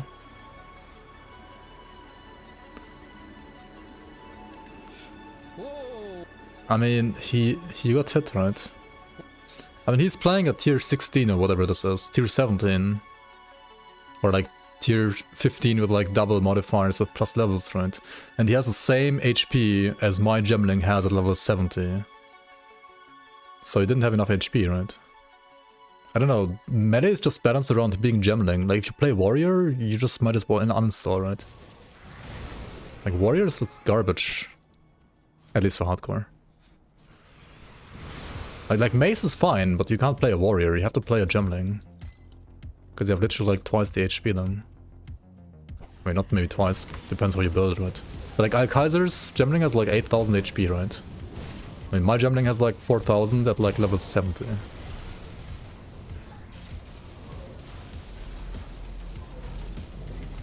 But maybe that's also like considered OP as fuck and it's gonna be... I mean, Gemling is probably gonna get nerfed, but honestly I think Warrior needs buffs. Mace is not fine. I don't know, I think Mace is actually fine. Mace is more fine than Quarterstaff, like balance-wise. I think. Quarterstaff has like Ice Strike and like one other skill that are like Giga OP, and the rest is like, do you even use those skills? Whereas Mace, I think, you can technically like use all skills actually, almost. You do use like Thunder Totem or like Hammer of the Gods on like pretty much all my spells though, which I think is also bad. Like, kind of bad balance. I mean, many things about PoE2 right now are bad balance.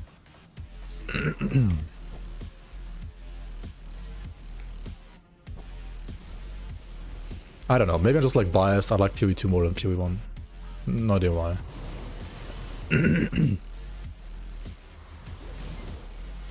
I mean, you can do like Perfect Strike and Thunder Totem, right, for single target too, but you could also do Hammer of the Gods on top, right? And it's always better, I think.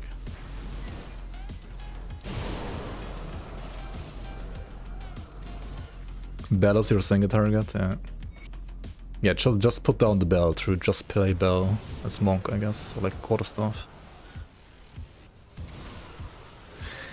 Yeah, the life node removal is a bit weird. I mean, it kind of makes sense, but it also doesn't.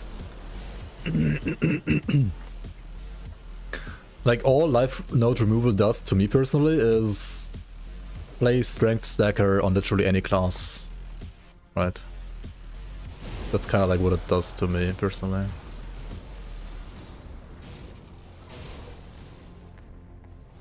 It's also like one of the reasons why I'm like not playing PoE2 anymore, honestly, right now, because I feel like the builds that are like fun for me to play and are also like hardcore viable at the same time, there aren't many. And it's also so frustrating to like try to make a non-strength stacker tanky without like trading for like certain items that like make you insanely tanky with ES. But like if you can't do that, then it's just, I don't know, it feels bad. Like bad progression. And also the scaling and like damage of spells in general, I'm not sure if I like it either. I think it's easier to scale like weapon damage based attacks actually in PoE2. At least to me.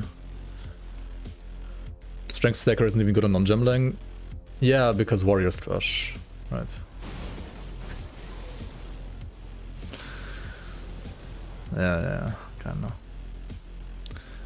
What do you like Grim Dawn the most? So Grim Dawn, first of all, well, to use this talk that not everybody like would agree with, but I guess you could say like it respects your time more than say PoE.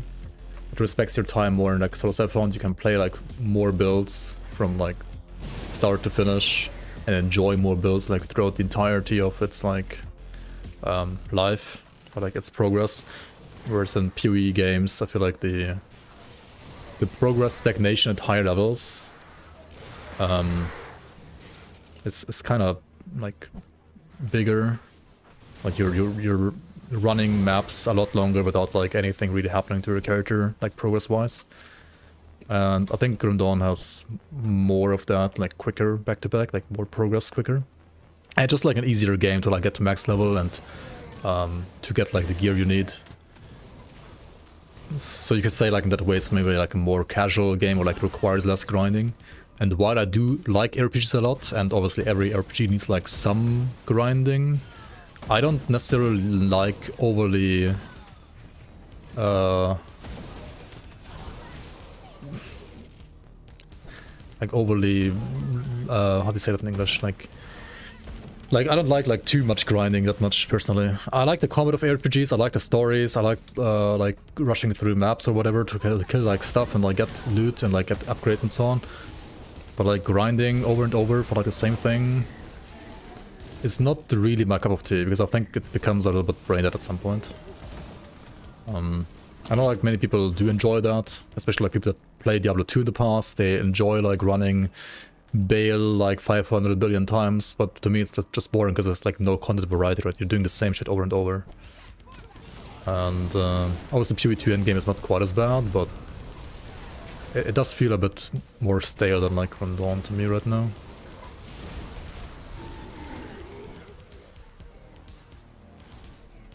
I think Grim Dawn is definitely, well, it's like a more polished product when it comes to balance, right? There aren't maybe like as many necessarily not as many mechanics as in PoE when it comes to like how you can scale your defenses and offenses. But at the same time, the things that you can do are pretty well balanced overall, I would say. So you can play pretty much any skill, and if you build it right, you can make it clear like all content pretty much. Like with the right gear, if you build it correctly, etc, etc. And like the disparity between like a top one, like the best build in the game, and like, I don't know, like the top 100 build in the game. But like it's not as big of a disparity as like in other RPGs. Like there's just a like overall like bigger variety of like builds in my opinion in Grandawn. That are also like viable for all content at the same time. And that also all of them like not necessarily like require absolutely insane investment into like grinding all too much. I mean, there's always going to be like some builds that do require more gear and do require more grinding, and some that require less grinding. But overall, like the amount of grinding that you have to do in Grandawn is not as crazy as in PoE, I would say. I mean, the game is like balanced around like solo save point, right? And PoE is like balanced around, I guess, trade more so than solo save point. That said, I do enjoy solo save point a lot in PoE 2 as well. Like it's still a lot of fun. But I think certain builds that like require certain gear seem like way further out of reach in like PoE 1 or 2 than in Grandawn to me. Maybe it's because I haven't played PoE as much, but it's kind of like how I feel about it. Totally fine with grinding when there is a clear goal to work towards, like PoE pinnacle bosses. After that you get kind of bored rather quickly. Yeah, I think PoE 2 doesn't do the best job at like, I don't know, like giving you goals right now for endgame. And it's just like, do 10 of this map, do 10 of that map. I'm like, okay, I did it. Now what? Like the mechanics. I mean, okay, like the campaign is not finished yet, and once they finish the campaign, they might give you like a better like lore reason, or like generally like reason to like progress certain mechanics a bit more. Right now it seems a bit like just random, like you're in endgame and then you have all these mechanics and then they just exist, and I mean you can run them, you don't have to run them, but you can run them. Which I guess is fine for many people, but it feels a bit... Yeah, like it would be nicer if there was like some better like lore integration maybe. Right now it feels not that good. But I mean, I guess that's just because it's like early access and like 3 more acts are missing.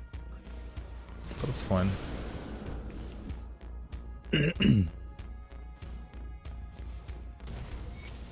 PoE1 Atlas progression is way more fun than PoE2 Atlas progression right now.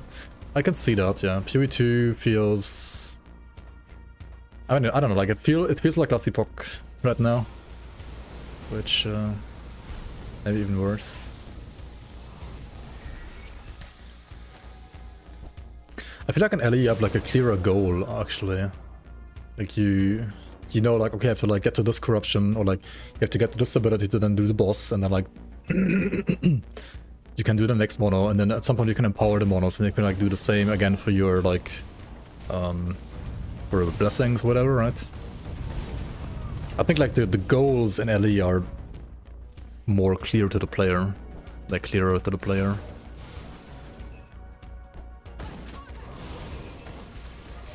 In PoE2 all you do is like you do a map, you get no gear, then you get some money, then you use the money to gamble for rings to get some chaos dress, like an amethyst ring, then you, I don't know, gambled like 200k down to 0, you got 0 amethyst rings, because all of them are just, I don't know, like some other blue rings with like magic pine, which is actually also good, but if you're playing hardcore you can't run magic pine, because if you don't have like your resistances fixed already and you don't have like room for magic find, you just die if you like switched out from magic find.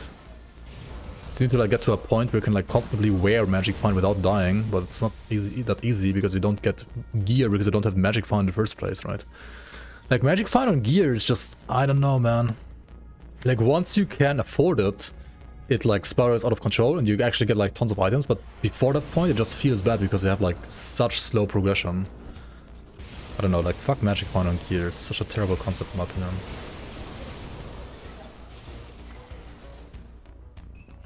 And PoE2 has like almost no like, or like, I mean it does have like some ways to like craft stuff a bit more deterministic, but I feel like once you get to that point where you can reliably craft stuff deterministically, you are like at tier 15, 16 maps already, right? Before that point, you literally don't have enough resources to even like attempt to do that like reliably. And since there's no crafting bench, I mean it's literally just Gamba, right? You either Gamba at the vendor, like at the literal Gamba guy to like get a good item, or you Gamba with like alterations and so on.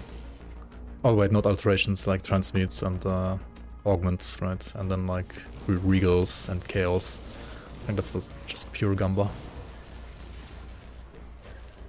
And like, if you remove crafting bench, right? And you have runes, why the fuck do you not make movement speed an implicit on your boots? Like why do boots not have movement speed implicit? Okay,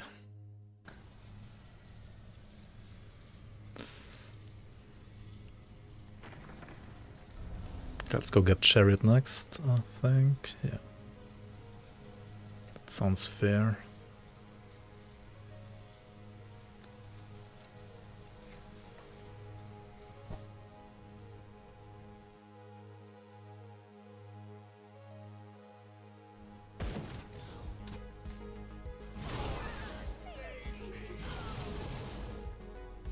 They removed Magic Find in PoE1. Wait, they actually removed... Why the fuck did I bring it back then?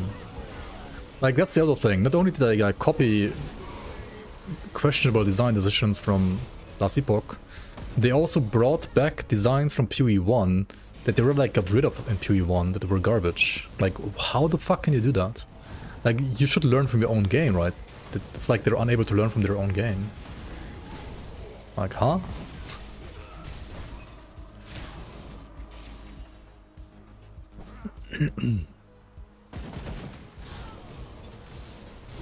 Like, instead of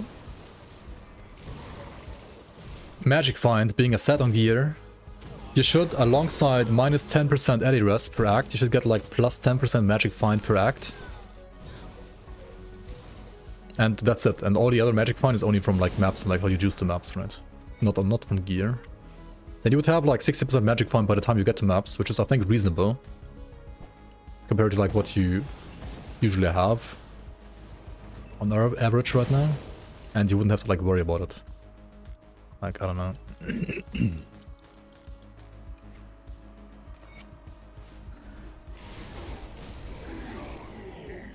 Rarity is still there.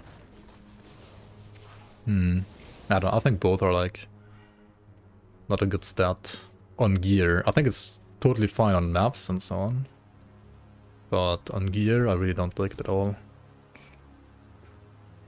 At least personally, I think it's stupid on gear. Like, as a mechanic itself, obviously it's important to have, right? You always need to give the player a harder challenge, but also need to like reward the player for that, right? So like, obviously higher tier maps should have like higher Magic Find, and like you can like juice the map with like modifiers to get more Magic Find. That obviously should always be a thing, otherwise like in the ARPG like difficulty progression in itself would make no sense.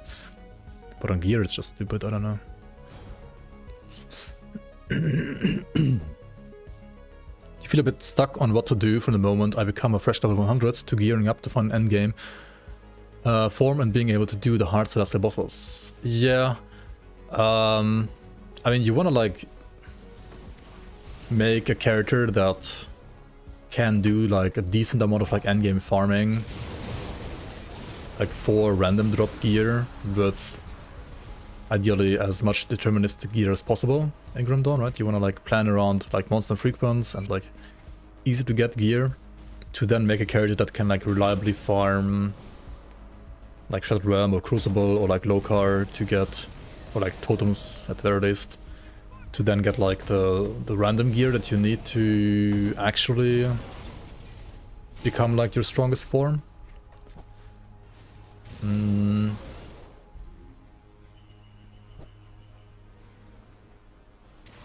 So yeah, there is a gear grind in Grim Dawn as well, of course. Not as bad as in Grim, like not as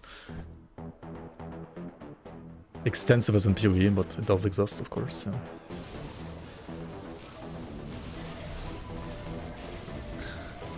Chris said he wants Magic Find the game because it extends player time, corpo tech. Yeah, of course.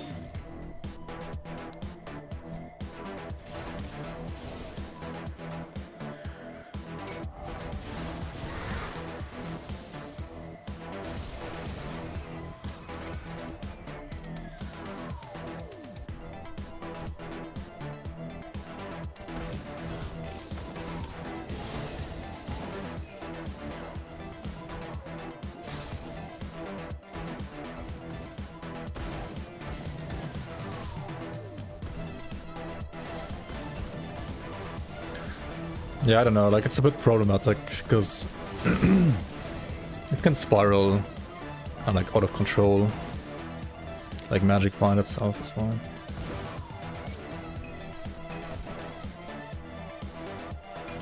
Like when it's no longer difficulty bound, in my opinion.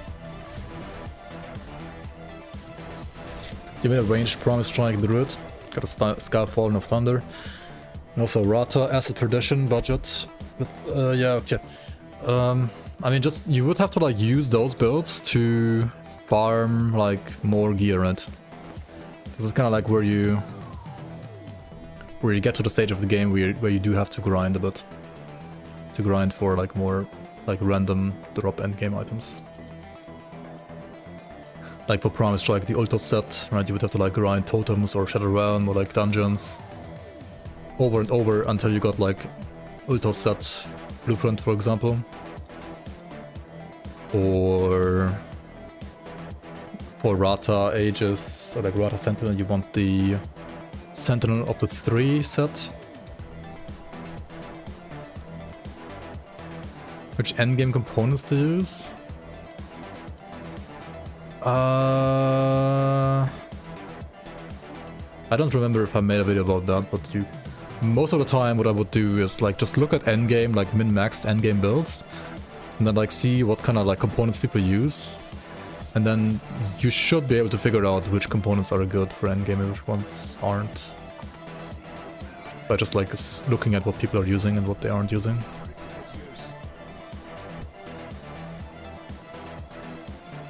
Build command, I should like make a new grimtools actually, you're right. Thanks for the reminder.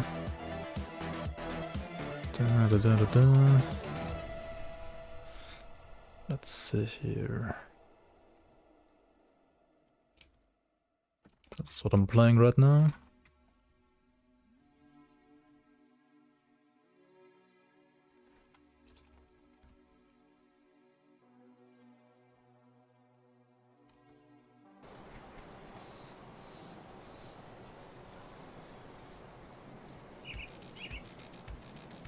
Naturally set items get so expensive for the purple maps. All I can say is be happy that it exists in the first place. Like before it was even harder to get the blueprints, or like the full sets. I think it's very fair. It's not expensive at all actually, compared to what power you get and how hard it was to get that power before the introduction of transmutation. I think it's more than fair actually. Like it used to be way harder in the past. Back in my day.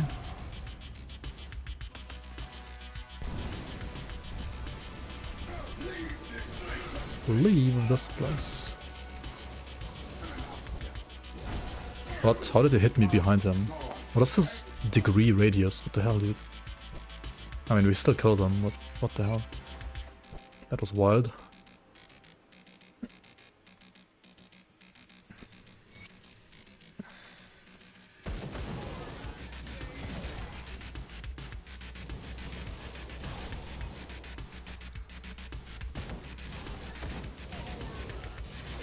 Diablo 2 nostalgia developer bullshit and PV2. Yeah, I guess. Partial components in Grim Dawn 1.0, yeah. Imagine like farming 1 Kyrian Shattered Soul in the Grim Dawn 1.0. It was like 50 runs, dude. Because the drop rate was like, I don't know, like 1 in 5 or something like that.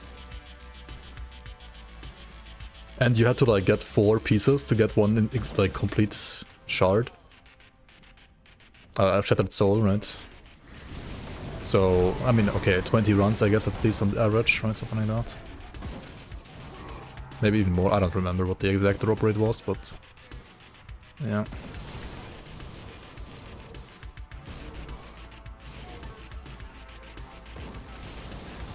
Like even Grim Dawn like got rid of quite a bit of its grind, to be fair.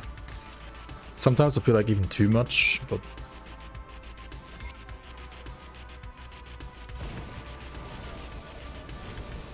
I guess for the vast majority of players this is more enjoyable. There's always gonna be like some Naomis who love to grind Kyrian for like 100 hours while not having skill modifiers on their items and while complaining that they deal ZTPS on their build, but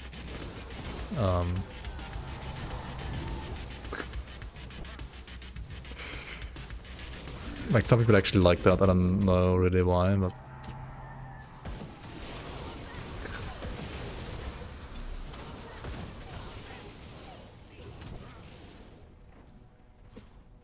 build progression review of this build? Yeah, I will do that eventually. 100%. This will probably like be part of like a new how to level an Arcanist guide for 2025 for Fangs of Asterkarn.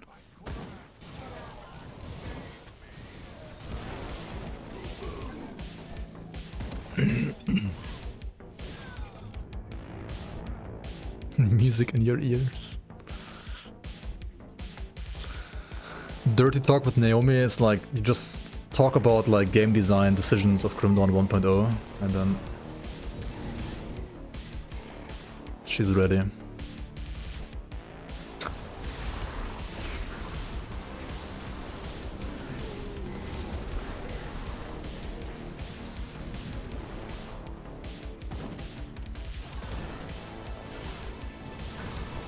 And she's ready for the grind.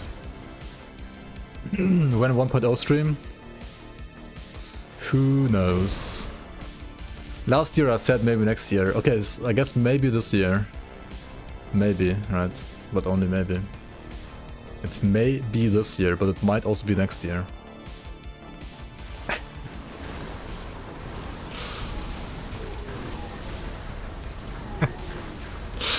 Yeah, we'll see.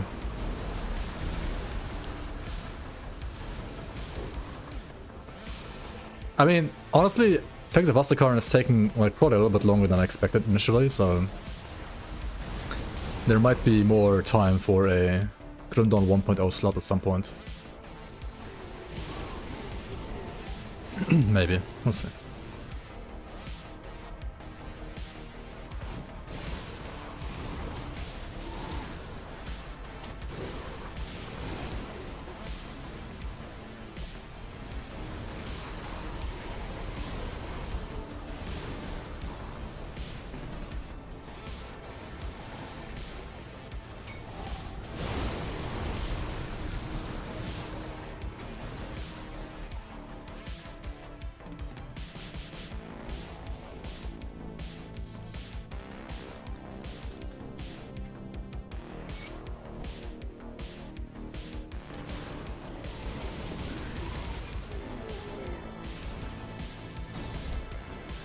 Did partial components have completion bonuses in 1.0? They didn't, right?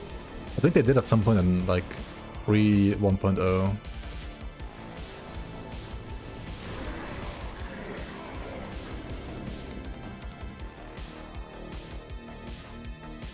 The Titan Quest style, like completion bonuses. Stun res? Yeah, more stun res is good to have for sure. They didn't in 1.0? Okay. You heard that? You heard Titan Quest? I am sorry, my chosen. I am sorry, my chosen. For you are not the chosen one. Belly Burst. You wanna save mirror for Belly Burst, right? Or at least don't get hit by Belly Burst. The single target damage against Father Kaiman was, I mean, I would say acceptable. It wasn't like insane though. To be fair, my offhand is level 24, so not like really very high level. And this is more aether damage than elemental damage. And you need like a new weapon, honestly. Like a new staff, maybe. I mean, like scepter. This dagger has way more fire damage and casting speed, actually. That's actually an upgrade. Yeah, this thing was like okay for like level 40, but now it's like really not good anymore, is it?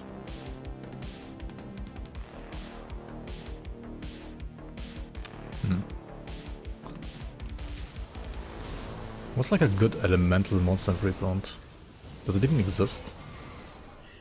Maybe like this. No, the strives are like always single element as well, right? Yeah, this is just base game right now. You might remember Father Kaiman, right? That's where you died. So you never got past.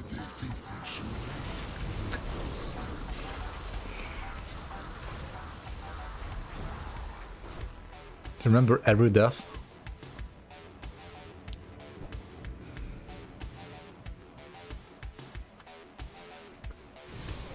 What about PoE2? Do you remember every death in PoE2? I think I actually don't. I died like to the fucking Rust King too many times.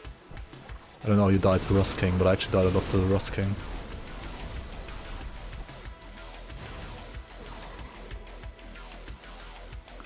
Dude, I died like so often in Act 1 on like non-melee builds in PoE1, it's unreal. Like, it's not even funny, it's so stupid.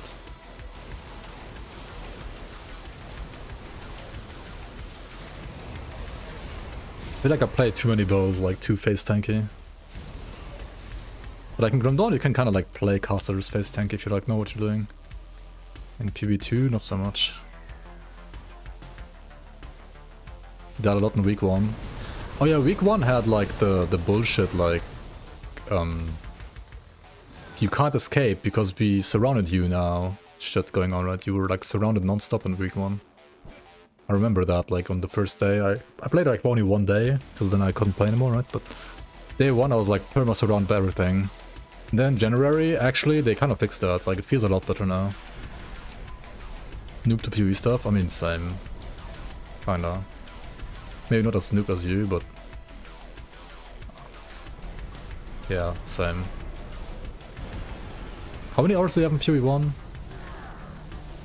Like, did you play endgame in PoE1 at some point? Like, some maps at some point?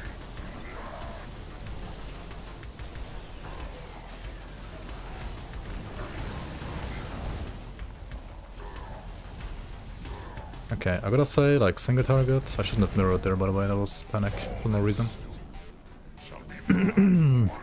Yeah, this fight is not that good for Panetti right now, I have to say. Like, this could be better, for sure. At least, compared to, like, what I'm used to as a Berserker now, this feels weak.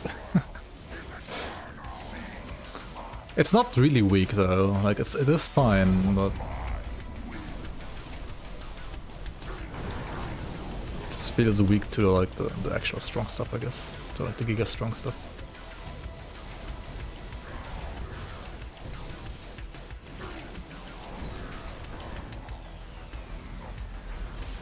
I mean, we're ranged though, right? So we can just... I did mirror that, didn't I? But apparently too late. Okay, dodge the meteors, right? Dodge the meteors. Always dodge the meteors.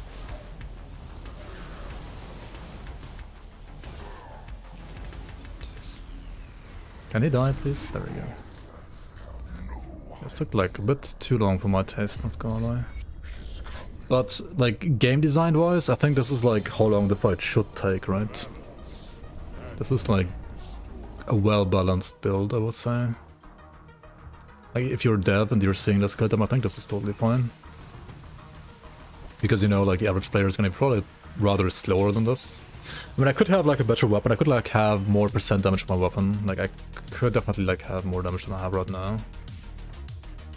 Not really more through like monster frequency, but or like skill modifiers rather. I could have like this item which like gives me another like 1.5k damage apparently.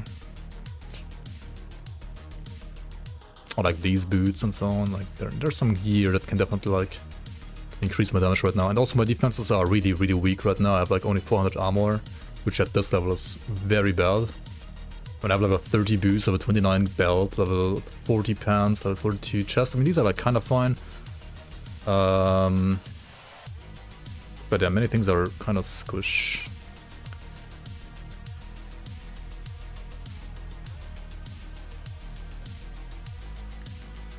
What have you bound to the camera buttons to comfortably shift around in combat? I have the default buttons. Or like the one default button rather. I just use my mouse, middle mouse button, right? So like I press down the mouse wheel, I press it down, like I hold down the wheel, right? I don't scroll, I just hold it down to enable camera rotation, and then I move my mouse to the left or to the right to rotate the camera. You can also do the keys on the keyboard to rotate the camera, but those are too slow for my taste. Whereas this can go like a lot faster.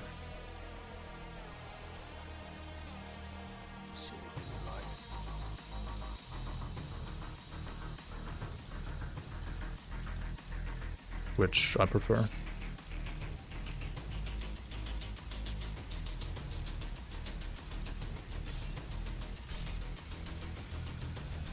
Oh hey, it's the same chest I had before, just like empowered. I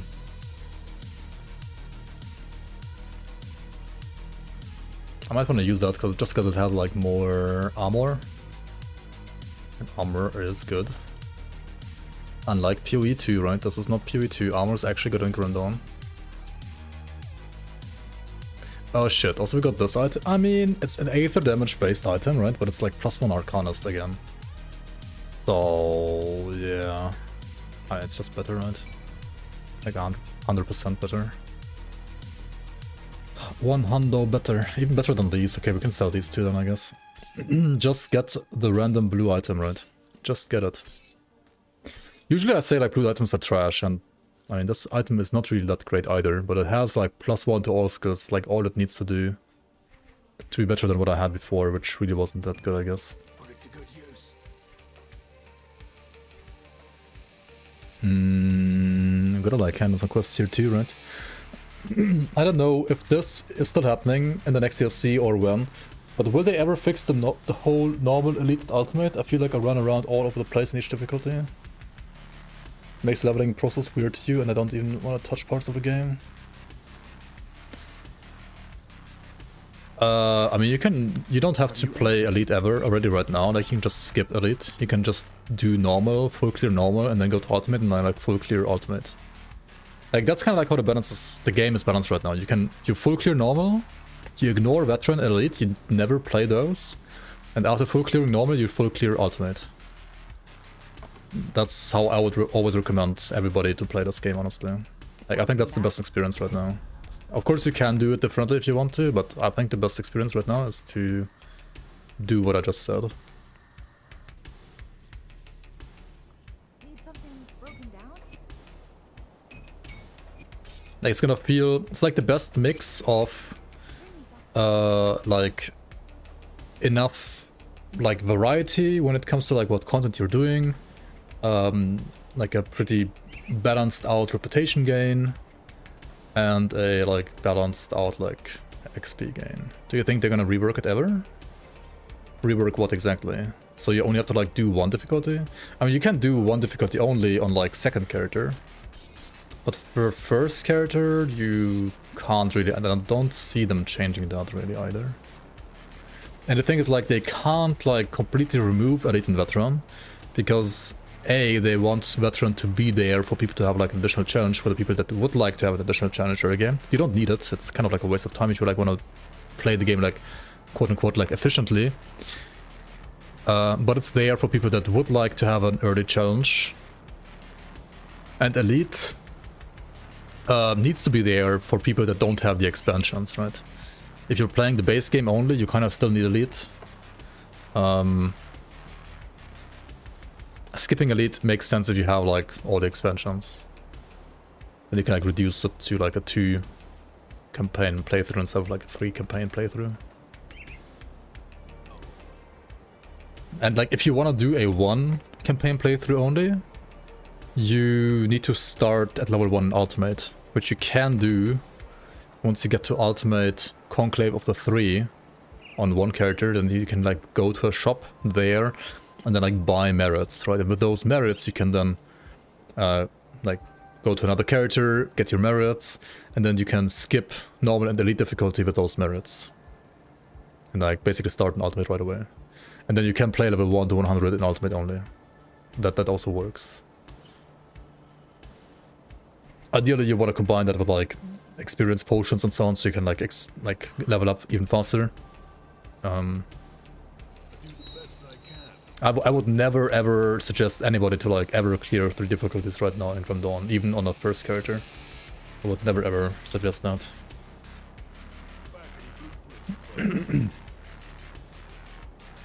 If you have all the expansions, right? If you only have the base game, then you kind of have to, because there's not enough content without the expansions.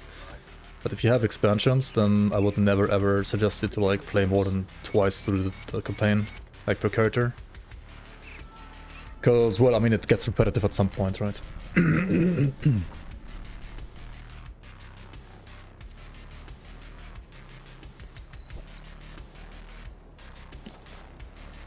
And I mean, okay, I think they should rework the whole like difficulty system. If this was like a live service game like PoE or Diablo, right, where they can just like do whatever they want and it's gonna like apply to every player out there that plays the game. But they are not that, so they kind of have to always keep in mind the people that only have like the base game, that don't have the expansions and so on. Like they can't like balance the entire game around like everybody having the expansions, because, well, some people only buy the base game and then they're gonna have like an awful experience playing only the base game. So it's a bit hard to sometimes like balance all those things. But like they have to like always keep that in mind whenever they like do changes that like affect everything. They always have to like think about the people that don't have the expansions. Which sucks a bit. You can't even farm Krieg's armament in Elite anymore, poor Elite. Yeah, Elite is just... Elite exists if you don't have the expansions. If you have the expansions, don't ever play Elite, it's a waste of time. And sanity. They are adding another difficulty on top, but that will have a shared playthrough, right? It's like Ultimate and Ascended mode is kind of like normal and Veteran, right? Like, I think Veteran existing is fine for the reasons that I said before. And it's also totally fine because it shares your progress with normal, right? I could go here, tick Veteran, right? And I can go into the game and I can like continue where I was before, right? So I can literally do the same content that I just did, just like on Veteran instead. And I think that's fine. It's kind of like in Diablo 3 where you had like different torment sliders and so on. And the same is going to be with like Ascended and Ultimate, right? So Ascended mode is going to be a thing you can put on top of Ultimate mode. Like another layer of difficulty. And Ascended mode is actually going to be only playable at level 100 only. So you need to get to 100 first, and only then you can play Ascended mode. So it's kind of like a different kind of endgame, right? It's endgame only. So then you have like Ascended mode as an endgame mode, you have Good, you're back. Crucible as an endgame mode, and you have Shattered Realm as an endgame mode. And it's just like an endgame expansion. It's not really like about leveling in any way or form, because you literally can't play it before 100 anyway. And it shares your progress with Ultimate, right? So you can walk around wherever you were in Ultimate on Ascended mode as well. The problem with Elite mode, right, is that Elite does not share the progress with neither normal nor Ultimate. It's like a new complete like playthrough, and that's why it's like the main reason why it's a complete waste of time. Because what you want to do, like after beating all content on normal and like after getting your like character ready for Ultimate, you kind of only want to play Ultimate because Ultimate has like the best drops and everything, right?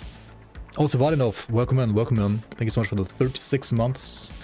Literally 3 years. Welcome back to the Bloomers. Appreciate the support a lot. Welcome back, welcome back. How are you doing, man? Elite is unprofitable. Yeah, that's the other thing. Like, Elite has better drops than normal, but it doesn't really have, like, good drops like Ultimate anyway.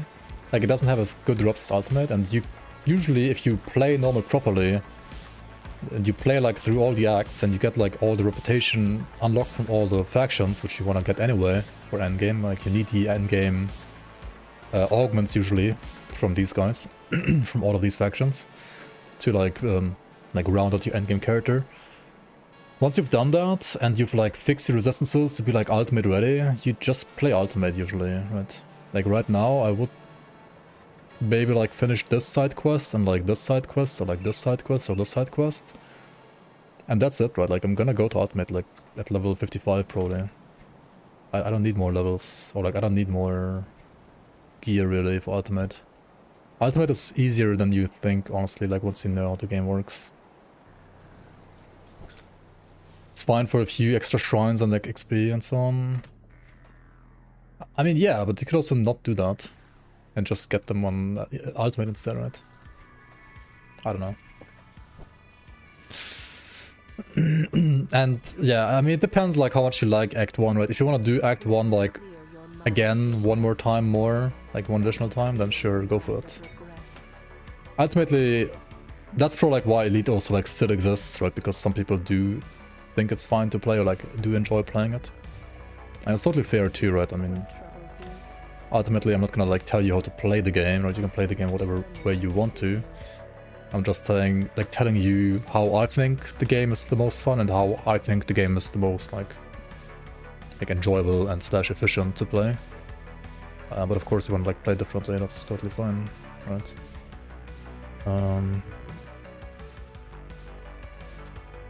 Which is also like why it's probably better to have like more rather than less difficulties.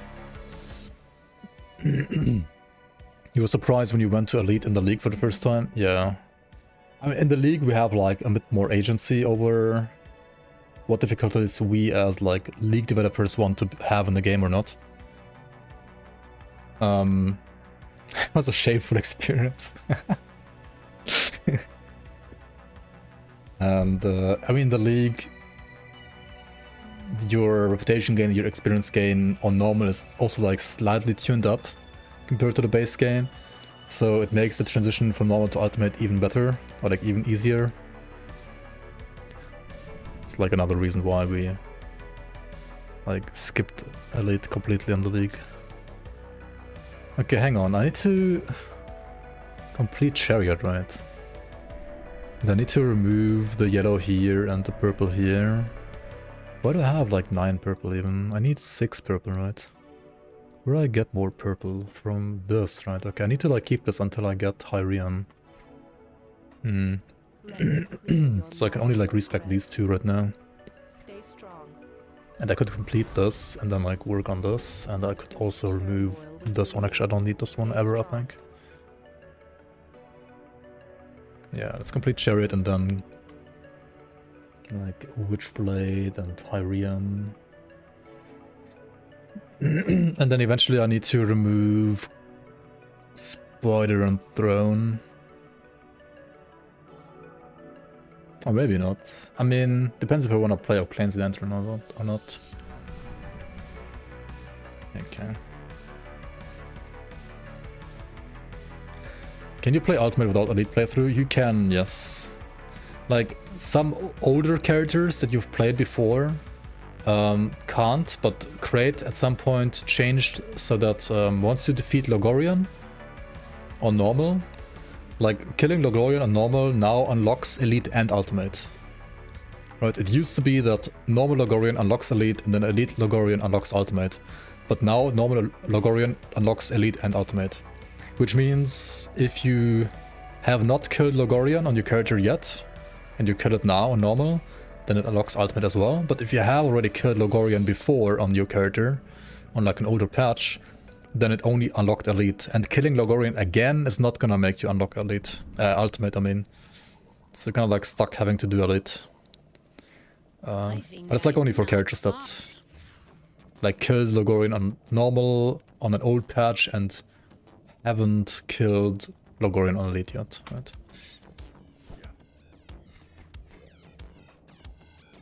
Yeah, the rep boosters are really good, the mandates and the merit to like skip the difficulty and XP pots, like those are all like the things you want to get up like consecutive characters more efficiently. Did I just remove my null for some reason? I did apparently.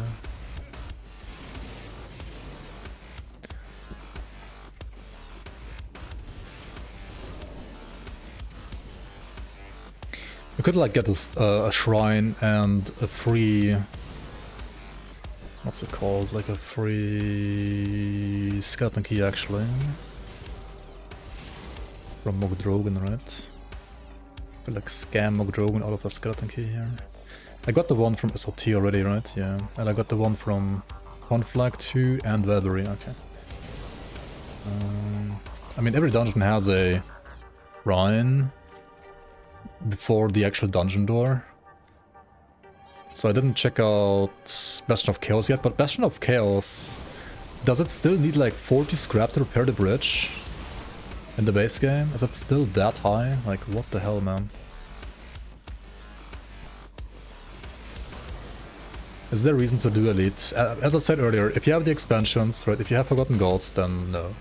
I think Elite is only worth to do if you only have the base game. Still 40 scrap, holy shit. That's way too much.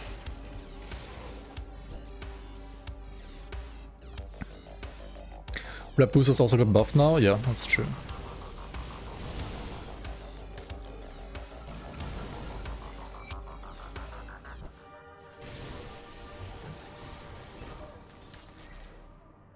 I still think the first rep booster that you need to like get, or like 50% boost or whatever it is still like a bad design. Like the Rit, whatever it's called, I think that's just a terrible design. Personally, it makes no sense to exist.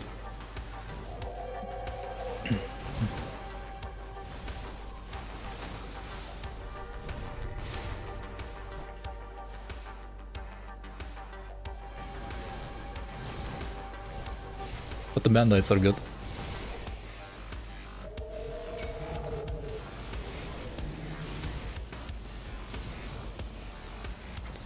I mean, we could also open up the way to Lost Wastes, right? But do I need to do that? For like one shrine only? Could also do Hidden Path, right? Get maybe some skill points, to like one skill point there. But I mean, we're gonna do that anyway in Ultimate. I think it's probably a waste of time to do it here. Is Panetti more endgame viable now? Yeah, it's a lot better now than before. It certainly is actually viable now. From what I've seen, like, the other people, like, create. Spams, I mean, it's still a spam skill, that's true. It still has the spam skill problem, but... I think apart from that, it's definitely like a lot better than before. It's still easier to kite with Panetti than say with Aether Ray. Like it's mechanically better for kiting than See anything you like? channeling skill at least, right? And well, Aether Ray is arguably viable too, of course. The Force Way build uploaded. Finally got you all the hardcore achievements and Crucible achievements too. Congrats, congrats. Happy to hear that. Okay, one more thing to prepare for Ultimate is I guess to like get a Haunt Relic. A Haunt Relic needs a Spectral Longsword. I could like just farm Old Arkovia real quick. Or I could go to the Blood Grove and hope a secret vendor there sells me a Longsword. Let's do the latter. Should be quicker. It's gonna be more expensive, but I do have some money, so it should be fine.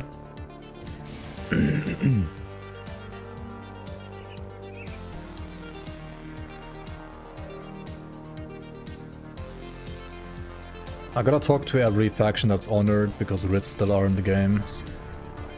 Let's buy the cheaper one. Which one's cheaper? This one's cheaper. Wait, it was like 100k. Holy shit. No, 10k. Oh, never mind. Okay. Items are so cheap in this game. Okay, and we need to... What else do we need for Haunt? We need the Spectre Relic and Haunted Steel and Aether Steel Bolts. I think Haunted Steel is like something I also don't have yet. Aether Steel Bolts.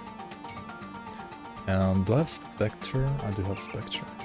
If you don't have Spectre yet, or like Haunt as well yet, there's a vendor in Seacap District. I'm gonna show you real quick, right? This vendor right here in Seacap District, Hiram, you can sell your blueprints to relics. The relics that you have and relics that you don't have yet.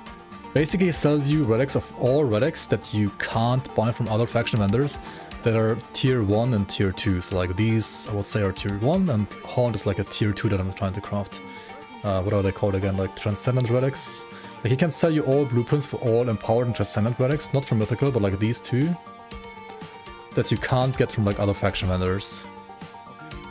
But he only like sells you like 2 or 3 at a time, so you have to like reset the vendor. How do you reset vendors in Grim Dawn? You can go to the main menu and like go back into the game, right? That's like one way. And you can also port to another spot on the map that's like far enough away. Then like wait there for like around like 15 seconds. And that's like how long it takes for the game to like despawn objects and like NPCs as well. And then you come back and it's gonna be like, basically like reset, right? So right now it's like 2 different relics that I didn't have before, right? So I can buy these 2. And then also we can do the thing with the timer, right? The timer is like the top left now. They changed us. We chill here for like 15 seconds, right?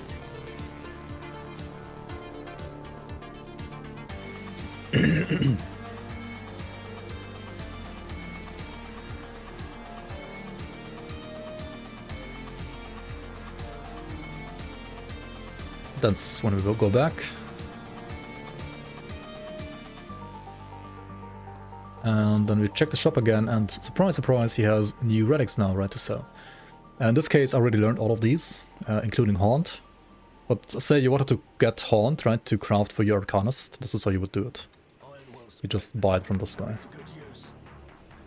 Okay, what do I need now? Haunted Steel, right? Some of these components that are sold by like factions, I still don't know like which faction sells which, so I actually have to Google this. This one is sold by Audit of the Death Vigil or Kaiman's Chosen. So we go to Homestead, for example, or you could also go to their camp, right, in Sorrow's Bastion. And we're gonna buy like pretty much all of these, I think. And if you were like sided with Death's Vigil, you could also like buy a +1 to all skills to Arcanist belt here, which obviously would be great as well. In my case, I don't have that, so how do I solve that problem? Not having +1 all skills to Arcanist my belt. Well, I could go to Port Velbury and farm like a boss there that drops the belt. Do I want to do that though? Maybe, maybe not. Vengeful Wraith.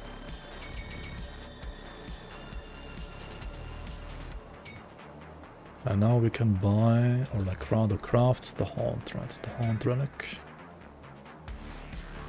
I'm gonna lose Elemental Rest, but Elemental Rest is... yeah, I mean, we're good with that. Movement speed, -5. We have 6 over, I think, so we're fine there too.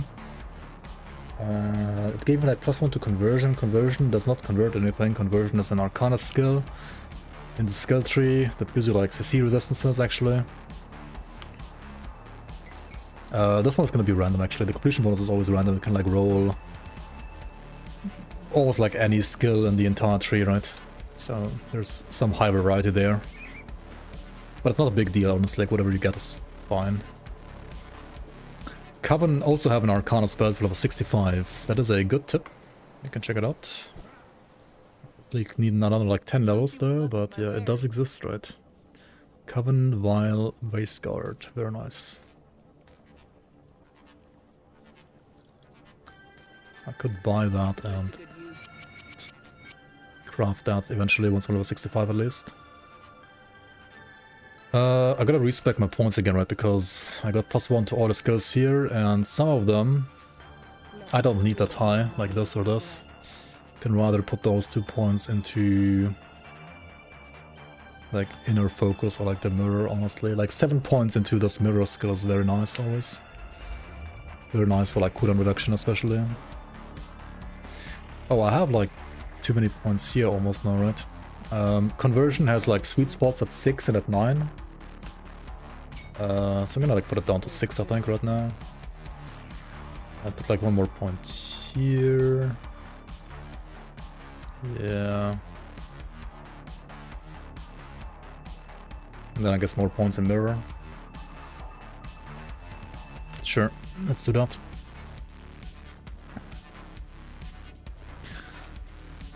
Okay, let's do the Black Iron docks.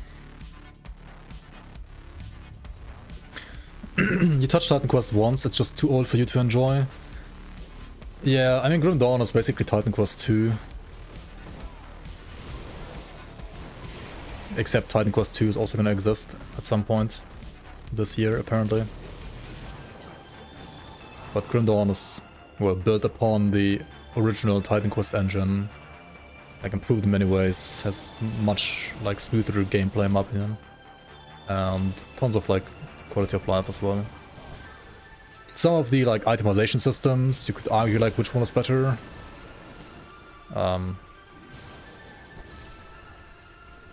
But you can't deny that, like, the game feels smoother and, well, has camera rotation and is updated, like, in many ways, more modern in many ways than Titan Quest. In this case, more modern being more positive as well, actually. Which is not always the case, but in this case I would say it is like that. You wish Titan Quest 1 was remade in Grim Dawn engine? Yeah, I mean, at this point, the Titan Quest 2 is around the corner anyway. So let's just all hope that Titan Quest 2 is going to be a fun RPG to play. I mean, it's definitely not going to be as trade-focused or grindy as PoE2 in any way or form anyway, so... In that regard, everybody who likes a little bit more casual approach is gonna enjoy Titan Quest 2 already more than PoE2, I guess, maybe.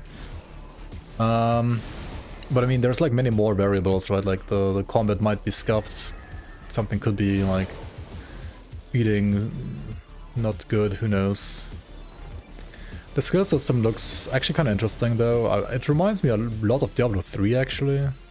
The Titan Quest 2 skill system that they spoiled so far.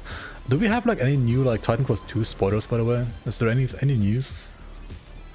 I'm kind of curious. Because it feels like an eternity since the last update that we've gotten.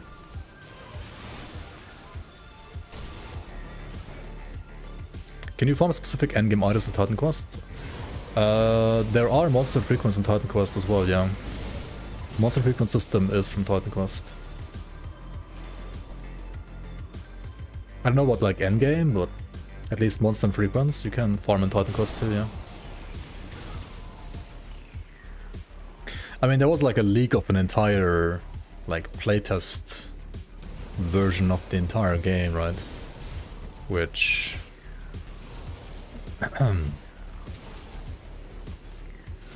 obviously nobody should play and stream.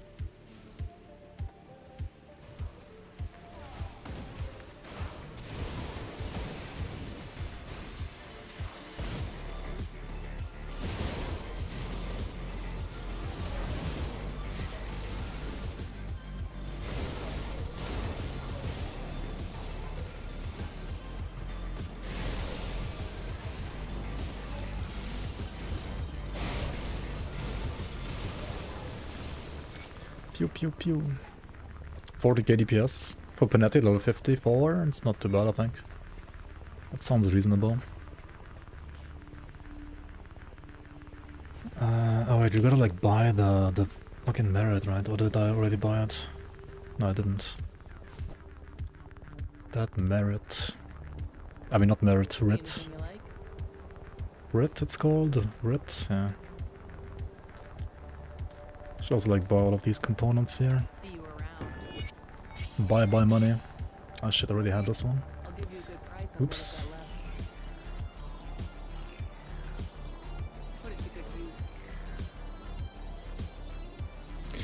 Cleanse the ancient grove. No, we're not doing that. Maybe next year. You like the idea for blacksmith crafting an angry ghost in a jar? Was the mission? An angry ghost in a jar. Yeah, the like, what is it? The wraith, the vengeful wraith. Yeah. Yeah, that is indeed interesting. What would you say is Grim Dawn's endgame? And are they adding some new sort of endgame with the new DLC? So Grim Dawn's endgame right now is you have the Shattered Realm, which is very reminiscent of like Diablo 3 Rifts, I would say. So like you clear, like you go like through 3 maps, clear like mobs, including like Nemesis, and then you get thrown into like one arena where you like fight up to 4 bosses at the same time. You can also like choose to like pull them one by one, so like fight 4 bosses one by one, but like 4 bosses consecutively. And then you do that, and like you get like higher and higher into shards, and scaling is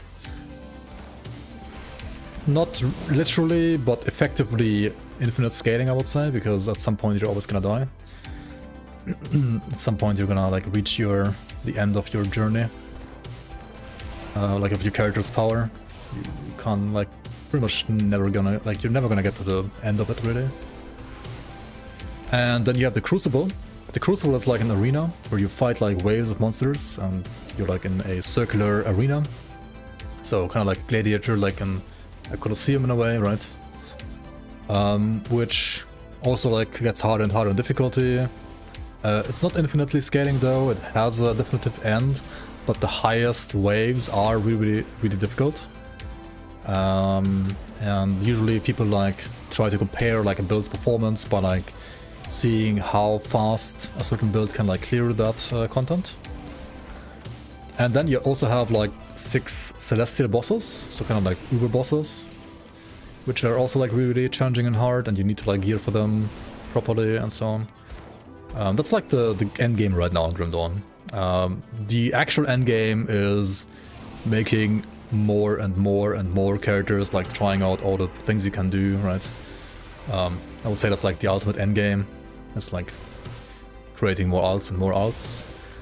But when it comes to like enemy content you're fighting, right, that you're doing, it's like those 3 things right now, right? The celestial super bosses, which are most of the time rather like a one-time kill, not necessarily something you farm. It's just like about achieving, like getting to some achievement, right? The Shattered Realm, which you do farm, and the Crucible, which you do farm, and the Shattered Realm being infinite, the Crucible not being infinite. With the expansion, they're gonna add the Ascended mode, which is basically turning the entire campaign into an endgame mode by like making it way harder, by giving you like new ways of like farming stuff in the campaign as well, like new event chests and stuff like that, upping difficulty and loot from like totems and so on, or also like from dynamite chests or like from ambush chests and so on. They are most definitely gonna add like more levels to the Crucible, more like variety to Shattered Realm, more celestial bosses, new Nemesis bosses. So it's gonna be like, I would dare to say, the second best endgame out of all RPGs. Well, only second to PoE1. PoE2 at some point is probably gonna have more endgame, but Iron wealth. I think right now Grim Dawn, at least with Fangs of Asterkarn, is gonna have like better endgame than PoE2, or like more diverse endgame than PoE2. But that of course will probably change in the future at some point, with like PoE1 being like number 1, PoE2 being like number 2, and then the Grim Dawn. And then I guess after Grim Dawn is like something like Diablo 4 or whatever. I don't know. Like Diablo 4 endgame, you get like Paragon 420 in like 2 days anyway, right, in that game, so I don't know. What do you even do then? Like, hunt for better loot, I guess? I mean, okay, I mean, you just do the same in Grim Dawn, right? Like, getting to max level in Grim Dawn is not really, like, hard either. I mean, I personally like PoE2 more gameplay-wise than PoE1, but of course the end game is lacking, like, big time still. It's like an incomplete game. I like the foundation more in PoE2 than PoE1, but yeah, balance and, like... I mean, PoE2 is, like, what, 33% complete when it comes to classes, skills, and items. Like, literally, like, 2/3 are missing still, and, like, endgame feels like a mix of some PoE1 mechanics and Last Epoch. Stuff like that. Morganath is harder than some of the secret bosses. Oh yeah, true, I completely forgot about, like, dungeons, like skeleton key dungeons, right? You also have currently 5 skeleton key dungeons in the game. Some are a bit easier, some a bit harder than, like, some of the super bosses even. Like Steps of Torment, Bastion of Chaos, Podvalbury, Ancient Grove, as well as the Tomb of the Heretic, right? These are basically, you use a key, right? You use like you put in a currency, kind of like a one-try map, right? You have like, it's like kind of like PoE2 actually, because it's, you put in a key, then you get to like the dungeon, and then you run the dungeon, and if you die, you like get kicked out of the dungeon, right? You have to like reset your session. So kind of like PoE2, like one-try only maps. With like a boss at the end, of course, and like a couple of like events as well in between. But if you like want way more endgame content right now, or like more diverse content right now, you can also check out the Grim Dawn seasons, right? And currently there is no community season going on, but you can play like the offline version of that season as a mod. And the seasons, they add like more items, more variety, more celestial bosses. They also add the ability to scale these like skeleton key dungeons, so you can like basically scale them infinitely, just like the Shattered Realm. So if you're like hungry for even more endgame right now, then you can also like play those on top, which is technically kind of like a mod, but it feels like a natural expansion to the already like existing Grim Dawn endgame. It also like adds another act, but I mean that's not really endgame, but it's still like content.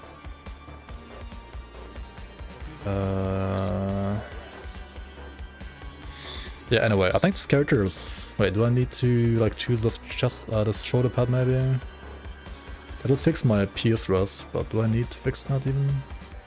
Kinda. I need to fix my poison and bleed mostly actually. This one is poisoned elemental. I would lose vitality there. I mean, Runestone is another 12%, right? 12% Aether, Acid, and Elemental.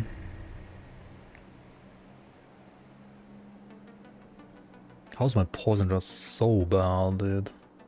I really got like double anti-venom and a alchemist spelled. All of which has like poison rush. It's crazy.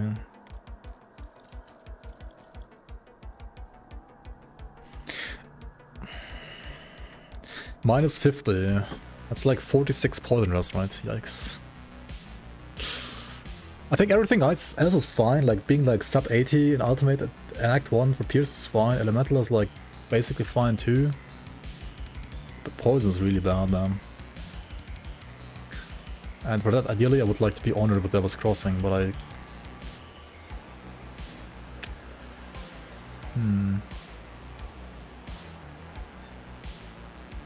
How do I get like quick poison rush? I mean, okay, I could like try farming the hidden path bosses real quick, or like at least killing them all once. For like an attribute point, and also to get like hopefully some good pants, let's see. Why did your message get auto-modded? I don't know, man, like auto-mod is weird recently, not gonna lie.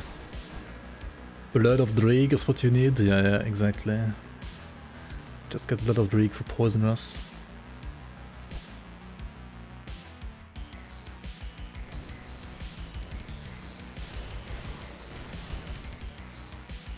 Also Grim Dawn, way more so than like PoE or Last Epoch, is a lot more about like campaign map exploration as well, because there's literally hidden maps like these, right? Like hidden parts of the map like these that you don't see on the map.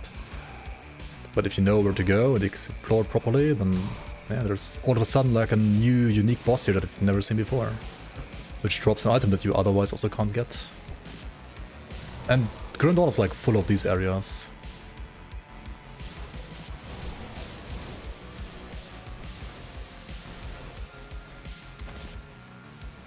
It's a lot more like exploration focused than most other RPGs, which some people like, some people don't. I think it's pretty cool, but I can also see some people not liking that part.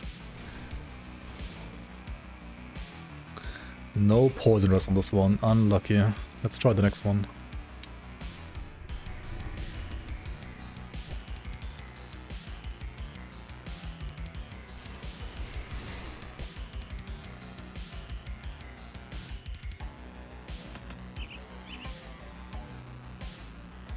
I'm pure physique, but I mean I'm a pure Arcanist right now, so I do need pure physique. Otherwise I'm just way too squished. Wait, I gotta go over here, right?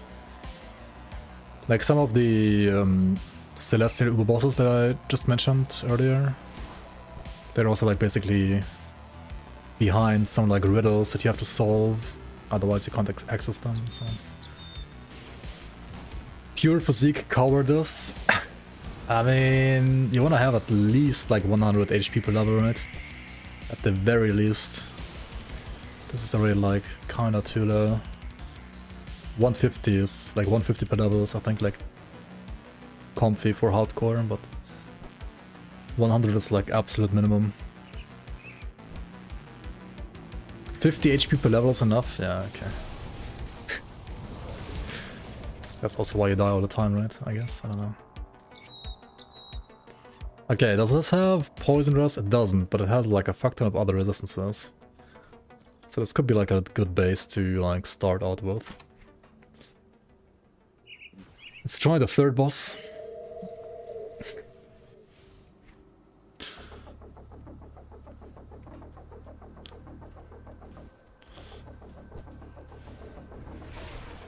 Summoning Kalagadra without knowing the consequences was quite a wake-up call. Yep. Yeah, honestly, like if you do that on hardcore and you're not reading what it says and so on, like you can just like insta one-shot you pretty much. And then you're just dead. Fun mechanics, right? Match Queen too? Oh yeah, true, we can do Match Queen as well. Which is a hidden boss inside a hidden area, inside a hidden area. Right. Skill issue? True. Could have killed like Kala on hardcore level 30, right? When she's like pro level 80 or something like that. Mog Drogon, yeah. He can also just smack you if you disrespect him and you don't know what he's doing. It's literally like a avatar of a god, right? So that should be a slight difficulty indicator.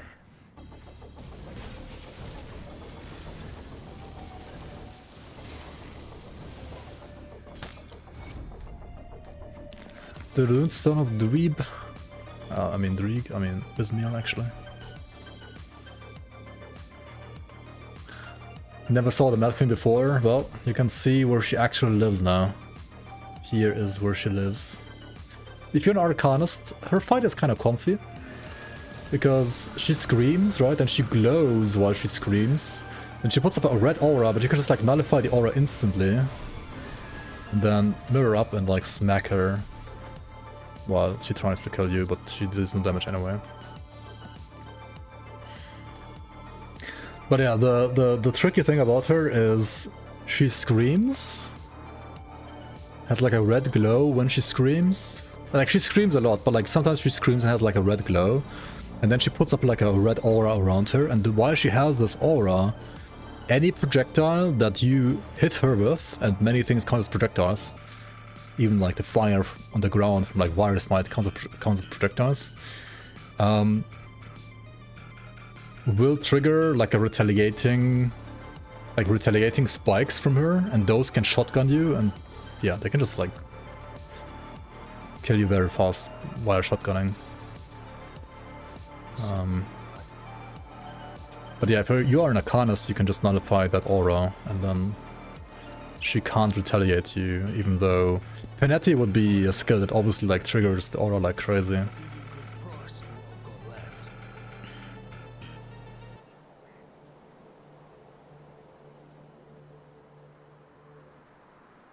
I mean, that said, there are some builds that can even like face tank her through the aura, but not many. And in Shattered Realm, even less so, because like the scaling in SR, right, she becomes even harder. Okay, so I got like boots, pants, I mean rather. These have poisonous. Otherwise they're kinda shit, right? Also I would lose like Wit and Chaos Rest, which I would prefer not to lose. Like honestly, Dreek pants with poison rest would be so nice. Do I want to farm them?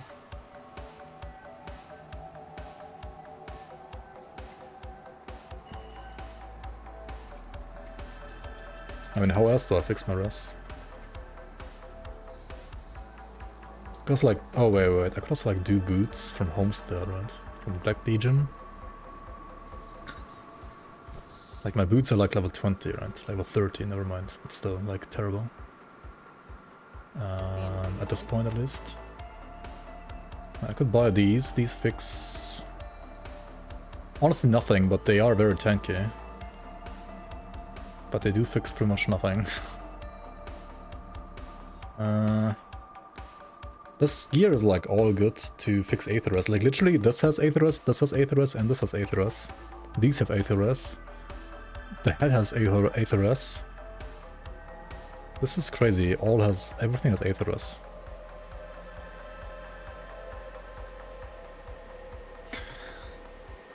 Do I pick this to fix my Chaos Stress actually? Yeah, I think so. I mean, I lose some points and nullification and I lose some lightning damage, but otherwise I think these are pretty good. I lose HP though. And then these boots. I mean, they make me gain HP, right? Okay. Yeah, that's fine. I lose some damage, but it's honestly fine. I have enough damage right now.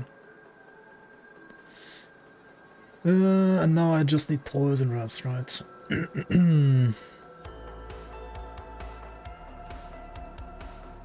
I need like 50 poison rests.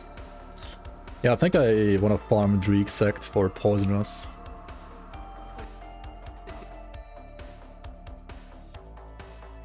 Yeah, 100 HP is like a bare minimum, yeah.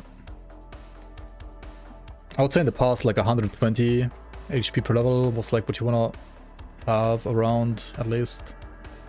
But I think it's more like 150 now per level. And endgame ideally like even more. Be safer.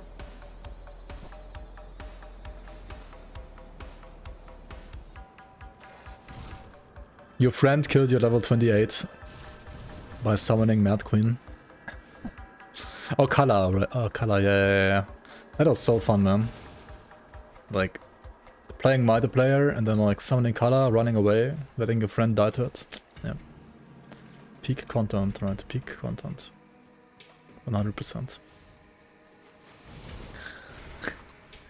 Do you end up running Class Relic late game or Serenity too good for hardcore? Serenity is good, but Serenity is not too good. Like, many builds don't necessarily need Serenity, they have like other safety measures and... well, in many ways, like, damage is also defense, right? If the enemy is dead, it can't attack you. So... more often than not, like, damage relics are actually better, even for hardcore, I would say. It kinda like depends on the build, depends on like what other... like, skills you have that keep you safe, right? Okay, this one's terrible. I think I farmed this guy and Solile. They're like both like acceptable for punts.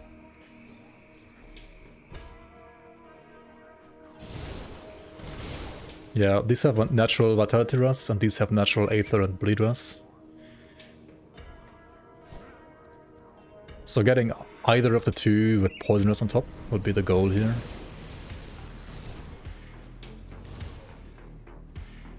Death is the best CC, exactly. Yeah, like 150 HP is like the goal per level now, I would say for sure. I mean, for campaign, you can like get away with like 100 per level as minimum, as me right now, but for like harder content, definitely want like 150 HP per level.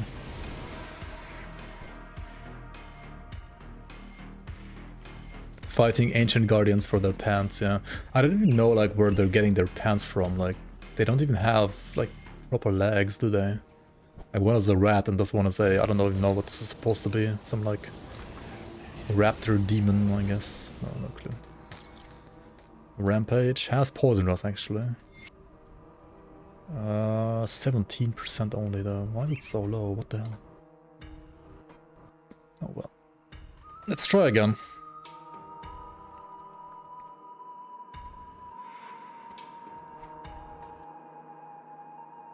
$180. 180 is very comfy. I would say 150 is like minimum. Why not rainbow filter? Because I like to clean my windows. I mean, I like my windows clean. I like my in-game windows clean. I mean, I don't need it. I mean, I play with it sometimes, actually. I like to play sometimes with, sometimes without. I don't really need it, but if you're a new player, I would definitely recommend you to check out the rainbow filter, because it does make reading, especially green items, a lot easier. Like evaluating green items rather a lot easier. Like knowing which items are worth keeping, which ones aren't keeping, etc, etc. It does help a lot.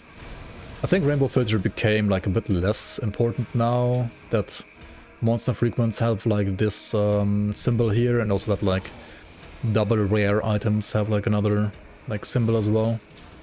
Like it is easier to spot like rare or like good items without rainbow filter now. But it can still help, right? But it's not necessary anymore. Dominators. Dominator is like a pet prefix, but it does also give you, I believe, like physical resistance, or at least it used to. In this case, it's no poison rest though, which is honestly more important, so it's kind of trash. Oh, rainbow filter only for item names, coloring all the stats kind of like burns your eyes. Yeah. I also like often prefer not playing with rainbow filter, because yeah, rainbow filter can give you like more visual clutter than you want sometimes, for sure. You miss rainbow filter in PoE? Wait, can't you like do whatever you want in PoE anyway? I guess it's only like for loot that like drops on the ground, but not like for loot that you look at. Not sure. Yeah, HP depends a lot on the class as well. Like some classes with like double HP steroids, they hit like 20k easily. Others don't. But also the ones that usually have like a high HP pool, they most of the time have less % absorption. Like Arcanist, for example, has the least HP in the game, but it has like the highest % absorption on Maven Sphere, so the EHP is a lot higher in Arcanist than you would usually think. I would intend to go back to Last Epoch. I'll probably play there next season, yeah. If there isn't like anything else that's like more interesting to play.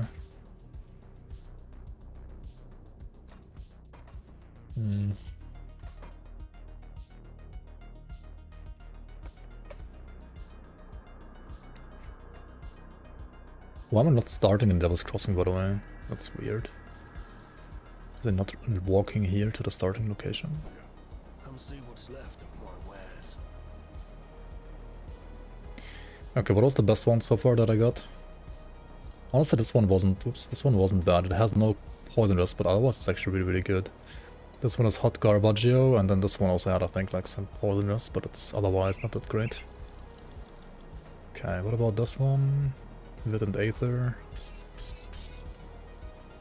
No. Juliet, how you doing? DS Enjoyer. Grim Dawn Season 7 Enjoyer.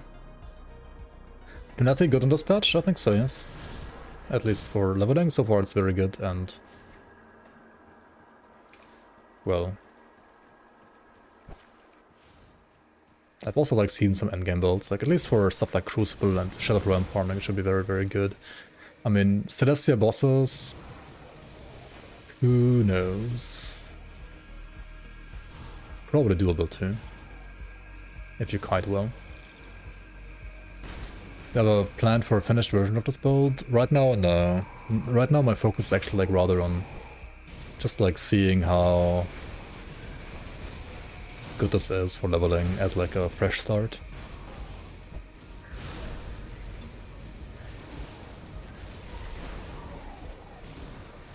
Rime Frost, does it have Poisonous? It doesn't. That would have been too good.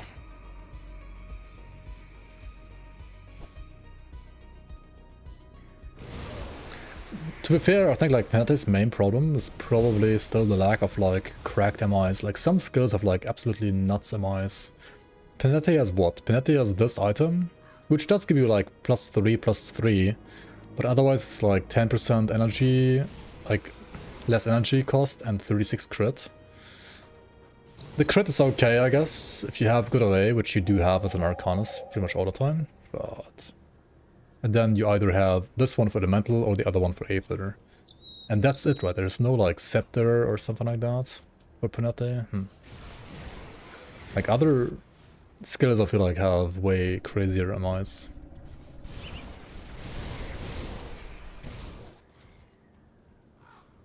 I mean, in the league, right? The community league has like another one-hander for Panetti actually.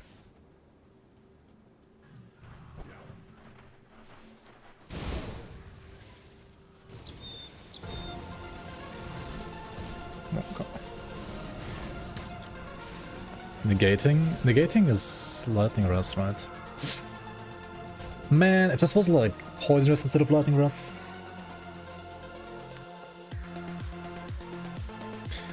That's true, Fusitos. Once you get to like level 90, there are like great faction items from like Mammoth as well as from Conclave, right?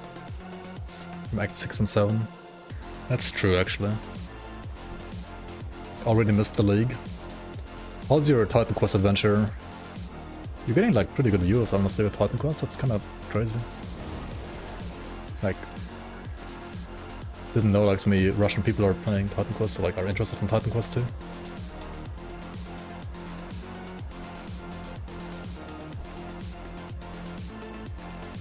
You're also shocked? It's like almost as many as like in the Grim Dawn League, right? Or like the same, right? Almost. It's kind of nuts. It's like more than Kerplunk, or like the same as like Kerplunk has, right? Because of TQ2 maybe? Oh, they're all playing the leaked version? They're all playing Titan Quest 2 already? All Russians are already like playing Titan Quest 2?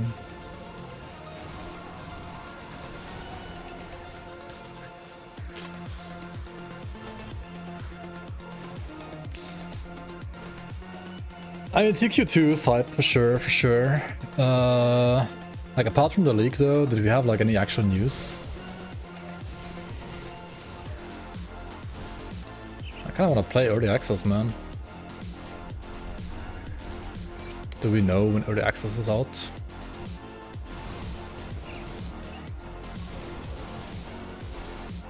Dude, Automod is like being weird as fuck lately, I don't know what's happening.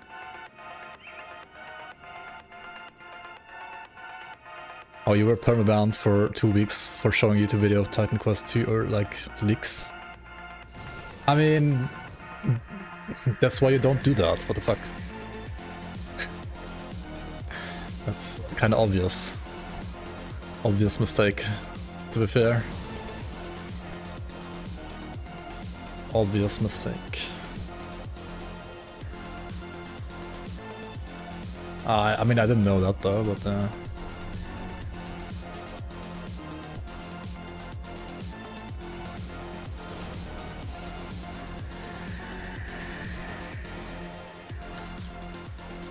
Arcane Blaze, is that like flipping Poison Dress? It's no, right? Like, fuck me.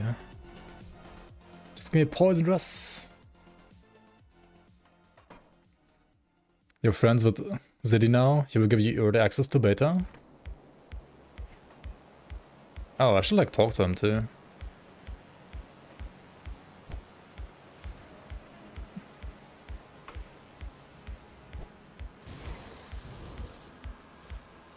Like to close beta or like to like are you gonna be able to stream it? No, right? Like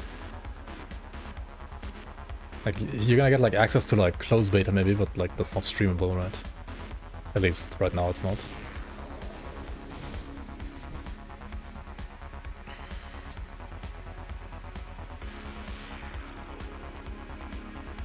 Ah, okay.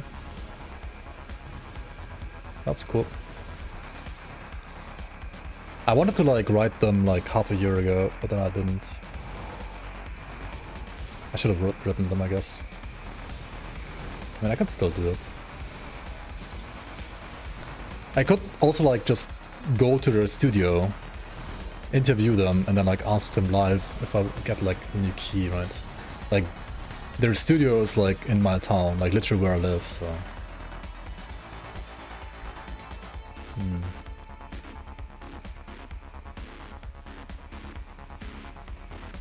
I mean, you could like farm this forever, right, for the poison rust. Stream it again and get double banned. Hang on, can I change my rings? Chrono, do I need the chrono? I mean, I need the pure stress.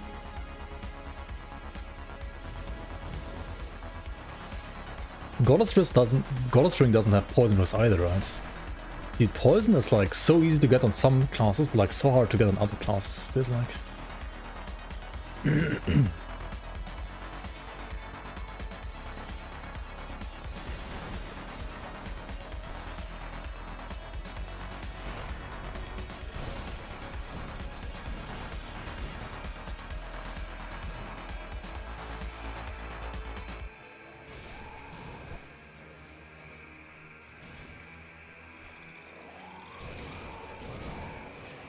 Wait, so how did you, like, get the early access, like, did he tune into your stream, or was he the one that made get you banned, that got you banned?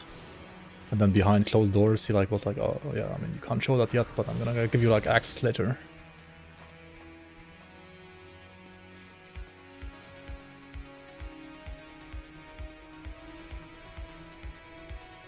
I mean, we could like farm Bismuth plants instead, right? I guess.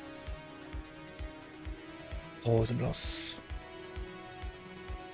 Are you getting early access, but you can't play it? Can't stream it. You can't stream it earlier than the actual early access release.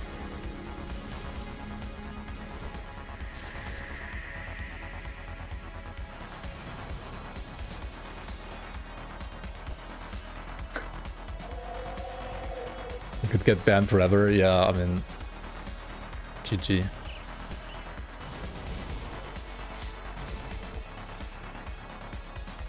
I mean, that's good content for me, right? You can get banned and I can like react to your ban and to your content. Yeah, that sounds good, right? Sounds worth it for you.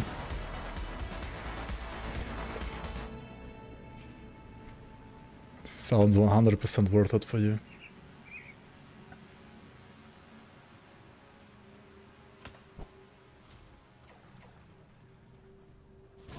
Pew pew pew pew pew pew pew pew pew pew pew pew.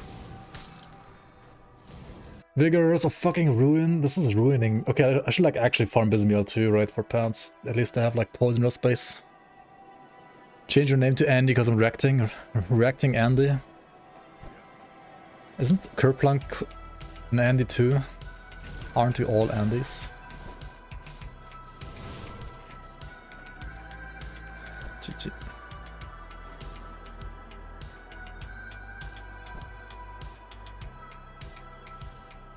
But you can go here too, right? Yeah.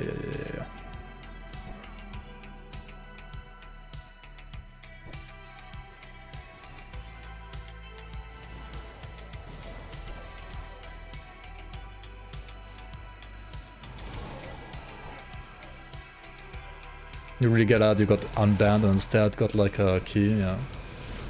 That's good. Wait, does it mean you also basically get the game like for free then? Whenever Oda accesses. Let's look at the Void Harbinger. Hot Garbaggio, right? Hot Garbaggio. It has like a lot of stats. Not gonna lie.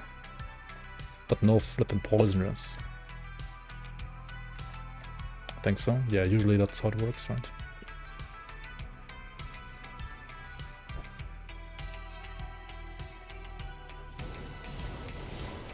Okay, hold the phone. I'm gonna write him though. Okay, but like, how did you get in contact? Like, did you just write him? Did he just write you? Did he see that you were streaming it and then like he got you banned? Somebody like told him that you're streaming it?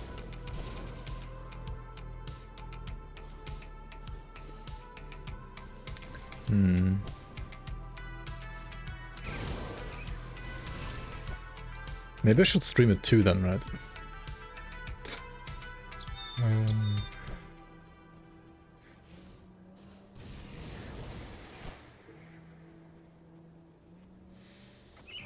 Yeah, okay. Yeah, I mean, one of the mods there, like Medea, right? She's a Grim Dawn mod too. I mean, she told me that I should write him.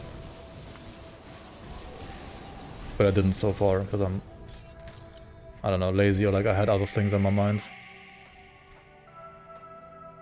But I really kind of wanted to.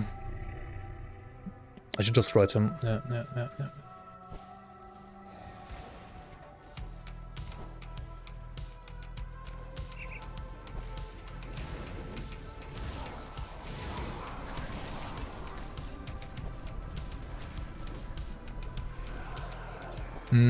That's cool.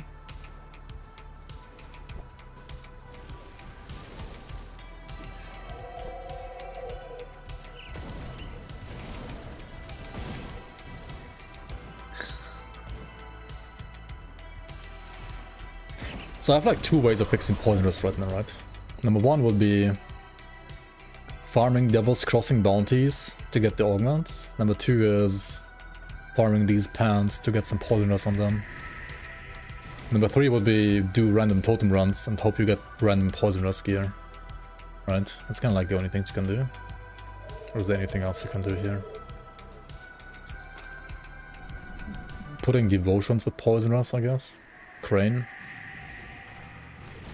Holy fuck, why is there mobs here?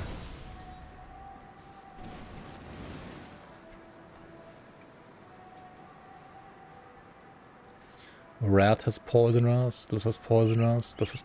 I mean, I could like get 3 devotion points for 22 poisonous. That's okay, investment for now.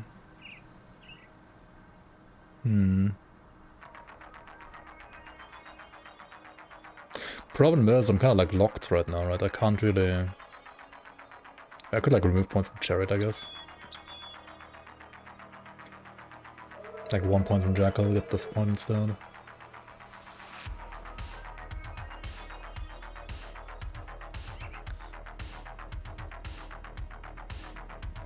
Dude, Grim Dawn Titan Quest community is, I think, by far the best community I've ever been part of.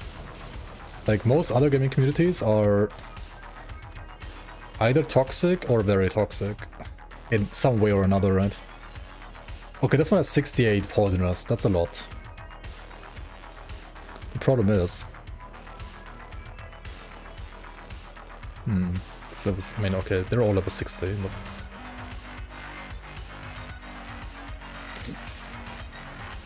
oh yeah, just like play Praetorian, right?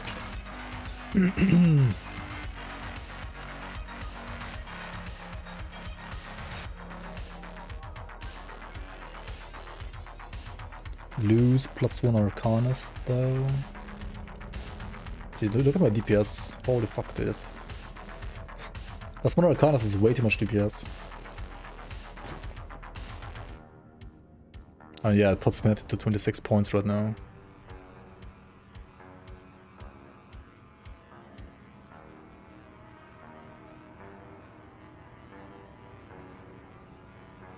Yeah, I'm thinking about it. I mean, if you agree, then we can do that too.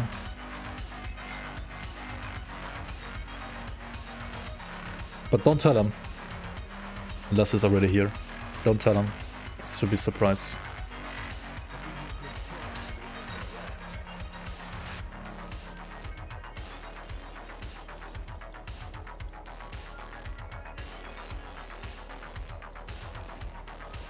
And before he quits Chrome Dawn forever and he will never notice.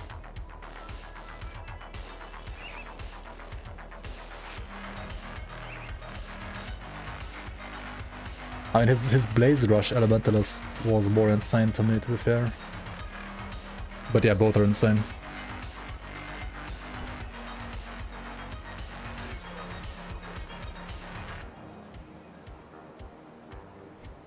Okay, where are the pants with the 60 poisonous? Over here.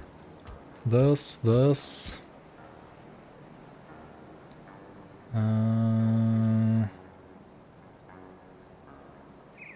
And I could also like play... What if I play these two? It's super boring, but I mean... I still lose the +1, right? Which is just really good.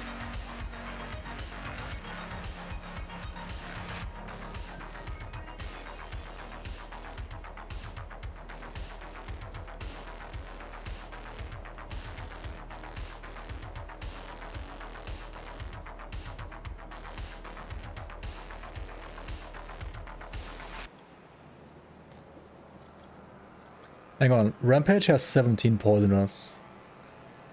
17 and 16 is like 33? And we get 22. And that's 55. I only need 50, right?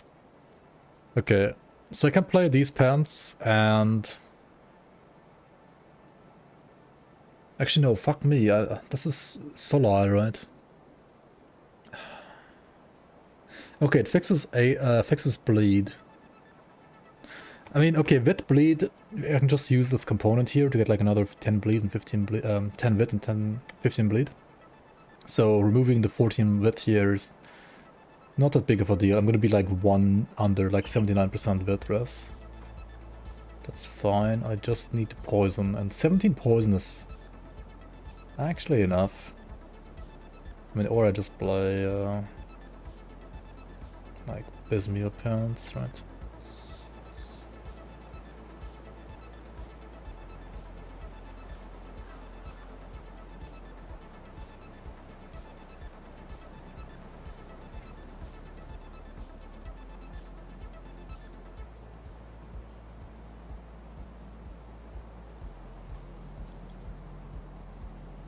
Okay, let's farm all three one more time, one final try, right? See anything you like? Yo, see you around. Enjoy her. I'll see you. Have a good night.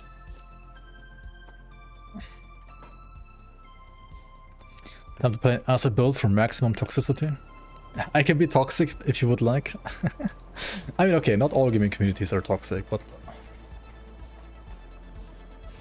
many are, and I think like ARPG communities are usually rather chill though. I feel like PoE community sometimes feels a bit more toxic to me than like Grim Dawns or Fighting Quests.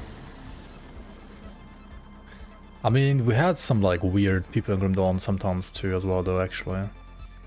Like, what's his name?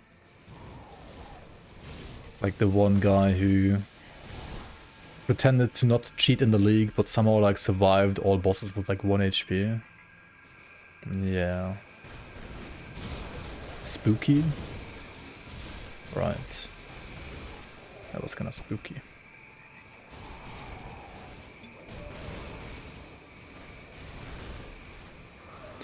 RPG communities are elitist, that's true. Myself included, probably. But usually also helpful. I mean, like, you're not fighting each other, right? You're trying to fight the monsters together. So like, your build's trash, bro, just play my build. I mean, I guess I sometimes say that too, but... maybe not exactly like that. Okay, once again, no poisonous. Good night, Shazba. Have a nice weekend too. Okay, like one final round, right, and then we go to ultimate next time I play this character. Or rather, I'm probably gonna put this character on a break and try a different skill for leveling, like Chosen and like OFF Fireball, and like to see how that feels, or like Aether Ray as well. Just to like see how it compares to like Panetti. So Rita's playing a beginner build? True. But if you don't play as a beginner like me, right, then you're fucking trash.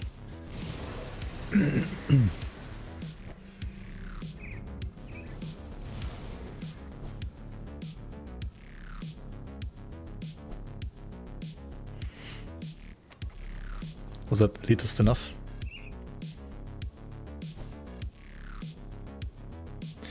To be fair, it's always a kind of interesting as well, like when I talk to the playtesters and like we figure out like Berserker, right, and some are like saying this skill is like the best for leveling. I'm like, what? How is that the best for leveling? Like whenever I play it, it fucking sucks ass.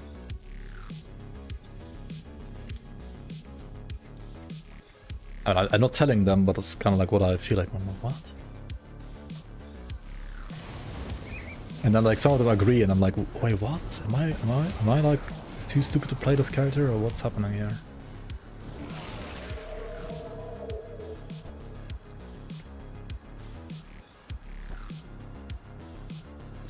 To be fair, there's many things I haven't tried yet with Berserker. I mean, it's like 5 billion things you can try.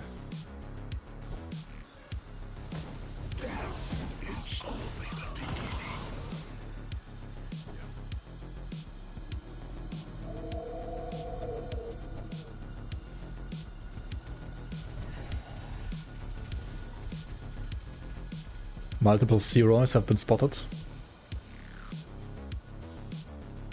Yeah, non-PvP already is a big improvement over like PvP communities most of the time, that's true.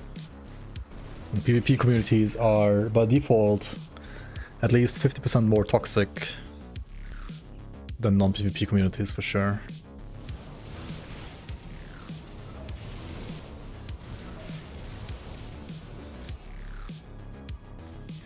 Okay, Renegade. What is Renegade?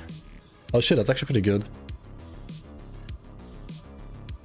Yeah, I think I might settle for this one. I mean, it's a, like, disgusting pet item, but it has, like, built-in poison rest. Yeah,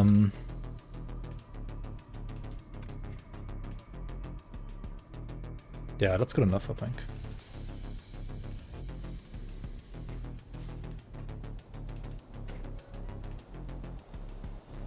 Okay, just gotta, like, somehow survive to level 60. And ultimate without these pants, I guess. Which is gonna be interesting. One way to survive that, though, a little bit easier, is gonna be by picking up all the poison rest we can from devotions that is like easily accessible. Which I think was like 22%, so that at least puts me to 38 over, so like 12 under when I go to ultimate, so like 68. I can't remove these, right? I can't remove this, I can't remove this, can't remove this. I don't want to remove that. I could remove this. And like 2 nodes here. No, actually if I remove... I have to remove these 3, right? Stay strong. Did this give me any resistances? Not really. Okay. This is Vitreous and Stunrest. I do need the Vitreous actually. So we put this into 1, 2 for 12% poisonous and 1 here for 10% poisonous. This gives me, well, at least more poisonous than before. Which, yeah, it's like the same as Pierce now, which should be at least like fine for ultimate now. Or is this full? I mean, See anything you like? you I mean, you always need that, yeah. If you don't have resist full, your build is trash, right? I mean, that should like legit be a high focus of your like build creation usually. Like, focus on damage for your, like, weapons. Focus on damage for, like, anything that has, like, useful skill modifiers. But otherwise... Like, I'm playing an elemental build, right? I have Aether Chaos damage on my chest. I have... Okay, this actually gives me damage. I have Vitality Aether damage on my helmet. I have Aether damage on my weapon. I have no damage on my gloves. I have no damage on my boots. I have pitiful damage on my pants, which are going to be replaced for no damage on my pants. I have no damage to mattress on my belt. But it's enough damage, right? You just need to like fix your rest so you can go to ultimate as soon as possible after like clearing normal. Like we cleared all of normal, like the entire campaign, right? So next will be exit main menu and like just select ultimate. You want to play the actual game, which is ultimate, right? This is tutorial, this is useless, and this is the actual game.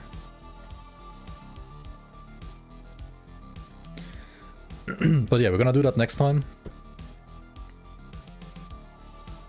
So yeah. Have a nice weekend, everybody. Thanks so much for watching. Thank you so much for being here, for all the follows, all the support. I'll see you around on the next one. And actually, somebody else is playing Grim Dawn that hasn't been playing Grim Dawn in a while. And he's also playing hardcore, so he kind of knows what he's doing.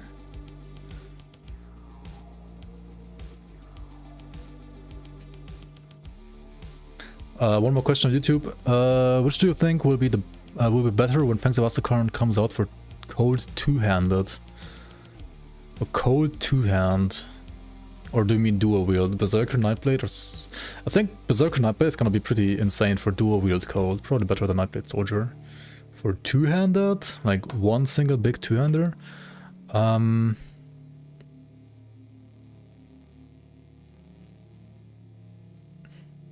I probably would have to say Mystic. Like Shaman secondary, actually.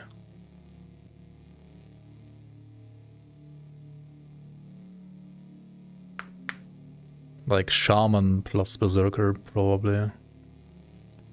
But Nightblade Berserker is gonna be definitely very good for like pretty much anything cold. Probably better for dual wield, but for two-hand, I could see that too. Actually, also Necromancer Berserker is gonna be pretty decent for two-hand cold. They even like showcase a new weapon for that. It's gonna be an interesting combination too. I haven't tried that archetype all too much during playtesting, so I can't really like tell all too much about it yet. Anyway, thank you so much. Thank you so much, guys, for watching. See you around on Discord. Link is down below. On YouTube, if you wanna like be kept updated with whenever I'm streaming. See you around. Bye bye.